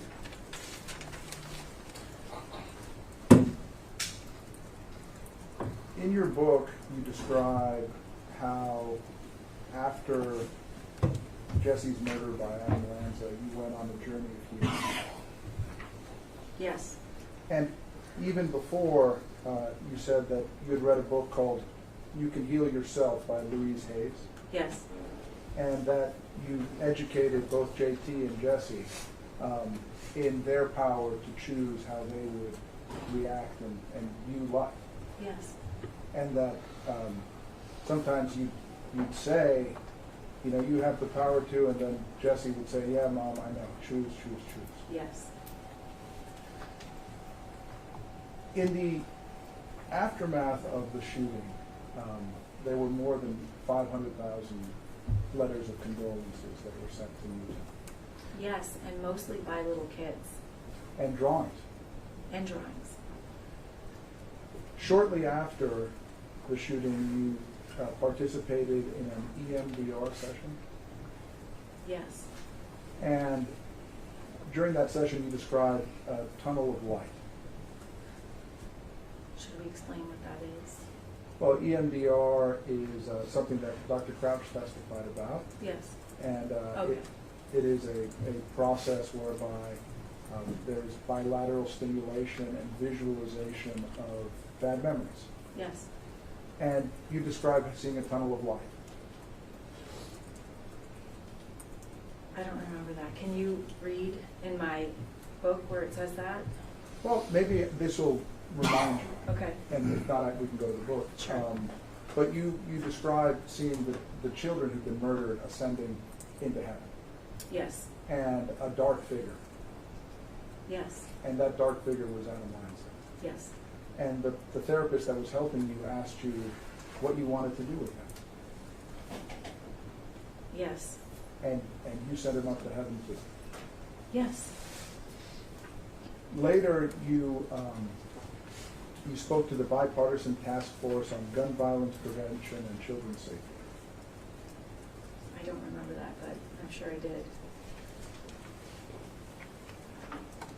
It was sort of the first time you've been able to introduce Jesse's message of choosing love to the world. Are you referring to the part in my book? Yes. Okay. And you got a standing ovation. Yes. You met President Obama. Yes. He came to the funeral. No. Or No. you met him in Newtown right after? Yes. 3 days after. And he you was speaking in Newtown. You went to see him in Washington. Yes. And then he gave a speech at Hartford University, do you recall? Yes. And you met with him after the speech. Yeah, in the hallway. And you told him about your message. Yes. Of choosing love. Yes. And he was very taken with the idea. Yes. And he gave you a hug. Yes. And he said that he would introduce you to his sister, who Yes. lived in Hawaii. Yes. And you went and visited with her. Yes. And she gave you tickets to go and meet the Dalai Lama. Yes. And you went to see the Dalai Lama with several friends. Yes. And were able to meet with him personally afterwards. Well, he walked by me and we had an interaction. Yes. And he hugged you. He did. And that must have been very special. It was. Since then, you've often spoken about Jesse's story. Yes. And you've said that although Jesse's death could have destroyed me, hope, love, forgiveness, and faith have saved me. Yes.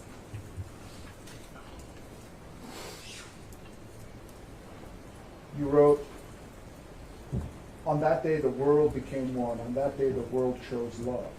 I said, but we have to keep that going through awareness and education. Nurturing, healing, love.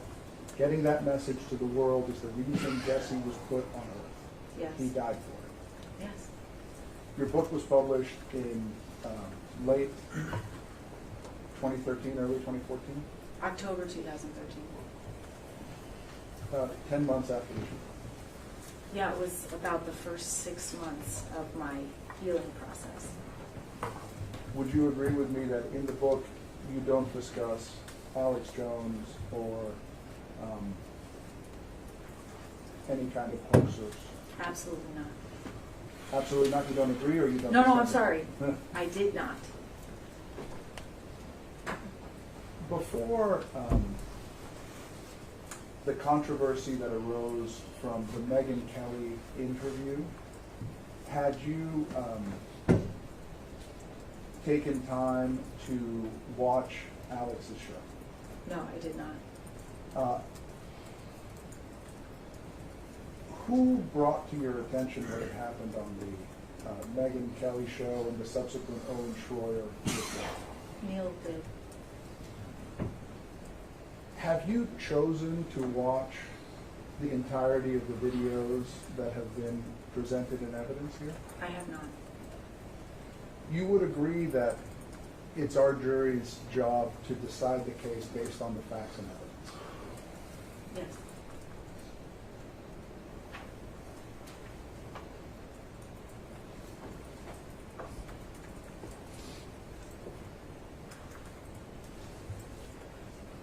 You have spoken your truth today, and your, I think, very honest belief that Alex, from the very beginning, victimized your family and yourself.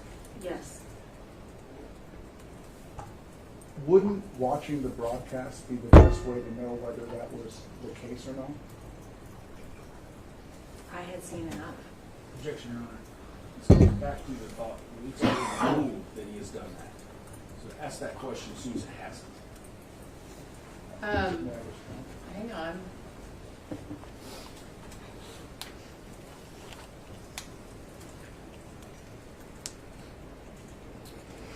So, I guess all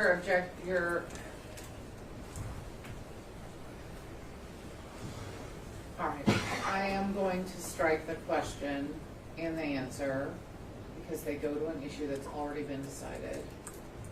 May I be heard?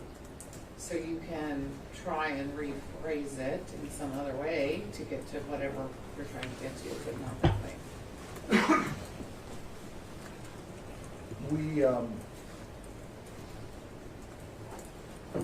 I believe you testified about a picture of the Super Bowl. I did.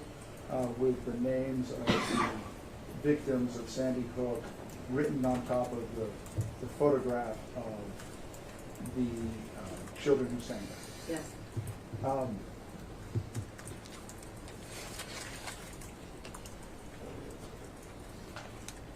Is your basis for testifying that Infowars pushed that picture, that somebody told you that?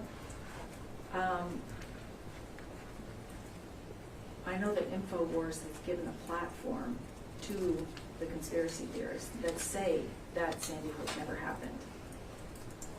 I would agree with that, but my question is your basis for saying that Infowars either displayed that photograph or pushed that photograph somewhere based on something somebody told you? No. Did you yourself see that picture being pushed on any kind of Infowars broadcast? No.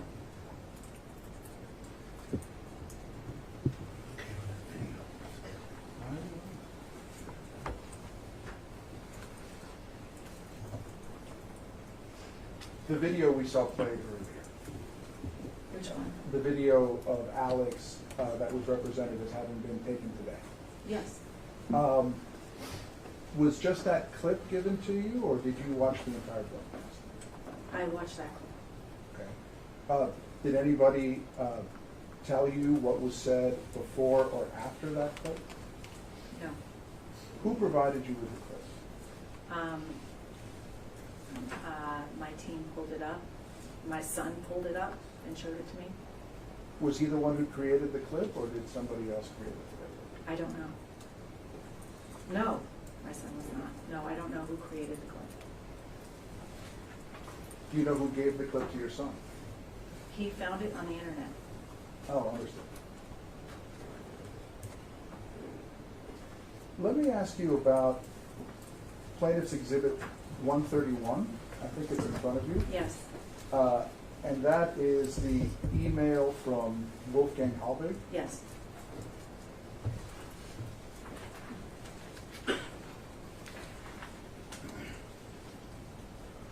That email is dated September 9th, 2019. Is that correct? That's correct. Are you aware that as of that date, it had been several years since Wolfgang Halbig had been on the Infowars show or Alex's show? No, I was not aware.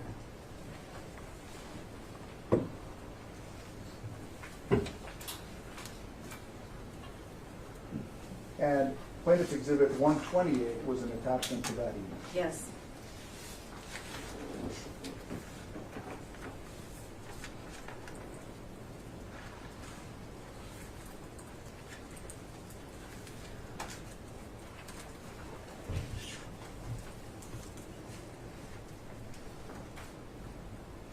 As you sit here today, do you know of any way that Infowars could have known in 2014 or 2015 when Halbig was on the show that he would go this crazy? Speculation. Sustained. Lucy Richards. I was gonna say, I don't think they checked his credentials.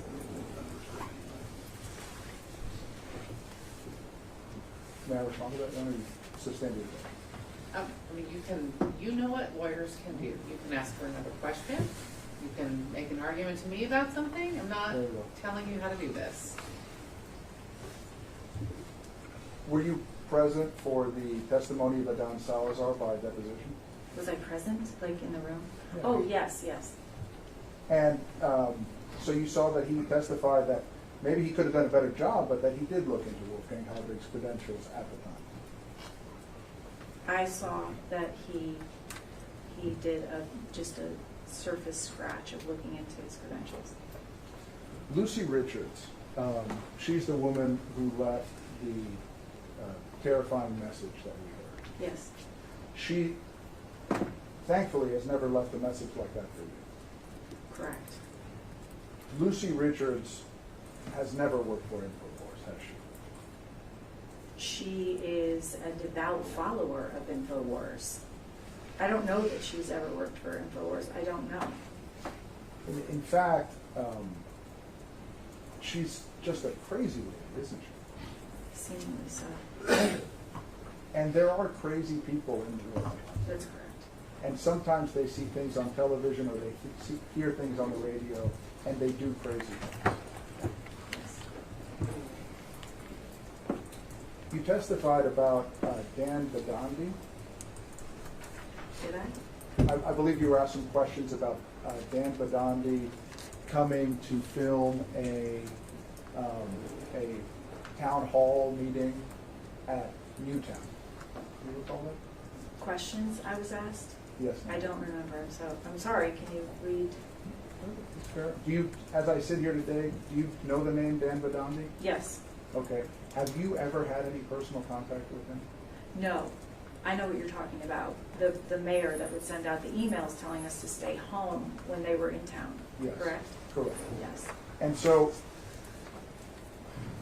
you said, I believe, or perhaps Mr. Ball said, Dan Badandi and others. Yes. The term "and others." Yes. There were no other Infowars people in Newtown, were there? Just speculation. I don't know. I'm allowed. You testified that a man pulled into your driveway on Christmas Day. Yes. What year was that? I don't remember. And the man took some photographs. You went outside. You said, kind of, "Can I help you?" Yes. And he drove off. Yes. He scared you, but you really don't know why he was there. He was there to photograph my property.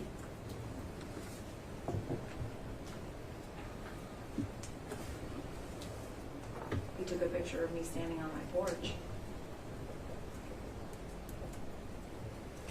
Are you still in therapy today? Yes. How often do you attend therapy? I travel a lot, and I've had many therapists and done many different kinds of therapies in the last 10 years.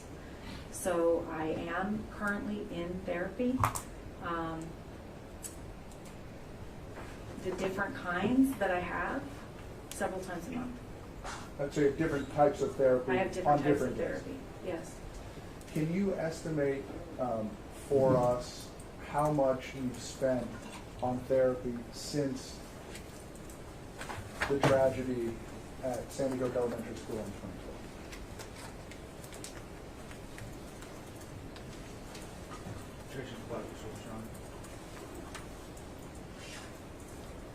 Overruled. If you know, if you don't know, you can always say that you don't know. I don't know. I don't know. I'm sorry, I don't know. Less than $500,000? Yes. Less than $200,000? Less than $50,000? I don't know. The therapists that you are seeing now, how much do they charge? she charges, I'm not $150 an hour. And so about how much per month would you say that you spend up there? A couple $100. You're a published author, I am. and I think you've written 3 books. I have. A children's book, and Before the tragedy. and then since then you've written 2. Nurturing Healing Love and Choose Love. It's about the movement and about the program and the history of that and how it can positively impact people. That's the 3rd book. Yes, You work at your foundation, I do. and I think you have 5 or 6 employees. Yes. You've made many media appearances. Yes. Starting in 2013 and ongoing to the present day. Correct. You've appeared on CNN, yes? Yes. Various talk shows. Yes. You're also a motivational speaker. I speak for the Choose Love movement. I speak to schools and at parent groups. You speak to private organizations as well. I have on a limited basis. If one navigates to the Choose Love movement website, one can find a place where one can make an inquiry for a private event. Yes. And it says you'll speak for 2 hours. I'll speak for as long as you will let me speak. And can you tell the members of the jury how much is the suggested honorarium for your speaking engagement?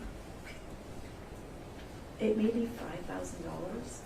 Would 10 be more accurate? It could be 10, 5 to 10.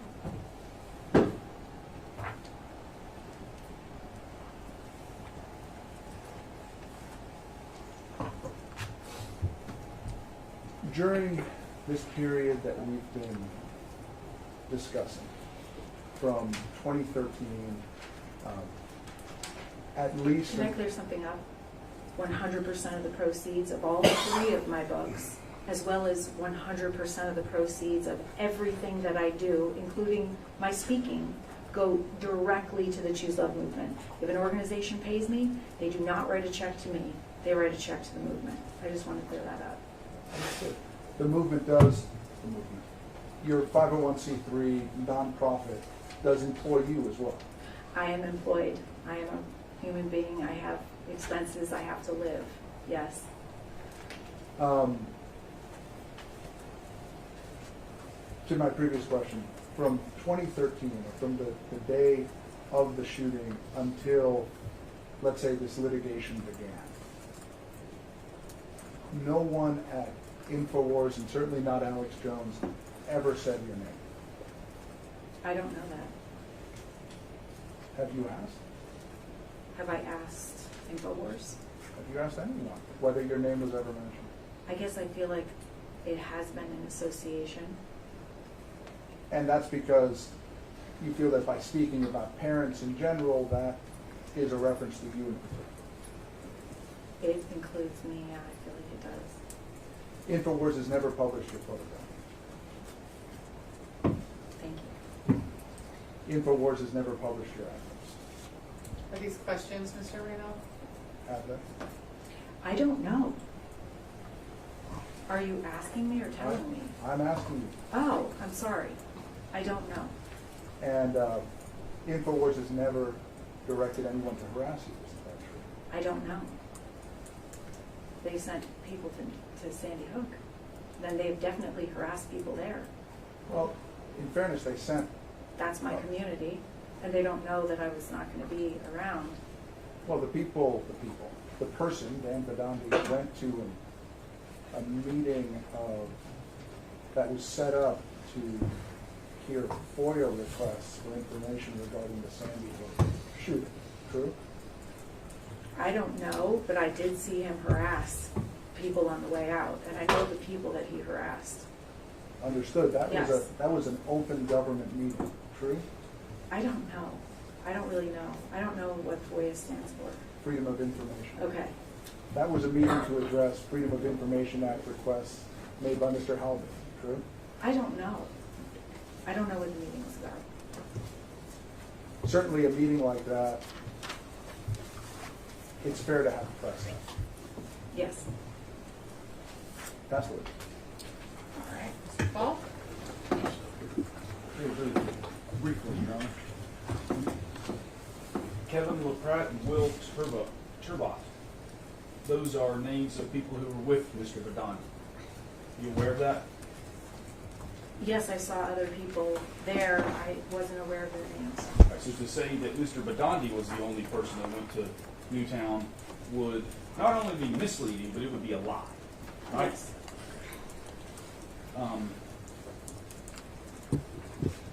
It wouldn't make a lot of sense to put that man in your book, would it? No. So I assume that's why you did it. That book is about healing. Hopefully you can begin that after today. Thank you. Mr. Reynolds? It's fair to say, Ms. Lewis, that other than Mr. Badani, you don't know who all went to that meeting. That's correct.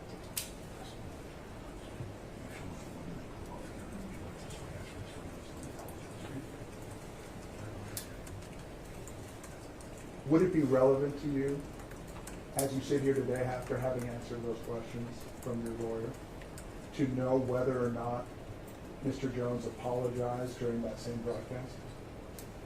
Objection not relevant. And also scope of the Scope is sustained.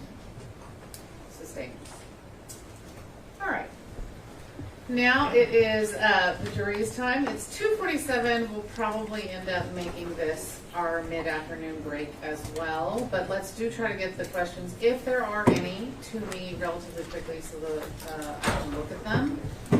Remember all of my previous instructions. This is independent opportunity, no conversation, no research, all the same rules. You're excused. All rise.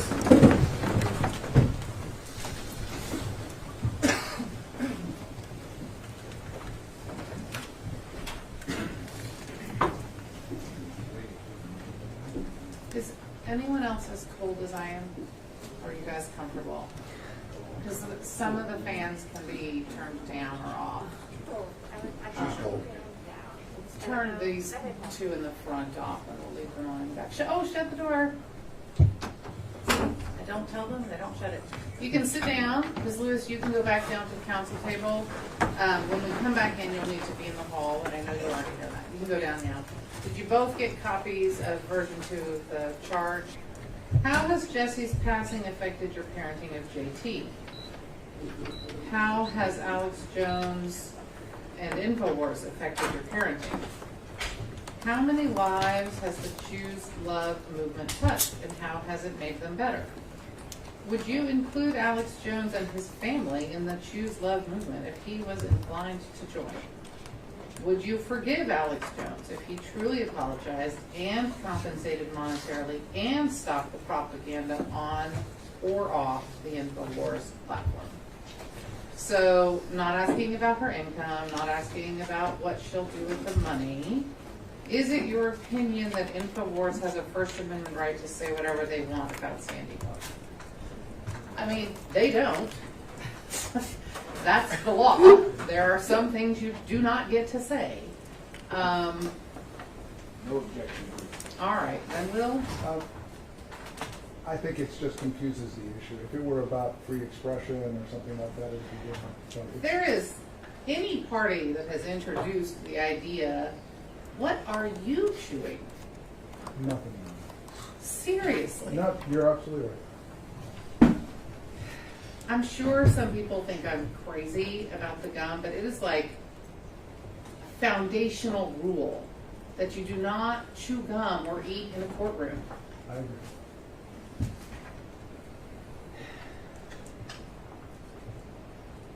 We live in a really casual society, but courts are serious. the business we do is serious. And sometimes that means we practice things that might, in another context, not have as much meaning, including rules about gum and food and dress and decorum and taking turns and those kinds of things. And so it's important. Not as important as some things, not as important as the substance, but the rules let us get to the substance. What I was going to say was,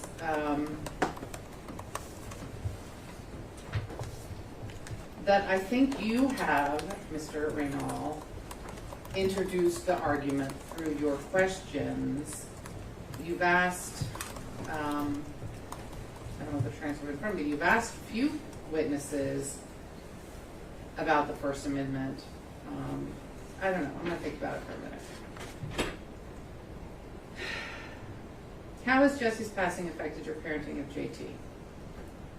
How has Alex Jones and Infowars affected your parenting? How many lives has the Choose Love movement touched, and how has it made them better? Would you include Alex Jones and his family in the Choose Love movement if he was inclined to join? Would you forgive Alex Jones if he truly apologized and compensated monetarily and stopped the propaganda on or off the Infowars platform? I think those are fair. Are there any objections to any of that last set? Not from this side of the room, Your Honor. No. I don't know.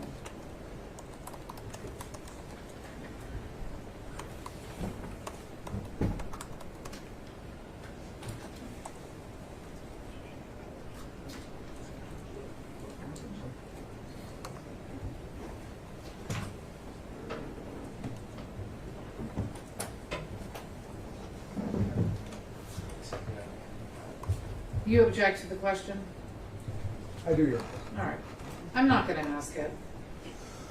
I think it's on the edge. It asks for her opinion, First Amendment, what it allows. It's not really a matter of opinion. She's not a lawyer. So, I think we're ready. On the record, we have gone through the questions submitted by the jury, eliminated half of them, kept half. The ones that you know I'm going to ask.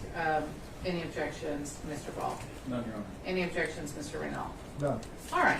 Then we are ready for Ms. Lewis and Ms. Magic Still. We're ready for the jury.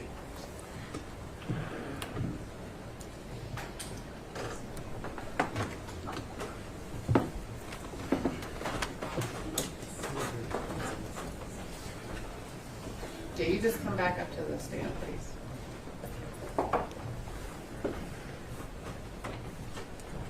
I'm bringing the jury in.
All right.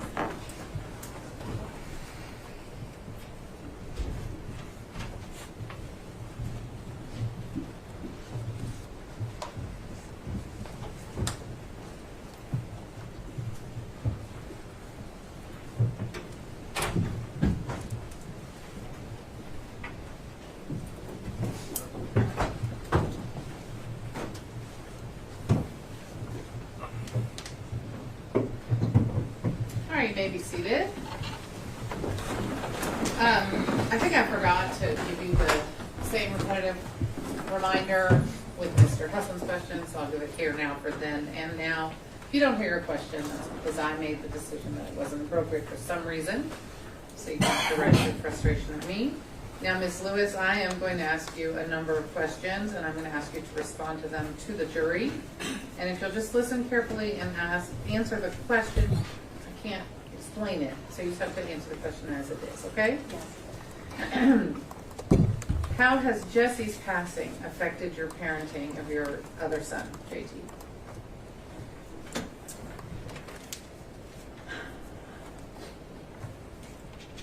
That's a good question. It has impacted my parenting, obviously. I think that when you have one son that's murdered, you want to bubble wrap the other son so that they never feel pain, and that's obviously impossible. And I think that I've done that a bit with JT, trying to be overly solicitous and trying to keep him safe. And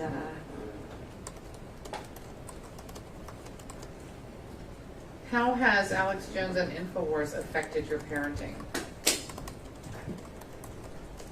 I think that question relates to the first question. As a parent, it's your responsibility to keep your kids safe, and I wasn't able to do that with my first child, and so I am so probably overly zealous in trying to do that with JT. And so I've taken measures that might seem over the top to some, but to me, I don't want to fail my my surviving son, and I know consciously that I didn't fail Jesse when he was murdered at Sandy Hook, because he was where he was supposed to be by law. But you have a little bit of guilt that you sent them to school that morning, and so I think that it has definitely impacted my parenting, and it's negatively, I would say. Unfortunately, I think that he would agree, and but you know, I was doing the best that I could with the skills and tools that I have at the time, and I continue to get more. How many lives has the Choose Love movement touched, and how has it made them better? The Choose Love movement has impacted millions of lives all over the world. In fact, our last conservative estimate was over 3.5 million children that have received this type of essential life skills programming, this type of programming that enable them to thoughtfully respond to any situation, circumstance, or interaction by choosing love. And we have a powerful formula that we teach. And this formula leads you, it's a pathway to flourishing. And it starts with courage. Courage to tell the truth. Courage to be present with whatever is happening in your life. The courage to do the right thing. Then gratitude is the next formula, and it's the courage to be grateful even when things aren't going your way. I try to live my life this way. And then forgiveness, and it's the courage to forgive even when the person who hurt you isn't sorry, doesn't care, or may not even know. And then compassion in action, which is the courage to step outside of your own pain and suffering, even your own busyness and distraction, to help other people. And then the beautiful thing is when you help other people, that helps and heals yourself, and I have certainly felt that. These are just some of the things that we teach kids, and this type of programming was priced out of the market for my son. The school that he went to, when I asked them about this type of programming, they said they spent so much money on this type of program, that they couldn't afford to train the teachers in this. And so I thought, wow, this would have saved my son's life. So I created a program and I made it free, because every child, actually every parent, every grandparent, every human being should have access to these essential life skills that are backed by science and that we know can create a safer, more peaceful and loving world. Would you include Alex Jones and his family in the Choose Love movement if he was inclined to join? Absolutely. Absolutely. Would you forgive Alex Jones if he truly apologized and compensated monetarily and stopped the propaganda on or off the Infowars platform? I'm so glad you asked that question, whoever did. It's a great question.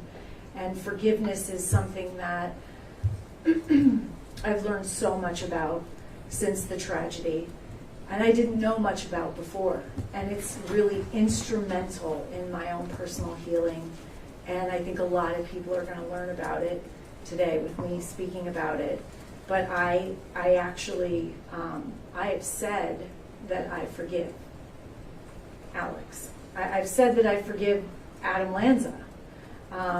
And I feel compassion for him. And I forgive Alex, and I feel compassion for you. But forgiveness is starts with a choice, and then it becomes a process. That doesn't mean that everything goes away, that you make this decision to forgive, and then everything's okay. Forgiveness starts with a choice. Choose love. It is choosing love, forgiving. It starts with a choice, but then it becomes a process. And depending on who you are and your situation and your story and your level of pain, it is something that you might have to do every single day, multiple times a day. And it's a way to let go of some of the pain and to get your personal power back, to enable you to live your life. Forgiveness is a powerful healing tool, but it's something that I have to work on every day. And it doesn't mean that you don't hold the person that you're forgiving accountable. They're still responsible for what they did. It has nothing to do with accountability. You can, this is maybe a bad example, but if someone was raped, you could forgive your rapist, but you would have to hold them accountable. Because if you didn't, then they would continue doing that to other people. So you have some amount of responsibility in your forgiveness to continue to hold somebody accountable. Because if you don't, then they will continue. Ms. Lewis, thank you for your time and your testimony. We all appreciate it. At this time, you can go back down to where you've been sitting. Thank you.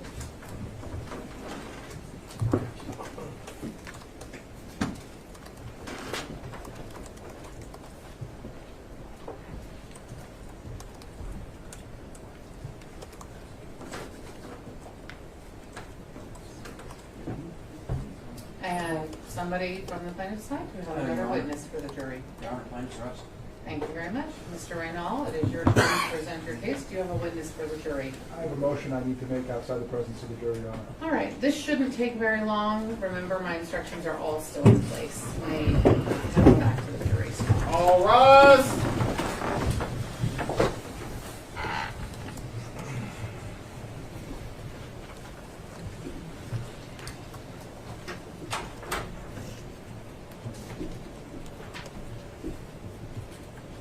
And if you just, whoever's last, shut the door for me, please. Thank you.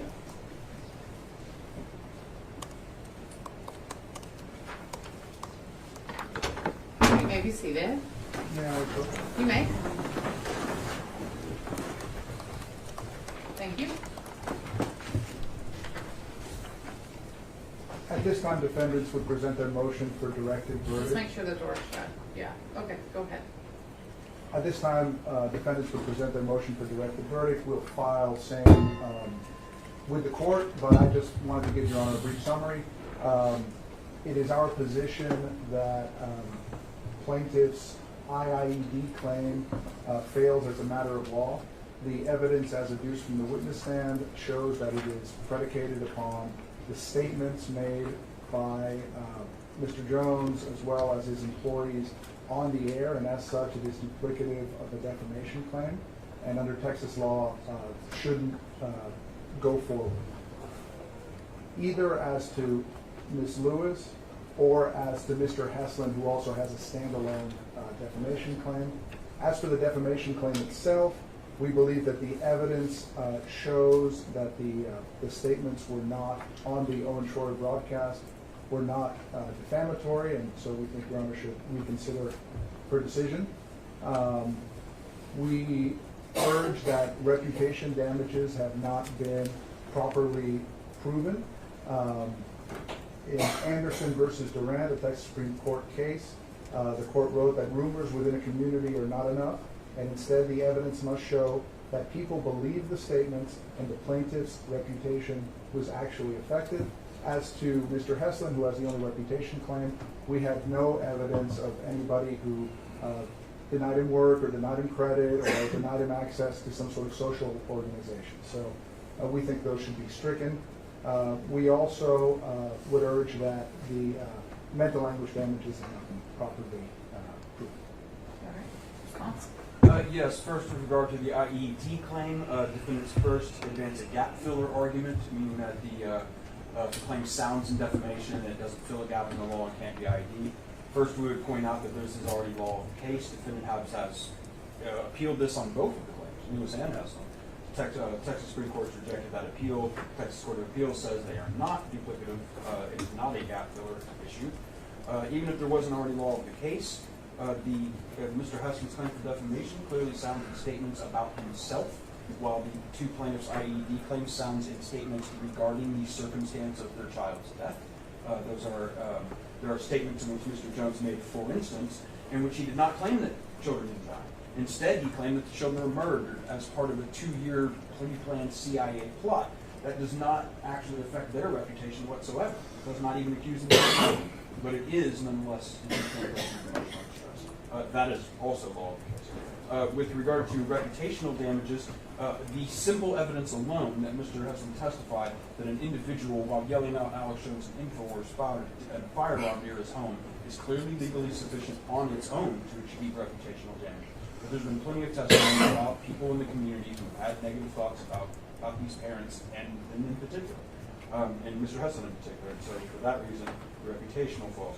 As far as the mental anguish damage, I don't know a better way you can have legally sufficient evidence than by having two separate psychologists, a psychologist and a psychiatrist, one who has a formal diagnosis and who related it to these events, as well as the personal testimony of the plaintiffs about the torment in their life. As such, we believe the measure to directed verdict is frivolous. Any reply, Mr. Reynolds? No, Your Honor. All right. The motion for directed verdict is denied. Any other motions we need to take up outside the presence of the jury? I have received a copy. I couldn't hear.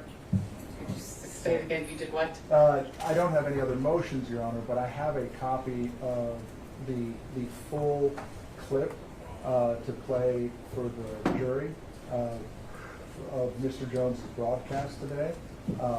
I have two versions. One of the versions has some remarks about the attorneys as well as the court. I didn't know if Your Honor wanted me to play that clip or one that has been edited to take that out. Our response is, I think this is being offered for optional completeness. I'm not sure. I'm not sure either. Exactly. It Okay, is. so let me. Okay. Then if it is for optional completeness, then the rule of optional completeness requires them to identify a specific statement made within the recorded part that was played with the jury, while also identifying a specific and also identifying how that statement existing on its own could be fundamentally misleading to the jury. Then they must identify a specific statement in the portion that they would like to play that is necessary for the jury to properly understand what just happened. Otherwise, they will be misled. What I have heard is basically that after calling Mr. Heslin mentally challenged and autistic and claiming that his ex-wife and all of us lawyers are exploiting him, that then they want to play an apology or some other things that Mr. Jones says that they think will be good for them.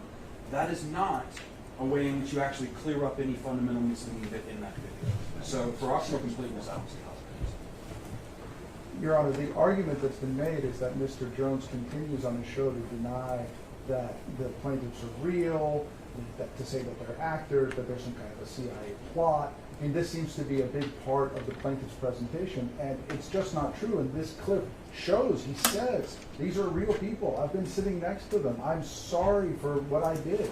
You know, and in that sense, their portrayal of it is misleading.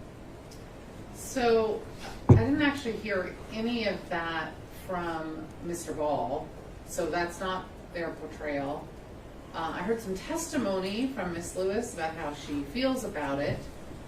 Again, I don't think that constitutes a portrayal. I think, let me put it this way. I believe that Mr. Bankston is correct in how he describes the rule of optional completeness. Do you have an argument to make for why whatever portion of this video you think needs to be played is required for the jury to not be confused by the portion they heard earlier today? It's the argument I already made. And Your Honor, I would just reply to that, that the idea that he's saying that they're not, like he wants to play it so he can show that Mr. Jones believes that they're real, he literally said that in the video that we just played. So it shows how someone is real. Right, I did hear that as well. Also the claim that he's been sitting next to them all week, I heard that also. I have a hard time imagining, and I have not watched it, that any clip that includes a conversation about what's happening in court this week can be in any way helpful to the jury in their job. I've certainly, can you please sit down, Mr. Jones? It is not your turn to talk. I will happily allow Mr. Reynal a minute to hear all of your suggestions if you and he think that is necessary, but you have to wait.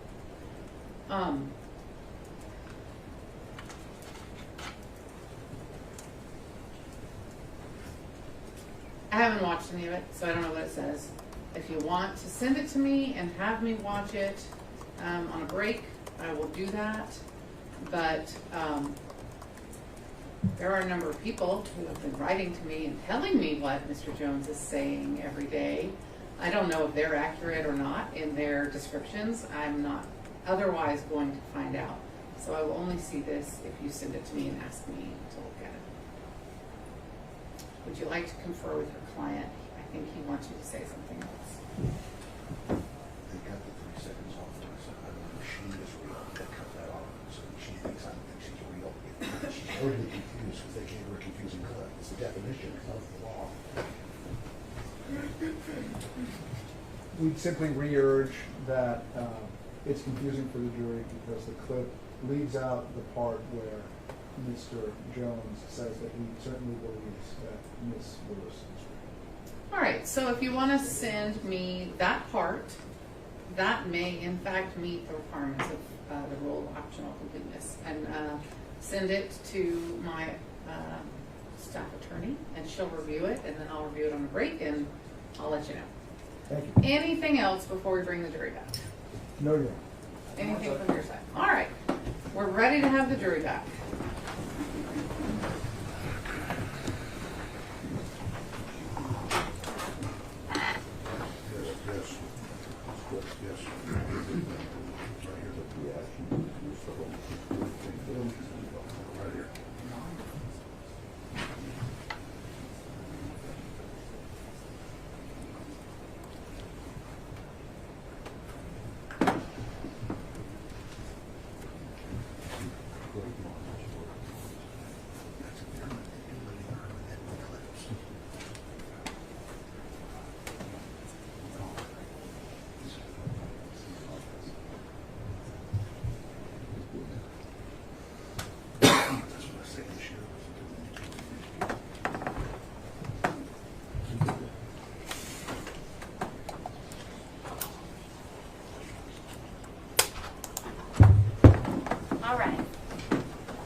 right, you may all be seated. Mr. Reynal, do you have a witness for the jury? I do. The defense would call Alex E. Jones. All right, Mr. Jones, come stand in front of me, please. Raise your right hand. Do you solemnly swear or affirm, under penalty of perjury, that the testimony you are about to give shall be the truth, the whole truth, and nothing but the truth? I do. Thank you. Come have a seat. In the witness chair, there is water and glasses. You have pretty good volume. I don't think you'll need to lean into the microphone. I see that you have a document with you. I don't know if you were here when I explained to a prior witness who brought documents with them that you can't look at any document for any reason while you're testifying until and unless one of the lawyers or myself instructs you to do so. So I'm going to ask you to actually just give it back to Mr. Reynal until he may think you need it, okay? Okay. Did you understand all that? I did, yes. Okay. While you testify, it is not a conversation. It is a question and answer. So the instructions are to let the lawyers completely finish asking their questions before you begin your answer, to listen to the question and answer what is asked. So you can't always say that you don't know or you don't understand if those things are true. To answer out loud in words and not head shakes and the like.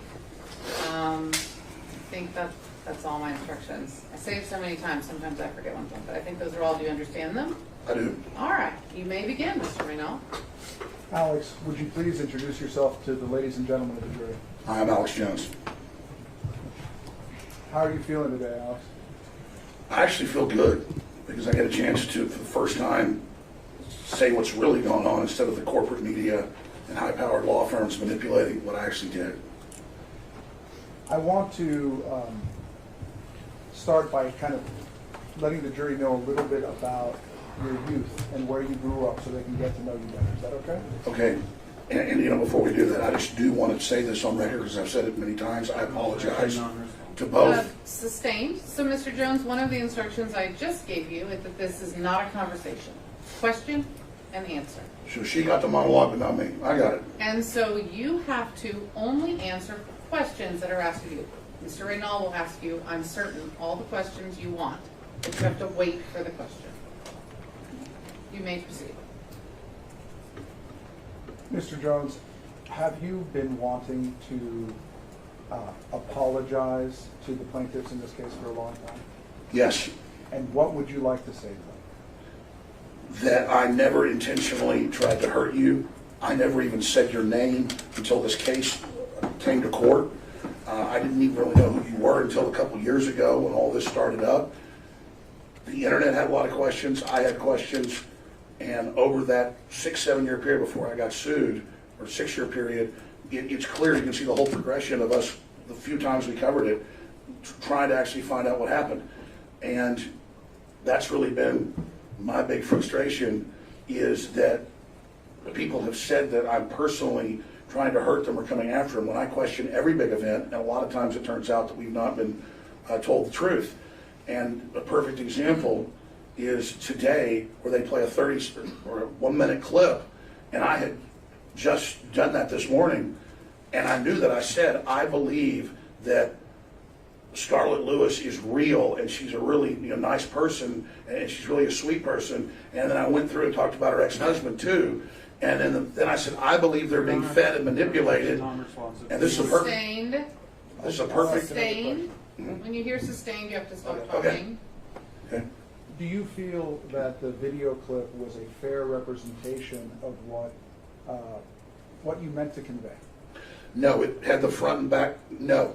Okay, and why wasn't it fair? Because it had the front and back cut off of it to totally misrepresent the apology at the end and at the first, where I said, I believe she's a real person and lost her child. So someone edited that and then showed it to her, and then they brought it in here and played it to show it to you. And I think you should ask to see the full segment. All right. So now that we've got that out of the way, I want to ask you some questions about where you grew up and how you came to have your business. Can you let us know where are you from in Texas originally? I first was born in Dallas, then I grew up in a suburb of Dallas called Rockwall. And how old were you when you moved to Austin? 16. And can you tell the members of the jury why your family relocated to Austin? My dad sold his dental practice, and there was too much crime in Dallas, and Austin was a safer city. Were you still in high school when you moved? Yes. And did you graduate from high school? Yes. Here in Austin? Yes. And did you go to college? No. I mean, I went a few years to community college. Are you married? Yes. How many children do you have? I have 4. Can you tell us their names and their ages? I've got, I need to say their names? Well, You don't have to if you don't want to. well, there's Their the, ages. sure, there's Rex, who's 19, Charlotte, who's 18, Georgia, who's 14, and Veronica, who's 5. And is your wife present in the courtroom today? She is, she's right there. Okay. And what's her name? Erica. I want to ask you some questions about how you got started out in media with your radio show. Okay? How old were you when you first felt that you wanted to be on the air, that you wanted to work in media? When I was about 17, I really liked listening to talk radio. And I'd grown up with my dad on road trips listening to like Larry King when he was still on radio. And I really liked Larry King on radio and then also on CNN. And I also liked Howard Stern, thought he was funny. And I really wanted to be a talk show host. And how did you take that desire to be a talk show host and those early influences, how did you translate that into action? How did you first get on the air? I had been out of high school about 1.5 years, 2 years, and I went down and took classes at the Access TV station here in Austin, one of the first places to ever have Access TV. They had one of the best systems. So they had a lot of equipment and a lot of studio space. A lot of it was old, antiquated, but still very useful. So I became self-taught with that equipment. And in about 94, 95, and then 95 started doing my own little call-in shows. And then those became pretty popular quickly. And so the phone rang, and a DJ by the name of Sharkman, who had a national show that was managing the local station, 98.9, said, I think you should come in and do like a 3-hour radio show this Saturday and see what people think. And they had Howard Stern on their station. They had G. Ward and Liddy, a bunch of other big hosts. They had some other big local hosts who couldn't light the phone lines up. And the first time I went in, they got about 100 calls the first night. How old were you? I was, I think I was 21, 22 by then. And what was the format of your early shows on Austin Public Access TV? It wasn't as conspiratorial or political. There was some of that because there was other people doing those shows, and I already knew about that information. But it was just all over the map. It was just really call-in shows on different topics. Did variety shows like carved pumpkins on TV on Halloween, and have a guy come in with his pet monkey and it dances around. Just fun stuff. Because I also liked Johnny Carson growing up. Did people like your show? They did. And did your show? I mean, it sounds sort of like almost like a Wayne's World kind of thing. I think Wayne's World's a good way to describe it. And did it win any accolades? It did. It won Best of Austin a few times in the newspaper, and pretty much started getting written about, and even national coverage within about 2 years. Really? And so tell us, you've told us already about Larry King and about Howard Stern. Who would you say influenced you artistically in the format and how you did your show then and became the man you are today? I mean, really, I listened to Larry King a lot because my dad listened to him on the radio a lot when I was, from the time I was like 6, 7, I remember listening to Larry King. And then I'd watch him a lot of nights at home in junior high and high school. So I would say more than anybody, Larry King. Okay. And did there come a time when, because of your success and having won this Listener's Choice Award or Viewer's Choice Award, that you were able to be syndicated? Well, I won a couple of those. I don't think the syndication folks were even paying attention to that. I built a studio in a bedroom in my house because they wouldn't put the equipment in at the local station where I had top ratings to syndicate it. And so I went home, got the equipment, had an engineer come set it up, and then called a syndication outfit and got a sponsor, and then I paid to put it on the satellite. And then I got about probably 60, 70 affiliates in about a month, and then it went up to several hundred affiliates after that. Can you describe for us what the setup was like? Was it in a spare bedroom? It was. And what kind of furniture was in there? Just a simple wooden desk and a microphone and a little mixer, and then a chair if I had a guest. And what is syndication for those of us that don't know? Instead of being on one station, it goes up at that time to a satellite. Now a lot of it's over the internet, and then that's beamed back down, and then other stations can pick it up. And so you said you were syndicated on how many radio stations? It fluctuated between 30 or 40 at first, and as much as over 200. I would say things that were politically not popular to talk radio, more left-wing things like being anti-war or things like that, and I would lose a bunch of stations, and I would gain more stations. But talk radio was mainly conservative. And so when 9/11 came around and I had questions, we lost 70% of our affiliates in 1 month because I didn't want to, attack all these foreign countries. But I still was steadfast and had that message. So then I got real popular with the left wing, but I wasn't trying to be left wing. I was trying to follow the right thing, even though it made me lose most of my radio stations, which is the issue of how I do what I think's right. Sometimes I'm wrong. I've been more right than wrong, but I don't do it for the monetary thing. I do it to tell the truth, or to try to tell the truth, and then the monetary comes with that because people can tell this guy's not reading off a script, and with that comes its own issues. But I'm not lying like the corporate media on purpose. That's the big difference. And so let's focus in on this early period. What year did you get syndicated? I syndicated myself in 1998. And at that time, did you already have the show name, The Infowar? Yes. It wasn't ever called Infowars. It was just the Alex Jones Show. Because you have to call the show your name, because that's how they do it with the ratings that were written in on little diaries. So to be on radio, you had to say the name of the show coming in and out. It was like TV for Nielsen ratings, so it was the Alex Jones Show. Tell us about Infowars. How did the name Infowars come to be, and how did that business start? Vic Freeland, who was an Air Force veteran, who worked in Air Force intelligence in Vietnam, he was the deputy fire chief in Austin, and he was a listener, and he'd done some talk radio interviews. He'd been on some syndicated shows because of magazine articles he'd written, and he came to some of the events, and he said, listen, you're really involved in an information war. That's that, and because all information is propaganda, whether it's true or not, it's called information war. And so you ought to try to get that URL. And he had a big old laptop. He said, look, it's available.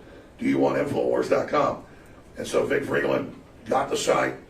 He then, even in his spare time, he was still working with the fire department then, he built the basic site and stuff, then helped find me a volunteer or whatever at first. We didn't really have any money to then start updating the site a little bit every day. And that was in 1997. So Infowars came from an Air Force intelligence term. So you had the Alex Jones Show that was being broadcast, and you also had Infowars at the same time. Yes, I had a radio show. At the time I was doing a local radio show, and then I was doing the syndicated one out of my house, and then I had a website that I could post articles on or links to say, look, this is on the site, go check it out on air. So it's kind of a way to make radio almost like TV, because the internet was starting to become more effective and more, where it actually worked. The word's not effective, where you could actually post stuff and do things. And so we could put things on there and show people what we were talking about. Did you also start making, in order to support Infowars, did you also start making documentaries? I did start making documentaries. In 1997, I made my first documentary, America Destroyed by Design, about the Great Reset that was coming and the different UN documents that were in it. And then I made more than 25 more films after that. Why make the films? Most talk show hosts would sell a coffee cup or a newsletter to fund themselves, and I wanted to build a larger news organization because I wanted to do more and I wanted to make documentaries. So I went out and made documentaries and used the money from that to make more documentaries, because that way you could show people what it was you were talking about in a format before there was really the internet. Because even though the internet was around, it was mainly text and pictures. In 96, 97, 8, 9, documentaries on VHS and then DVD was the way people interface with that. And at the time, what was your main topic of interest that you wanted to explore through your documentaries, as well as through your radio show and your website? The plan to cut off U.S. energy reserves that we're now experiencing, the plan to cut off all coal power generation, then gas, and the forced move onto renewables, but that it was in the documents. They didn't plan to even have those. It was a post-industrial program called Agenda 21 that George Herbert Walker Bush signed on to in Rio de Janeiro in 1992. And I read the plan, and it said we're building a post-industrial world. We're going to have a controlled demolition of civilization to force depopulation. And now that's mainline news. Bill Maher called for depopulation last Friday night. In addition to your documentaries, are you also an author? I am, yes. How many books have you written? I've written 2 and contributed more than 20. We'll talk about your latest book later. Let's move forward a little bit. In 2001, what, if anything, happened with you and your program at YouTube? Say that again, please. Did you have a series of videos that were very successful on YouTube in the early 2000s? Before YouTube came around, in I think 2004, and then it was out of some guy's garage in San Francisco, got bought by Google around that time. We were actually putting out videos ourselves that we were streaming ourselves, but it became too expensive, so we had to stop. We were doing that by 2000, 2001. And I mean, these are all the technical things, but then Google Video came around, and we had videos on there with millions of people that watched them. And we were just putting them out for free, and it was very popular with the left because it was us tracking and protesting the KKK. It was us exposing police brutality and things like that. And I wasn't trying to be left wing. I just thought those were really important topics. And so I got really popular with the left wing then. And they went and had me speak in San Francisco and New York, and I got big awards, by the big liberal Democrat channels. Let me ask you about that part, because that's an aspect of your work and who you are that you cultivate, which is different from in the studio. From the very beginning, did you believe it was important to go to demonstrations, to talk to the people on the street, to be part of protests? Absolutely. And how did that play into what you were trying to do at Infowars? Well, Infowars is a radio show on TV. And that's really what Oprah Winfrey is too. It's just, but I mean, it all goes back to radio, and that started 100 years ago, or a little bit more now. And so that's a separate thing. A talk show with opinions and people debating. It's like The View. They're not fact checking, they're just giving their opinions. When I'm on the radio show, most of the time I'm just a pundit giving my opinion. Everybody on talk radio knows that. We play devil's advocates, we look at both sides. I don't do that very often now because people can edit tapes and hurt you bad. I would say, well, let's look at this. They're saying this, and they believe that, and now let's look at this. And later as I realized my show had a lot more power than I thought, I realized, well, even if I'm not the one editing these tapes, I've got to be more careful because there's bad guys out there that will do it. But the films I'm proud of, we didn't ever put any films out about Sandy Hook, never had any products about Sandy Hook. The films we would try to really vet and do more journalistic research into and fact check and interview renowned people. I mean, I interviewed like former U.S. Attorney Generals and members of Congress and former chairman of the Joint Chiefs of Staff. I mean, that's who we would go for these films. Top economists, just really big names for these films. And they were very, very popular. So that's where I've been journalistic and done a good job.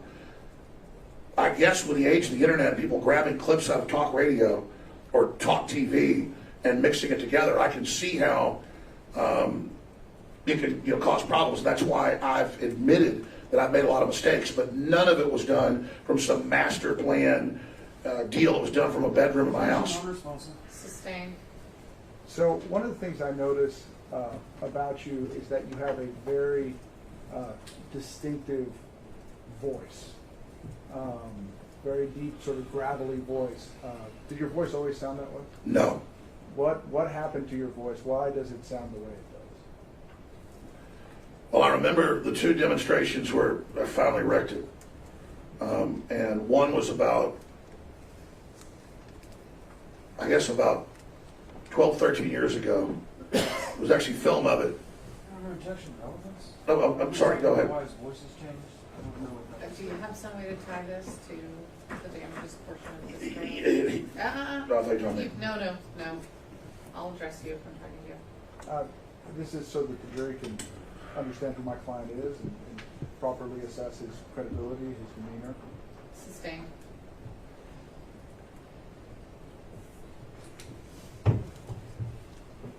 Let me ask you directly about Infowars as we're coming into the period where Sandy Hook occurs. Okay? Yes. About how many employees did you have circa 2012? I'd say about 45, 50. And where were you broadcasting from? What year? 2012. Oh, I was broadcasting from offices, studio. In terms of size, how does that compare to, for example, the New York Times in terms of how many employees? Objection, speculation. I don't believe this witness has any personal knowledge about the New York Times. So you can only answer the question if you have actual knowledge about how many employees the New York Times has. Otherwise, you have to say I don't know. So as a member of the media, are you generally familiar with the different media organizations that are in the industry? Yes. And based on that knowledge of the industry, can you tell us size-wise how your organization compares to the New York Times or to CNN? It's between 1/100th and 1/20th the size of those different organizations if you count it for employees and bureaucracy and the number of offices and things they do.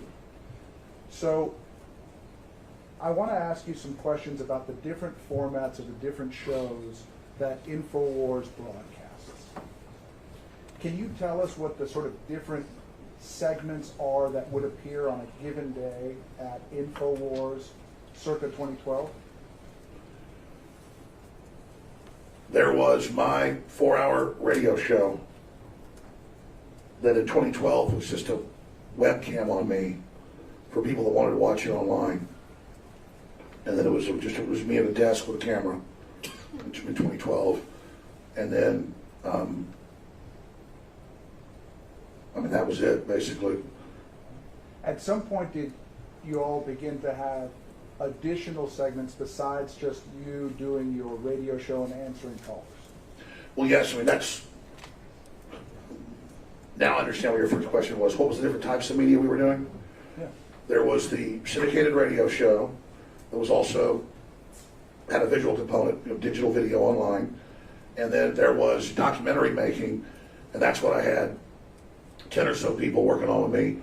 And then I started to develop reporters and people to go out and actually cover like live events and protests and things that were going on. And then we also did everything in-house. So we had our own shipping department to be able to ship out books and films, not just my books and films, but a lot of other authors' books and films. So we interview a lot of those authors. And so that's what we were doing back then. Now, your radio show, was it purely a call-in show, or did you also go sort of on rants about different issues that you were seeing? Yes, we would have a lot of calls. Sometimes the whole show would be calls. Sometimes it would be all guests. Sometimes I would just decide I had so much news that I was going to just cover up to 100 stories on there and just look at them. The audience knows whether it's the BBC or whether it's an Infowars story or whatever it is, they can choose, they can go look it up for themselves. We're just covering what's in this. And so we just bam, bam, bam. It's the same way today, like Pelosi's in Taiwan. What do you think of it? You think there's going to be a war? The Chinese are threatening war. Oh, look, Biden fell down again. Oh, look, that they found another trailer full of 50 dead people in Texas. This is horrible. We got to do something about this. And it's just coming up next. It's real simple. I got a stack of news. We're going to play a video clip of Bill Maher, saying we need to depopulate the human population. And we got, let's take calls. What do you think about Bill Maher saying we should get rid of the majority of people? Well, who's going to do that? Who's going to do the killing? I think this is wrong. I think it's dangerous. I think it sounds like Hitler. I mean, that's what we do. And how did, at the time, 2012, how did you source the stories that you wanted to cover during that segment of your talk radio or 95% of what we were covering was mainstream news going, look, they're saying this, do you believe it? Or what do you make of this? It's that kind of thing. Is that we would simply do what talk radio does. That's what talk radio does. That's what Larry King did, is stack of news articles, talk about what's going on, what people are saying, ask callers, what do you think of that? Do you buy that? What do you think is going to happen next? Are there really WMDs in Iraq? Are they lying about it? And then the talk show hosts make their predictions about what they think, and then the talk radio listeners basically keep note and see who's the most accurate, and it becomes a big game to see who has made the best predictions and things like that. And so that kind of lends itself to the very nature of a soapbox, is people speculating. That's the nature of people going to a park and standing up at Speaker's Corner in London for 600 years and giving their opinion. That's what free speech is. Now, please tell the members of the jury, has your method where you get your stories, has that changed over the years from 2012 until today? No, it's not really changed. I mean, we have clips from the news where it's like, here's a clip of this person saying this. And we always try to actually play it in context. Most of our clips are about 2 minutes long, so they're not little deceptive clips. We want to show what somebody actually said. And we'll just play a clip, give our opinion, and ask callers what they think about it. Or, again, we'll say, should Pelosi go to Taiwan? The Chinese are threatening war. And I said yesterday, I don't really like Pelosi. I don't want war with China, but I think it's good she's going, because we should stand up for ourselves and not be pushed around. And then we take calls and say, what do you think?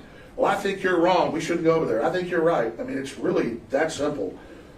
Do you also, did you then and do you now also host debates?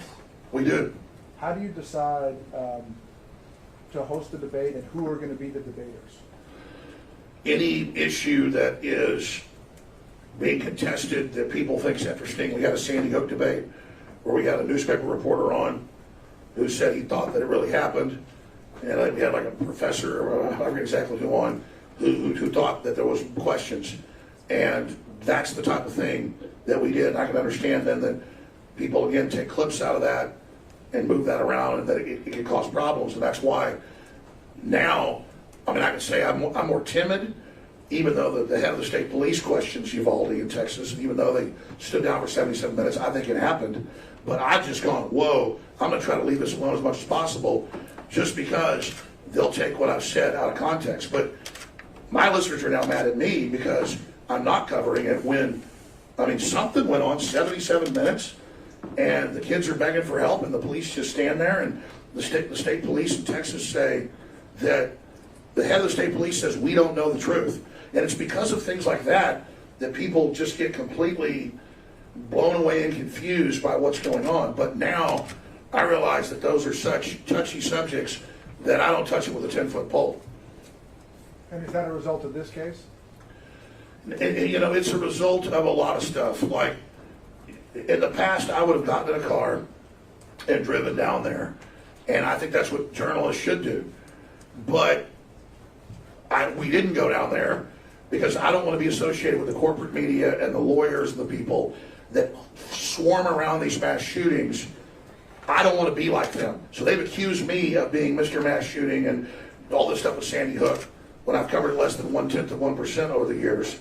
And so I don't want to be like them. So we need to send reporters to Uvalde, and the American people can figure out what's going on. But I'm not going to get involved in it. So we've talked about the call-in portion. We've talked about hosting debates. Do you also interview? And I think we talked about doing the news based on what you're reading. Do you also interview guests? I did. And do you always select the guest that you're going to interview, or sometimes does one of your producers suggest to you, hey, you should interview this person? In radio, the producer isn't the person paying for it. In Hollywood or TV, the person paying for the entertainment show is called the producer. In radio, it just means the booker. And then they call and get the guest on the line or on Skype, and they check into the person. We get all these guest offers and things. In the past, I would do cursory stuff and sometimes mail it in with guests. That's just what talk radio does. I mean, I was a producer for other shows 25 years ago, not just my own show, and they were pressuring us. I was helping produce on a sports show to get up to 5 guests an hour. So you're just calling people that are already in the news, that are sportscasters or pundits, just like ESPN now. You see all these different writers and talk show hosts on the show. So it's the same for political stuff. You're just getting guests that are in the news, that are interesting, and then getting their opinion about things. And so now most of the time, though, I say, I want this person, I want that person, and I'm more in control of the guest that I have. But in the past,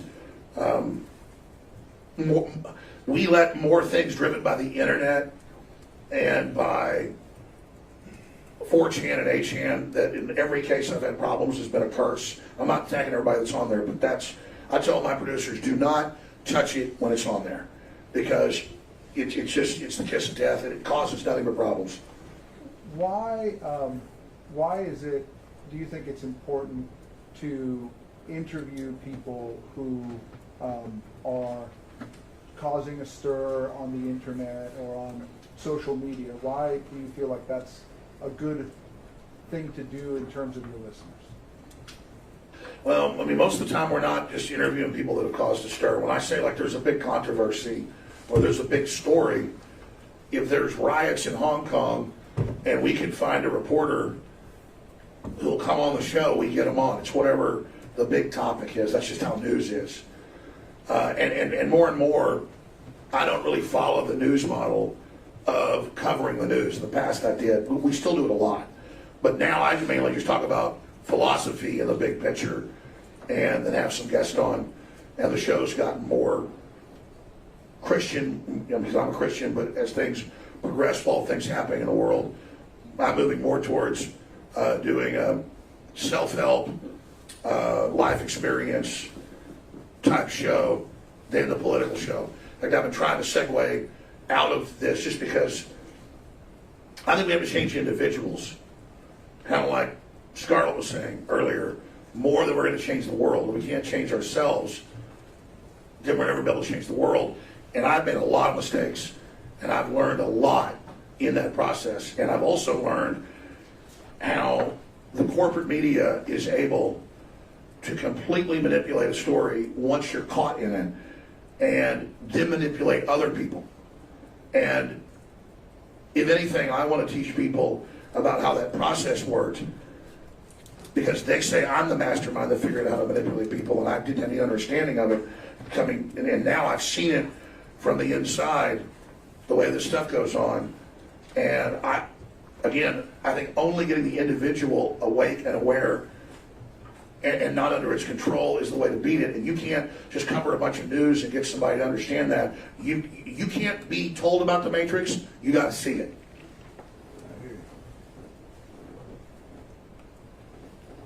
Let's slow down a little bit, and I want to ask you about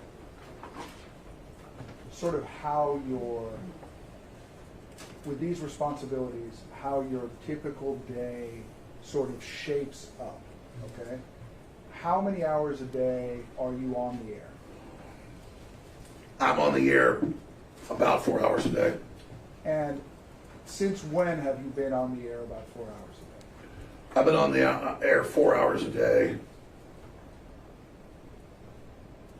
since about 1997, 98. And in order to prepare for those 4 hours that you're going to be on the air every day, well, let me ask you this. How many days a week? I'm on the air 6 days a week. So in order to prepare for 4 hours a day, 6 days a week, how many hours per day do you spend on prep for your show? I spend about 2 hours at night and about 2 hours in the morning, and then I do some research in the afternoon. In addition to prepping for your show for about 4 hours and being on the air for about 4 hours, do you have other responsibilities? I do. And what are your other business responsibilities? Well, we don't have a lot of sponsorship because with sponsorship comes the control of the sponsor's political views. And so we sell books and films and other things to fund ourselves. And then you've got to source that, you've got to have that, you got to get good deals on that because a lot of times, like in the case of Storable Food, we're only making 20-30% on it. So it's you're competing against Amazon. And so you've got to really spend some time on that. And about how many hours per day do you spend on general business administration as well? 2 or 3 hours. So your average day, would you say, is somewhere between 11 hours, 12 hours a day? Yes. 6 days a week? Yes. Do you depend on other people to help you produce your show and decide what you're going to talk about? I do. I depend on my crew, and I depend on, really what they do is they just give me hundreds of clips that are in mainstream news, alternative news, things that are happening, video clips, and I'll sit there on my computer and just review them. And then I tell them, just print me the top stories off of 10 or 15 news sources, and I say go through everything, randomly change it up. So everything from Japanese news to news in Mexico to the BBC to the LA Times to just everything, and then also alternative media. But more and more, we just show clips of what's actually happening out in the world. It's not disputed. There's just stacks of news. You can be on air 24 hours a day. All you're doing is like a curator, just showing people, hey, we looked at this, we think it's interesting. We looked at that. The idea that there's like certain stories that are like these big bonanza stories that we focus on is just not the case. There is a glut of news and information. So we've talked about your responsibilities and your duties in your work day at Infowars. Do you also appear on other people's shows? Yes, I've been on thousands of different programs in the last 27, 28 years. Any that we would have heard of? I've been on Howard Stern and on his network many times. I have been on Joe Rogan's show many times, even predating his current podcast, done in 25 years. I've been on The View. I've been on Piers Morgan. I've been on 20 or 30 BBC shows. I've been on Japanese television. I've been on Saudi Arabian TV. I've been on Israeli TV. I've been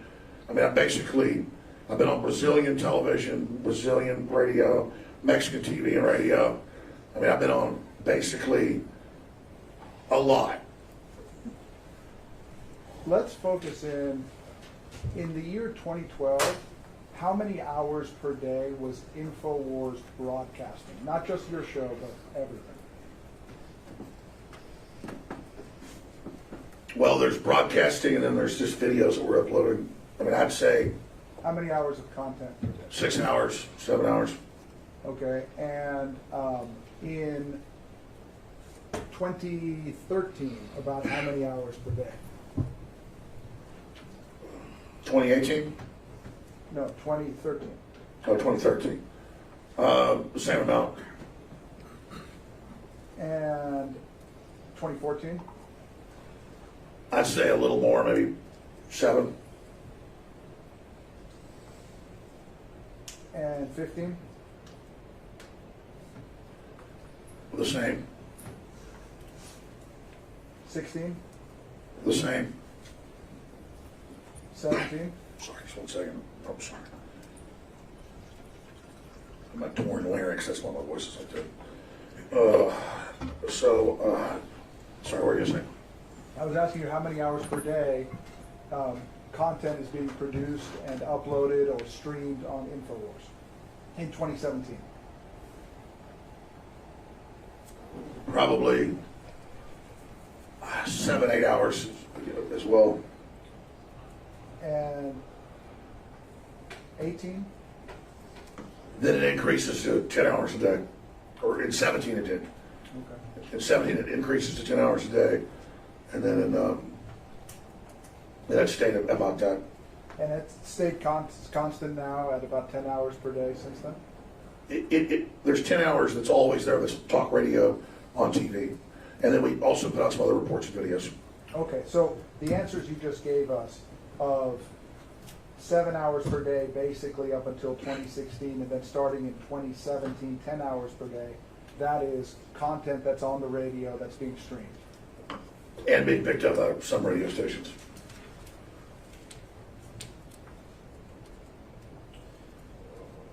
So as we sit here today, since 2017, Infowars has been producing about 3,120 hours of content per year. I haven't done the math. Is that what that calculates out to? I will represent to you that it is. It's, 6 days a week. We do a little bit less on Sunday. Sometimes do stuff on Saturday.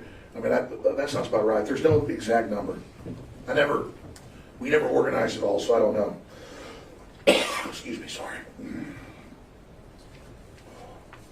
When did you start bringing on other hosts that have their own programs?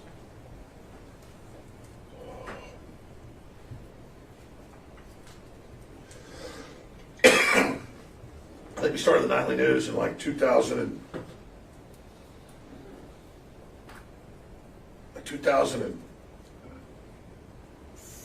I don't have the exact dates. So we started the Nightly News that David Knight and Leanne McAdoo and others would host sometime before the 2016 election.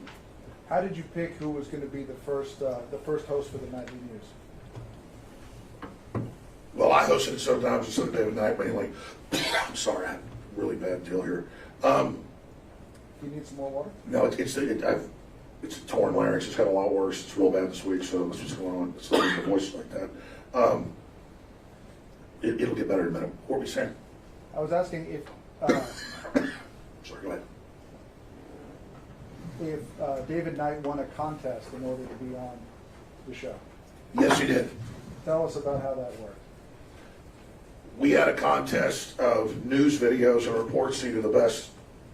And I don't think he won. I think he entered the contest. But then we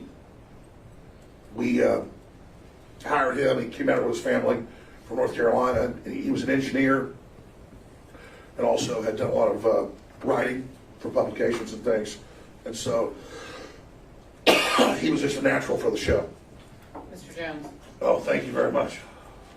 I'm sorry. I had to have surgery on this. It's been like this for 10 years, but it's really bad now. So,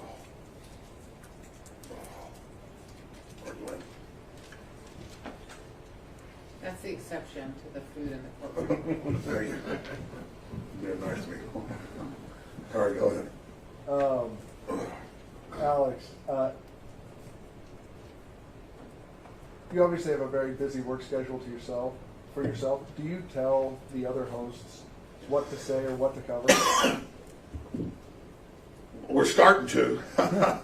Well, I mean, no, not in the past. Not really. Very rarely. Other than I try to pick people that already have done shows, that I've seen their work, that I think are trying to tell the truth, and are smart, and who are funny. I think we've done a pretty good job of that. But we're trying to put in more oversight and be more careful, obviously, about what we do. We've definitely learned a lesson from this process of not just things we did wrong, but how people misrepresent what we've done. Is it fair to say that yourself and most of your hosts are self-taught through the radio business? Owen has a degree in media, but he'll tell you he didn't learn anything with that. It was all working at those radio stations from the bottom, up, you got on air at the top. And it's the same way. Owen had a similar deal that I did. I mean, I volunteered when I was at talk radio. I wasn't paid the first 6 months, and then I got into sales and things. But I was doing producing for sports shows. I even got hired by the Howard Stern show to do a interview with Dennis Hopper and some other folks at a big film festival at the Governor's Mansion. So I did that. I mean, I've worked for Howard Stern on that job. So I was doing everything. And then that was unpaid to do that. Would you say that the organization is more like a radio show or more like a newspaper like the Austin Statesman? No, we don't pretend to be. We're more like the op-ed page in a newspaper, giving our opinion, than, say, the investigative journal section of something. So, yes, we're like the op-ed, or we're like the funny papers as well. I mean, we've got really serious stuff we do, where we say, here's the documents, here's where they said it, this is what's going on. And then we also have the op-ed opinion stuff we do, which is what talk radio is. And then we also have satire and things like that, where it's completely obvious that I'm dressed up in like Cobra Commander, that I'm not actually Cobra Commander. People know that's a joke. Let's talk a little bit about where you get your funding. When's the last time you had a corporate sponsor for Infowars? You mean a big one? Yeah.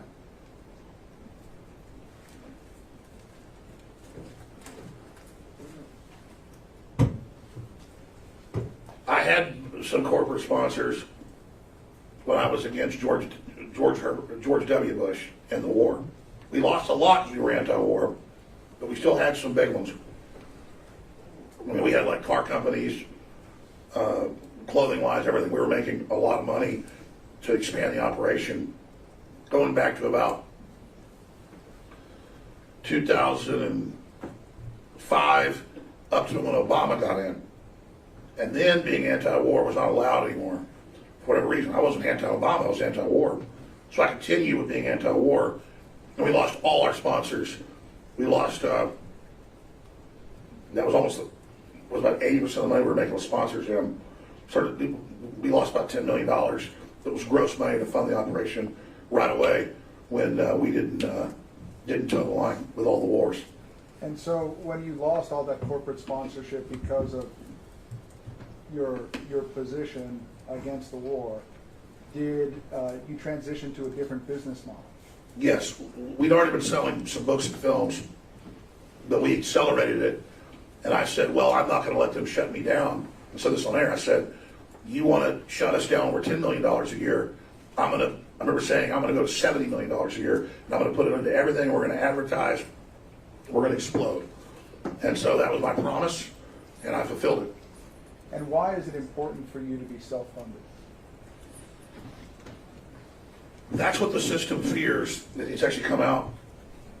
It's in the presidential library documents out of Little Rock, that the system fears any independent organic media, whether it's liberal or conservative, that isn't controlled by the big corporations. They want a fake left and a fake right that's synthetic.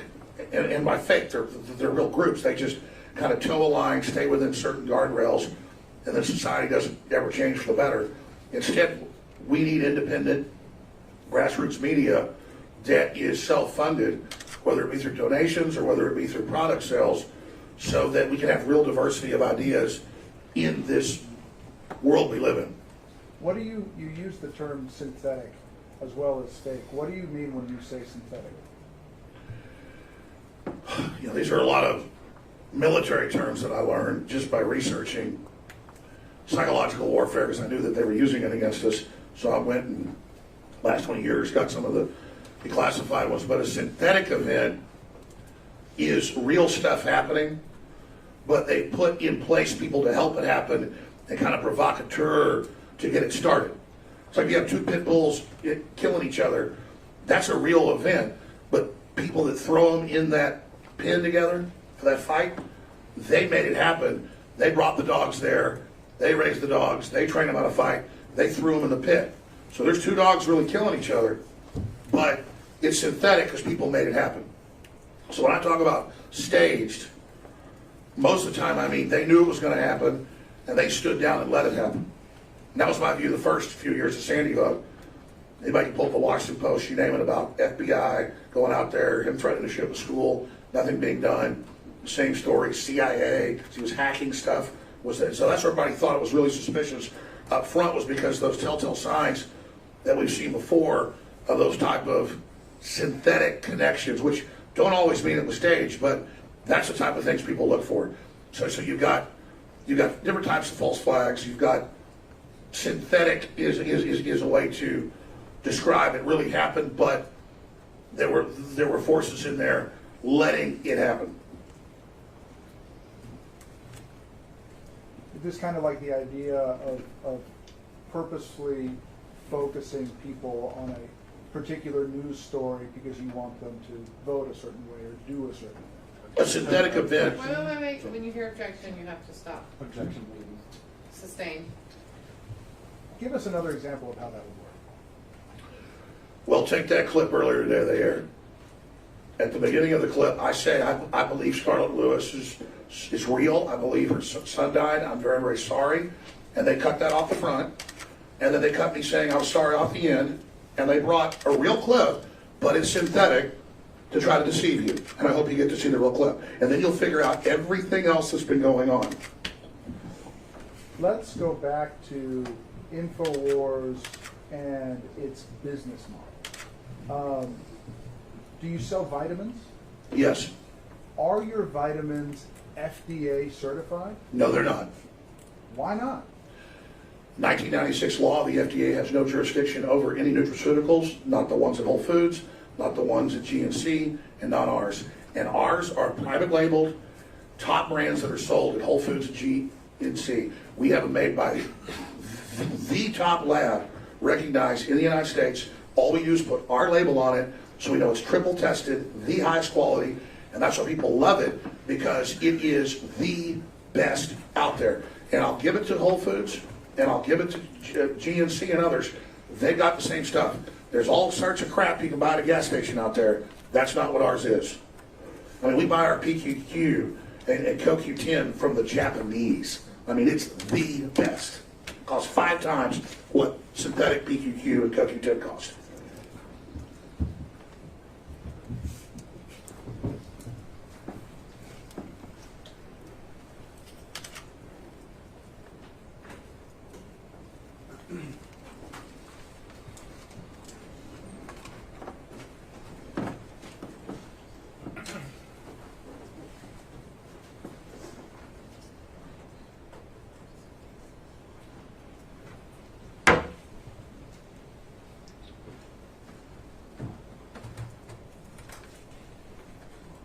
Ms.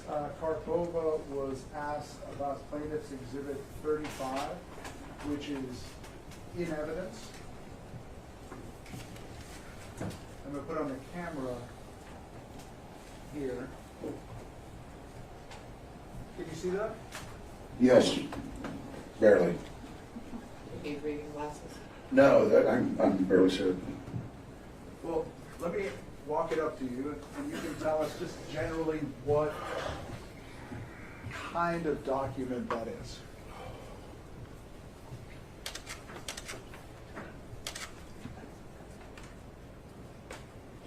Looks like some type of sales log. And can you tell us what year it begins in? Looks like September 2015. And can you flip to the last page and tell us what year it ends?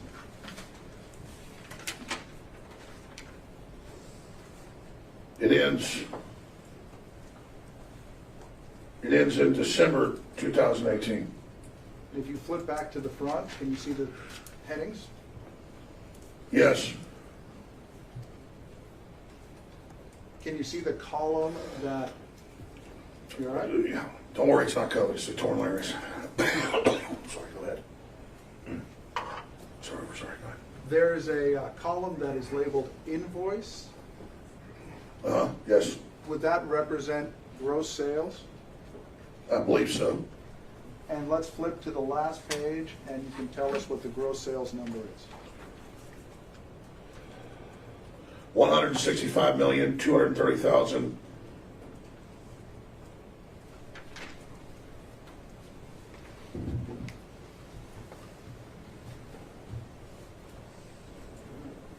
Can you tell the members of the jury how much of that represents profit versus just gross revenue? It depends on what product it is. Some products make 20%, some products make 60%. Like on a book, you might be 20, 30%. On food, it's that, and that's the biggest type things. On supplements, if they're on sale, you make 50% of it. If it's not on sale, you make more than that, sometimes 100% markup. But usually it's on sale.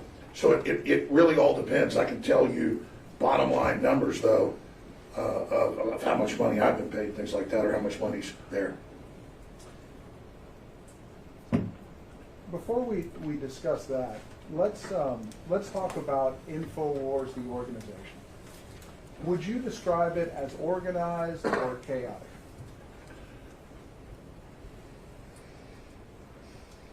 It's a mix of both, but it is the opposite of corporate, and there's no corporate culture, and there's no, people are very happy there overall, and it's very, very diverse, and people stay there a long time. But I would say the sales department and the shopping cart, that's in another building. It's not even there. And it's kind of like two groups that don't really talk to each other. So the disorganization is between people that do production and the people that do the sales in the warehouse and stuff, and we're trying to get that integrated. But maybe this is an easier way to go after it. Let's discuss, for example, email. How much email does Infowars routinely get? I mean, I know when we looked to comply with the discovery, which we complied with, it was over 10 million that they had to search that was still in the inbox unopened. So it was 10 million unopened and a few 100,000 opened. And that's why there's a lot of stuff we never saw, because it was in the 10 million emails. So about how much email would you say you get on a given day, just sent by random people? I can't answer that because about 10 years ago I got rid of my email address because it was getting 20,000 a day. And so that was one of the things they didn't believe there wasn't an Alex at Infowars, because, well, of course you got an email. I'm like, no, I don't. That's like, it doesn't exist because I can't read that. It's just, I can't read 20,000 emails.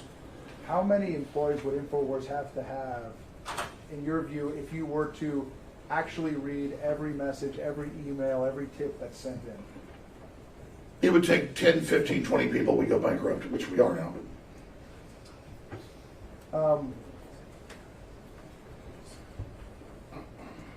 Going back to, I want to ask you a question. There's a term that's been thrown around during this trial of the truther community or truth people. What does that? I have a couple questions I'm going to take up outside the presence of the jury. I don't know if you want to do that now or wait till you're done with it. That really depends on you, Mr. Ringston, whether you think I need to hear them now or later. I'm worried they need to be heard because I'm interested, so I'd like to. All right. We're gonna just sit tight for a second. We're gonna take a break. I don't know if it will eat up the rest of the afternoon or not, so I'm not gonna release you in case it doesn't. I wanna not waste any time. And so I'll send someone back if you're gonna go or if you're gonna come back. Remember all of my instructions. On the chance that I don't see you before tomorrow, please arrive at 8:45 like normal for us to get started. All right, thank you. All rise.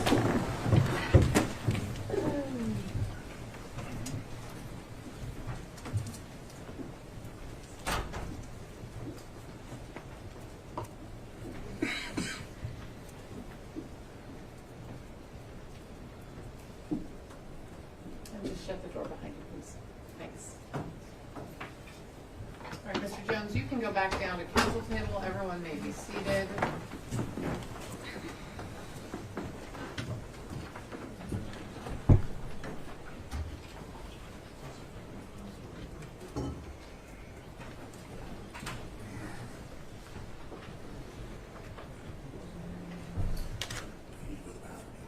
You just have to wait until the jury's moved to their space before you can leave the room. All right. All right, Mr. Bankston. I don't know what's going on, Your Honor, but I need to bring a couple of motions for jury instructions, and then I'm going to go ahead and bring a motion for sanctions right now on the record. I know you don't want to hear it from me, but the jury instructions are pending now. We have, as you know, there's been a pattern of Mr. Reynolds blatantly violating MILs and court rules. Mr. Reynolds just absolutely solicited direct testimony from Mr. Jones that he is bankrupt. Mr. Jones just testified straight into the record that he's bankrupt, which is not true, which is a sham that's going on right now, which Mr. Jones pulled $60 million out of his company last year. But the most important part, Your Honor, is you have a motion in limine entered in this case that is in no uncertain terms that they cannot, due to violating your orders repeatedly to provide networks information, they cannot apply evidence in that word. Mr. Jones just intentionally did that in violation of your order to attempt to poison this compensatory damage verdict, to try to tell this jury that he's broke, when he's not. And that's in violation of your order. And Mr. Reynolds drew that right out of them, totally expecting that to happen. It was very obvious from the question he asked. He wants Mr. Jones to tell this jury he's broke. That is ridiculous. The second is that he absolutely, Mr. Jones just fully testified that we complied with discovery. I am under the standing MIL not permitted to mention discovery disputes. But we both know Mr. Jones did anything but comply with discovery and did that for 4 years, thumbing his nose in the face of this court in rank contempt. There needs to be an instruction to the jury that he did not comply with discovery, that materials that were repeatedly ordered by this court will not turn over. Some of that includes his net worth information. And I also would like an instruction to the jury to disregard and strike his comments about him being bankrupt, which they are to take as having no evidentiary value and is not true. Otherwise, I am deeply prejudiced going forward. The other thing that Mr. Jones testified to is that he doesn't communicate by email, doesn't have emails to turn over. You know from a motion for sanctions that involved defendant's former counsel tampering with evidence that they tampered with a piece of evidence to hide the fact from me that Mr. Jones does have an email and was communicating with him. To this date, we still don't know what that email is. We don't know, haven't been produced any of it. But Mr. Jones is just repeatedly lying on the stand in ways that I cannot counter because they deal with your discovery rulings. I want the jury to be instructed to disregard all of that testimony, that it has been already found by the court that Mr. Jones does have an email, that he did not turn those emails over, and did not admit and denied the existence of that email, that he did not comply with discovery, that he is not bankrupt and the jury is not to consider him. Additionally, on top of those instructions, we are now formally moving for sanctions against both Mr. Jones and Mr. Reynolds, who we believe intentionally solicited testimony to sabotage this jury. And I would not normally make that accusation so openly against a fellow attorney had that attorney not continually violated rules of this court on every single day, including before putting Mr. Jones on, clearly attempting to solicit from a witness an attorney-client communication earlier into this day, which, as we've seen him violate rules that a first-year law student should know, a first-day law student should know not to ask the plaintiff about her communications with counsel. This is absolutely in bad faith. Therefore, we'd like jury instructions and we're filing a motion for sanctions. Would you like to respond, Mr. Reynolds? If Your Honor thinks it necessary, I will. I think that Your Honor can review the transcript of my questions. I don't think my questions elicited that testimony. I'm sorry that that came out. I don't think that there was anything I could have done in my questioning that would have prevented it from happening. I know that Your Honor has contemporaneous transcript and can look it over. So I would urge you to do so because I'm sorry it happened. I tried to move on very, very quickly. I think Your Honor saw me raise my hand. But I can only ask the questions. Let me ask Mr. Jones a couple of questions while you're under oath. Yes. Stand. What did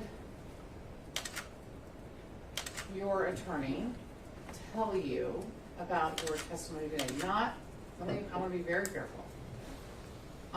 Were you instructed that there were some things you could not testify about? Yes.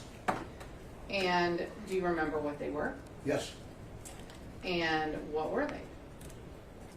Just top level. I'm trying to remember that. First, there was a document you put out saying, "Don't talk about free speech. Don't say I'm innocent," and a bunch of other stuff. And then that got withdrawn. I believe you withdrew it. I think it's called motion in limine. Okay, so you don't remember? No. No. I remember currently. Stop. Remember day one where I said it's an unfair world and you don't get to interrupt the judge? Do you remember that? Sure. Yeah, okay. But the judge gets to interrupt you? Okay. Remember that? Yeah. Okay, so you don't really remember what you were not supposed to testify about. That's what I'm hearing, because you said, yes, I remember, no, I don't remember. Well, I'm trying to remember. Okay, I don't want you to try and remember. No, I don't want you to try and remember. You either knew or you don't. I remember him saying, don't talk about the financial stuff or something like that, like a week ago when I asked him. And then I remember today watching part of Heslin's testimony when I was coming here and him talking about the bankruptcy. So I thought that was totally fine. I mean, he gets to. Why not just do what he gets to do? Mr. Jones, Yeah. just stop. Okay. All right, you can sit down, Mr. Jones. Do you have any reply, Mr. Bankston? Not really. And actually, before I hear from you, you know whose obligation it is, Mr. Reynal, to make sure that any witness you put forward understands the orders in limine, understands what he is not allowed to say because of orders that I have made before now, right? As an attorney, it's an impossible position That to wasn't be the in. question I asked you. I know that it is my obligation to communicate Your Honor's orders.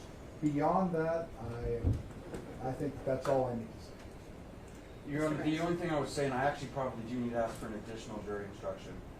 During the same testimony, and the reason why I do not believe that Mr. Reynal was keeping a tight leash on his client for MIL, and why I do believe he was intentionally trying to violate them, is Mr. Reynal had a long series of questions about whether Mr. Jones is a pundit who merely gives his opinion, does not provide facts, was not stating facts, was only giving his opinion.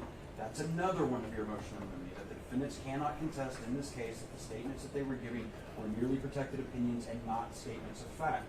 That all came out intentionally from Mr. Reynal, and you know too through the rest of this testimony that he's been intentionally trying to drive out the liability sections of your MIL. As we said yesterday, we think he's intentionally trying for a mistrial. And if it really is a matter of, oh, whoops, I guess I forgot to remind my client not to suddenly blurt out to the jury that he's broke on the day when he was screaming that he's going to do it, right? When he says, I'm going to come in there and this judge ain't going to hold me down, it's going to be her Waterloo. And then he comes in here and do that. Maybe we'd forgive it if he wasn't also asking questions that were directly in violation of motion of limine. And, Your Honor, we believe this is just egregious. Your Honor, if All I right. may on that point, just on that point, Your Honor has ruled already that during this phase of the trial, we are to discuss and over my objection, all the issues raised by Rule 4111.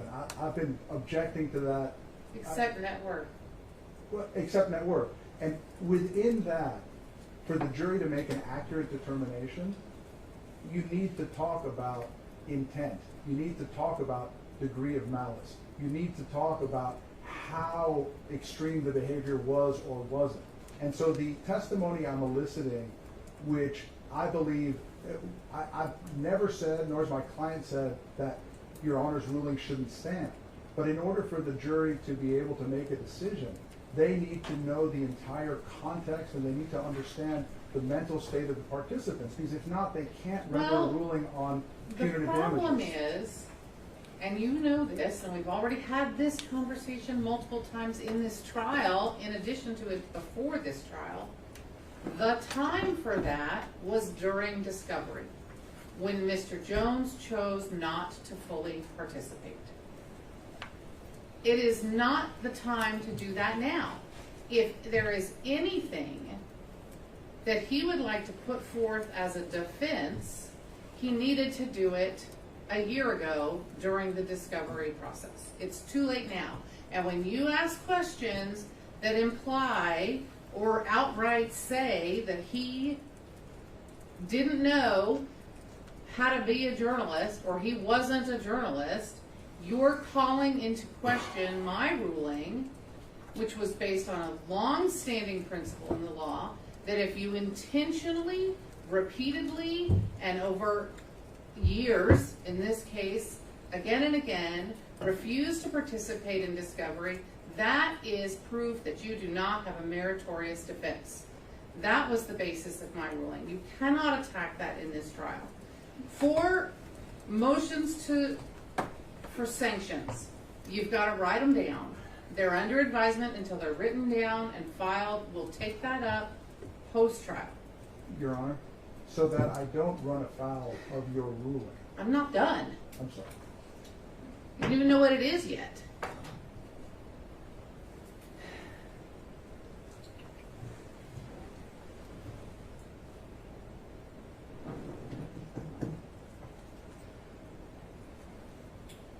For the motions seeking sanctions against Mr. Jones and Mr. Reynal, you have to write those down. They have to be filed with the court. I'll take them up post-trial. That may mean during deliberations. That may mean later in August. I don't know. Assume it'll be as soon as I have time, so file a response if you want to.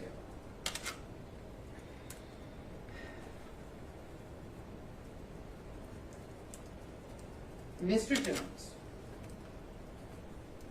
you may not say to this jury that you complied with discovery. That is not true. You may not say it again. You may not tell this jury that you are bankrupt. That is also not true. You may have filed for bankruptcy. I don't know that, but I've heard that. That doesn't make a person or a company bankrupt.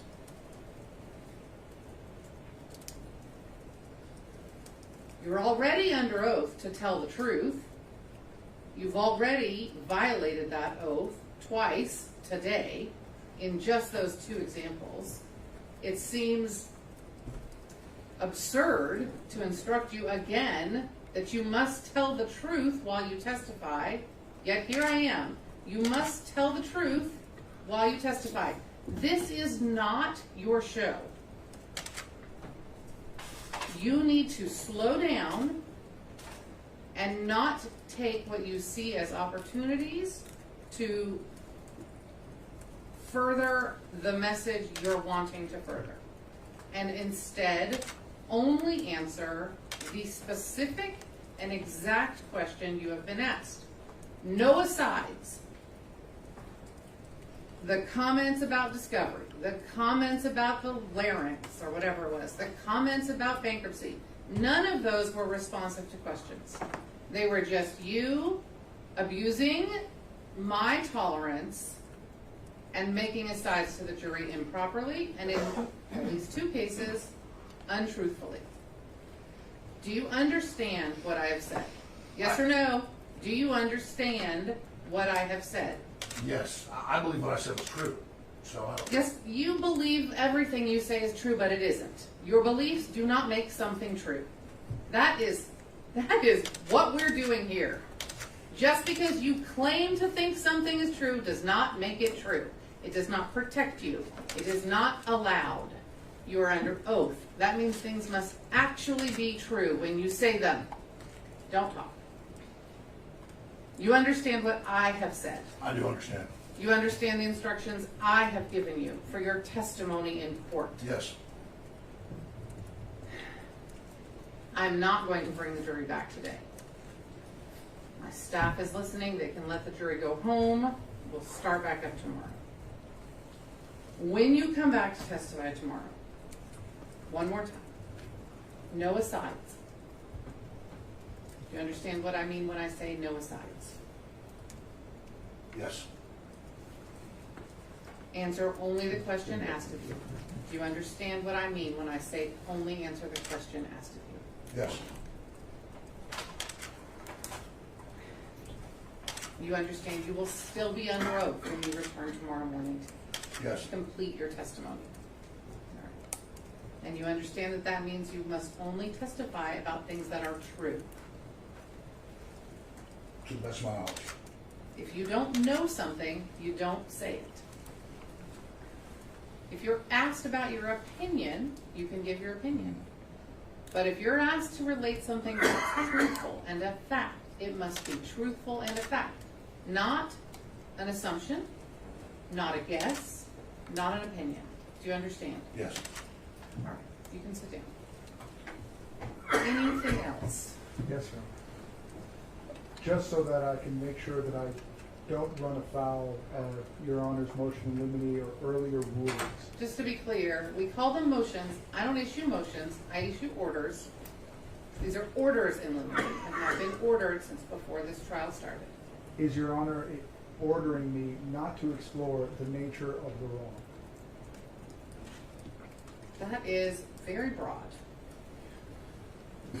The character of the conduct involved. You may not elicit testimony designed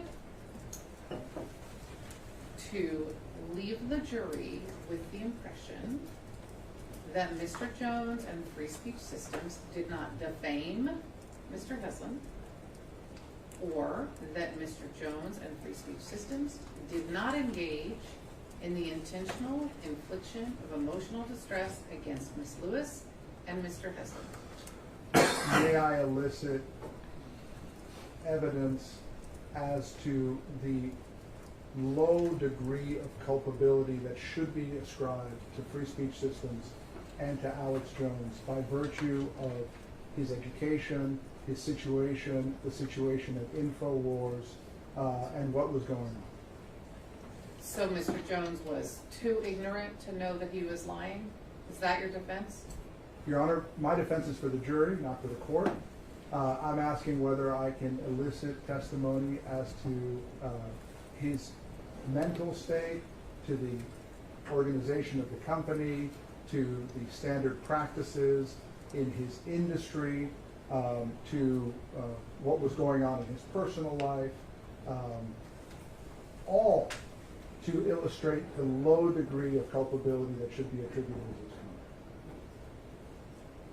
conduct. You can ask Mr. Jones questions about, similar to some of the questions or all the questions that were allowed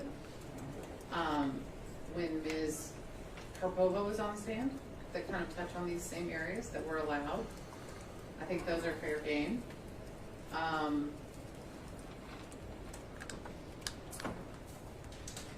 You can ask him. I mean, I think the answer is yes, as long as you're very careful. Very well. Anything else from you, Mr. Reynolds? No. Anything else from you, Mr. The only thing is I wanted to confirm with you that we'll be, tomorrow morning we'll be taking up whether there will be instructions, and should I propose instructions to the court? Yes, please propose the exact instruction you would like me to give. I think it would be appropriate to give those instructions, if any, before Mr. Jones retakes the stand. Yeah. 1 second, please. I think we need something. We need some instruction. So you can do it the way you did the proposed charge instructions. You can both send my office an email if you would like to. Yes, Mr. Reynolds. Mr. Jones would like to say something that's directly relevant to what we've been discussing. I am not. Very briefly, Your Honor. I think it's important for my candor towards the court that you Okay. hear what he has to say. I am not typically in the practice of hearing from parties except when they are on the stand.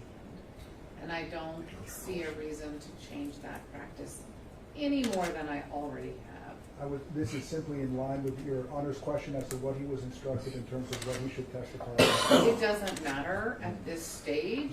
I expect that you will go over the instructions as you are required to do under the rules, and I'm going to leave it there. anything else? Nothing else, Your Honor. From either of you attorneys? Okay. Well, let's do a time check. We're certainly going longer than I think we had all sort of hoped. Mr. Reynal, you've used 10 hours and 33 minutes. And today it's very inflated because all the breaks I just attributed to extra, so it looks like we've worked, well, we have worked, but it's more than 5.5 hours for today. So the sort of extra category is 7 hours and 6 minutes.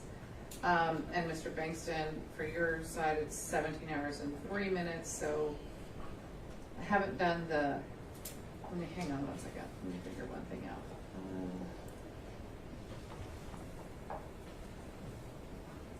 Yeah, so today it's all out of whack because it's well over 6 hours, and I don't calculate. I calculated 5.5 a day. Anyway, I think we're okay. I'm going to say that we need to conclude. I think we will run into a problem and run out of time potentially if we go past the lunch hour with evidence. Do you have a witness once Mr. Jones is finished? Mr. Jones is already. Okay. So hopefully we can get that taken care of. Anything else on the record? No, no. Let's go off the record. Anything else at all? We've gone over, witness would only be Mr. Jones. We've gone over hours. Is there anything else? Will we be arguing tomorrow afternoon? Yes, yes. We will do our formal charge conference as soon as Mr. Jones's questions from the jury are concluded.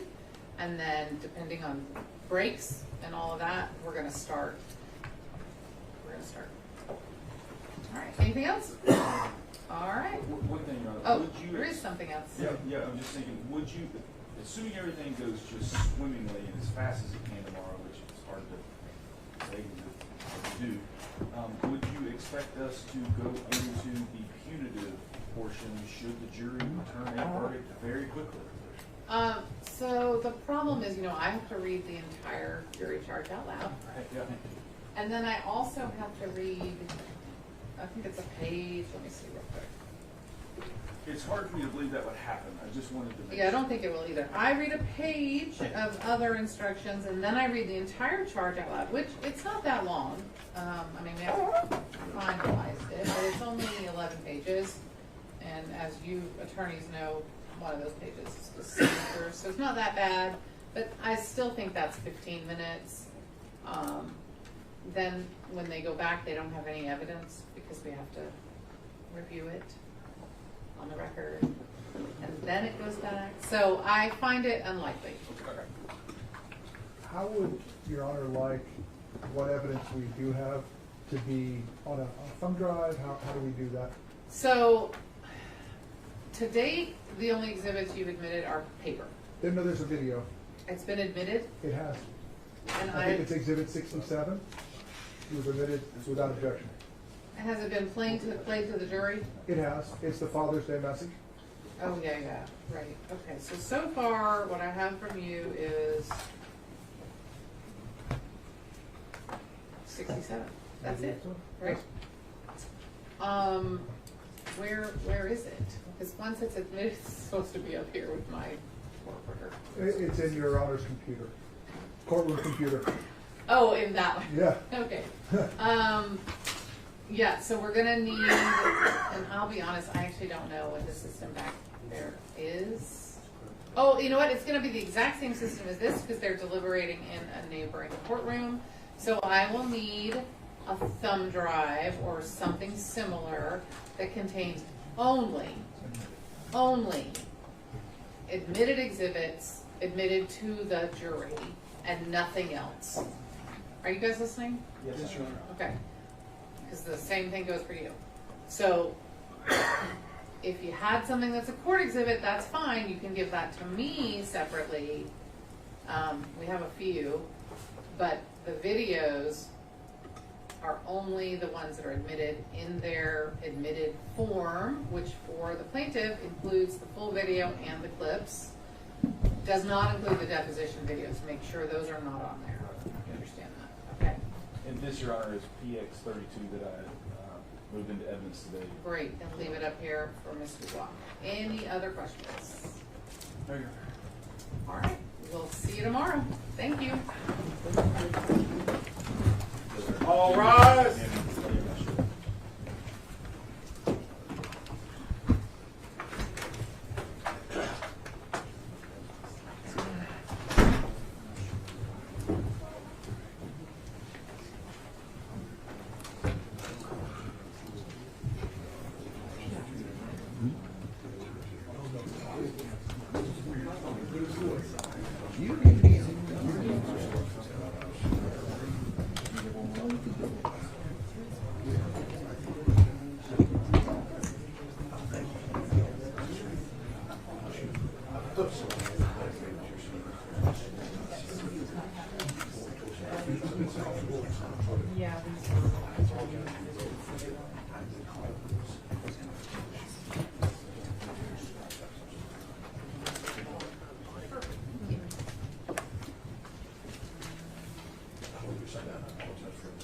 And that he's slow and autistic.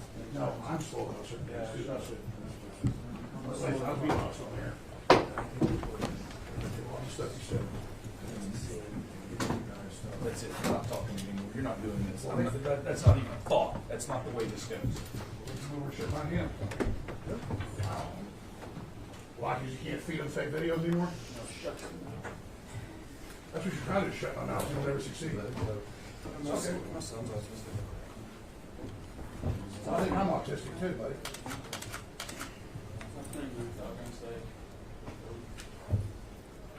See, that's more to see us.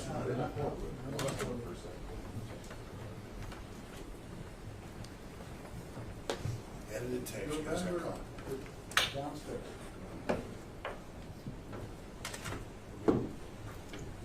Now let them leave.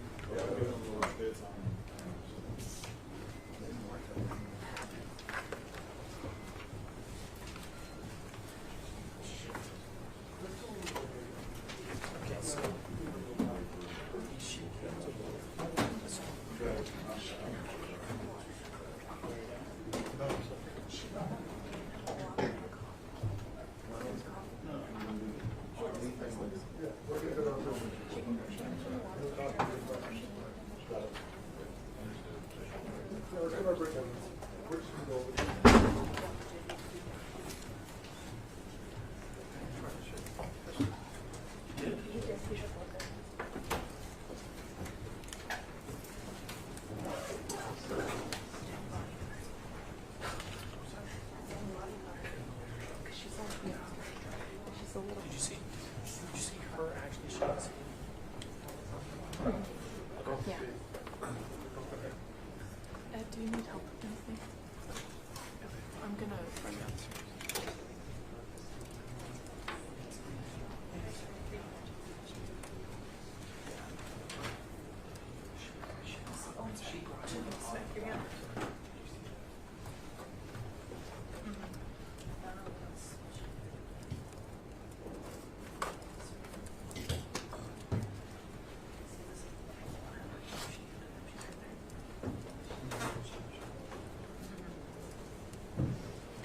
Hey, so the building's closed. I'm sorry. Oh. That's right. I just freaking bloody good.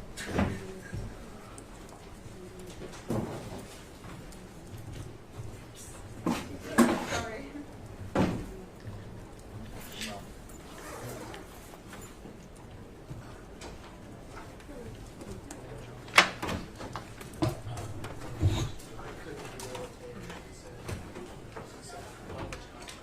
There's no way I could.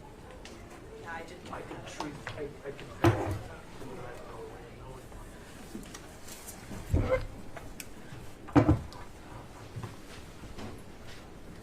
It was all.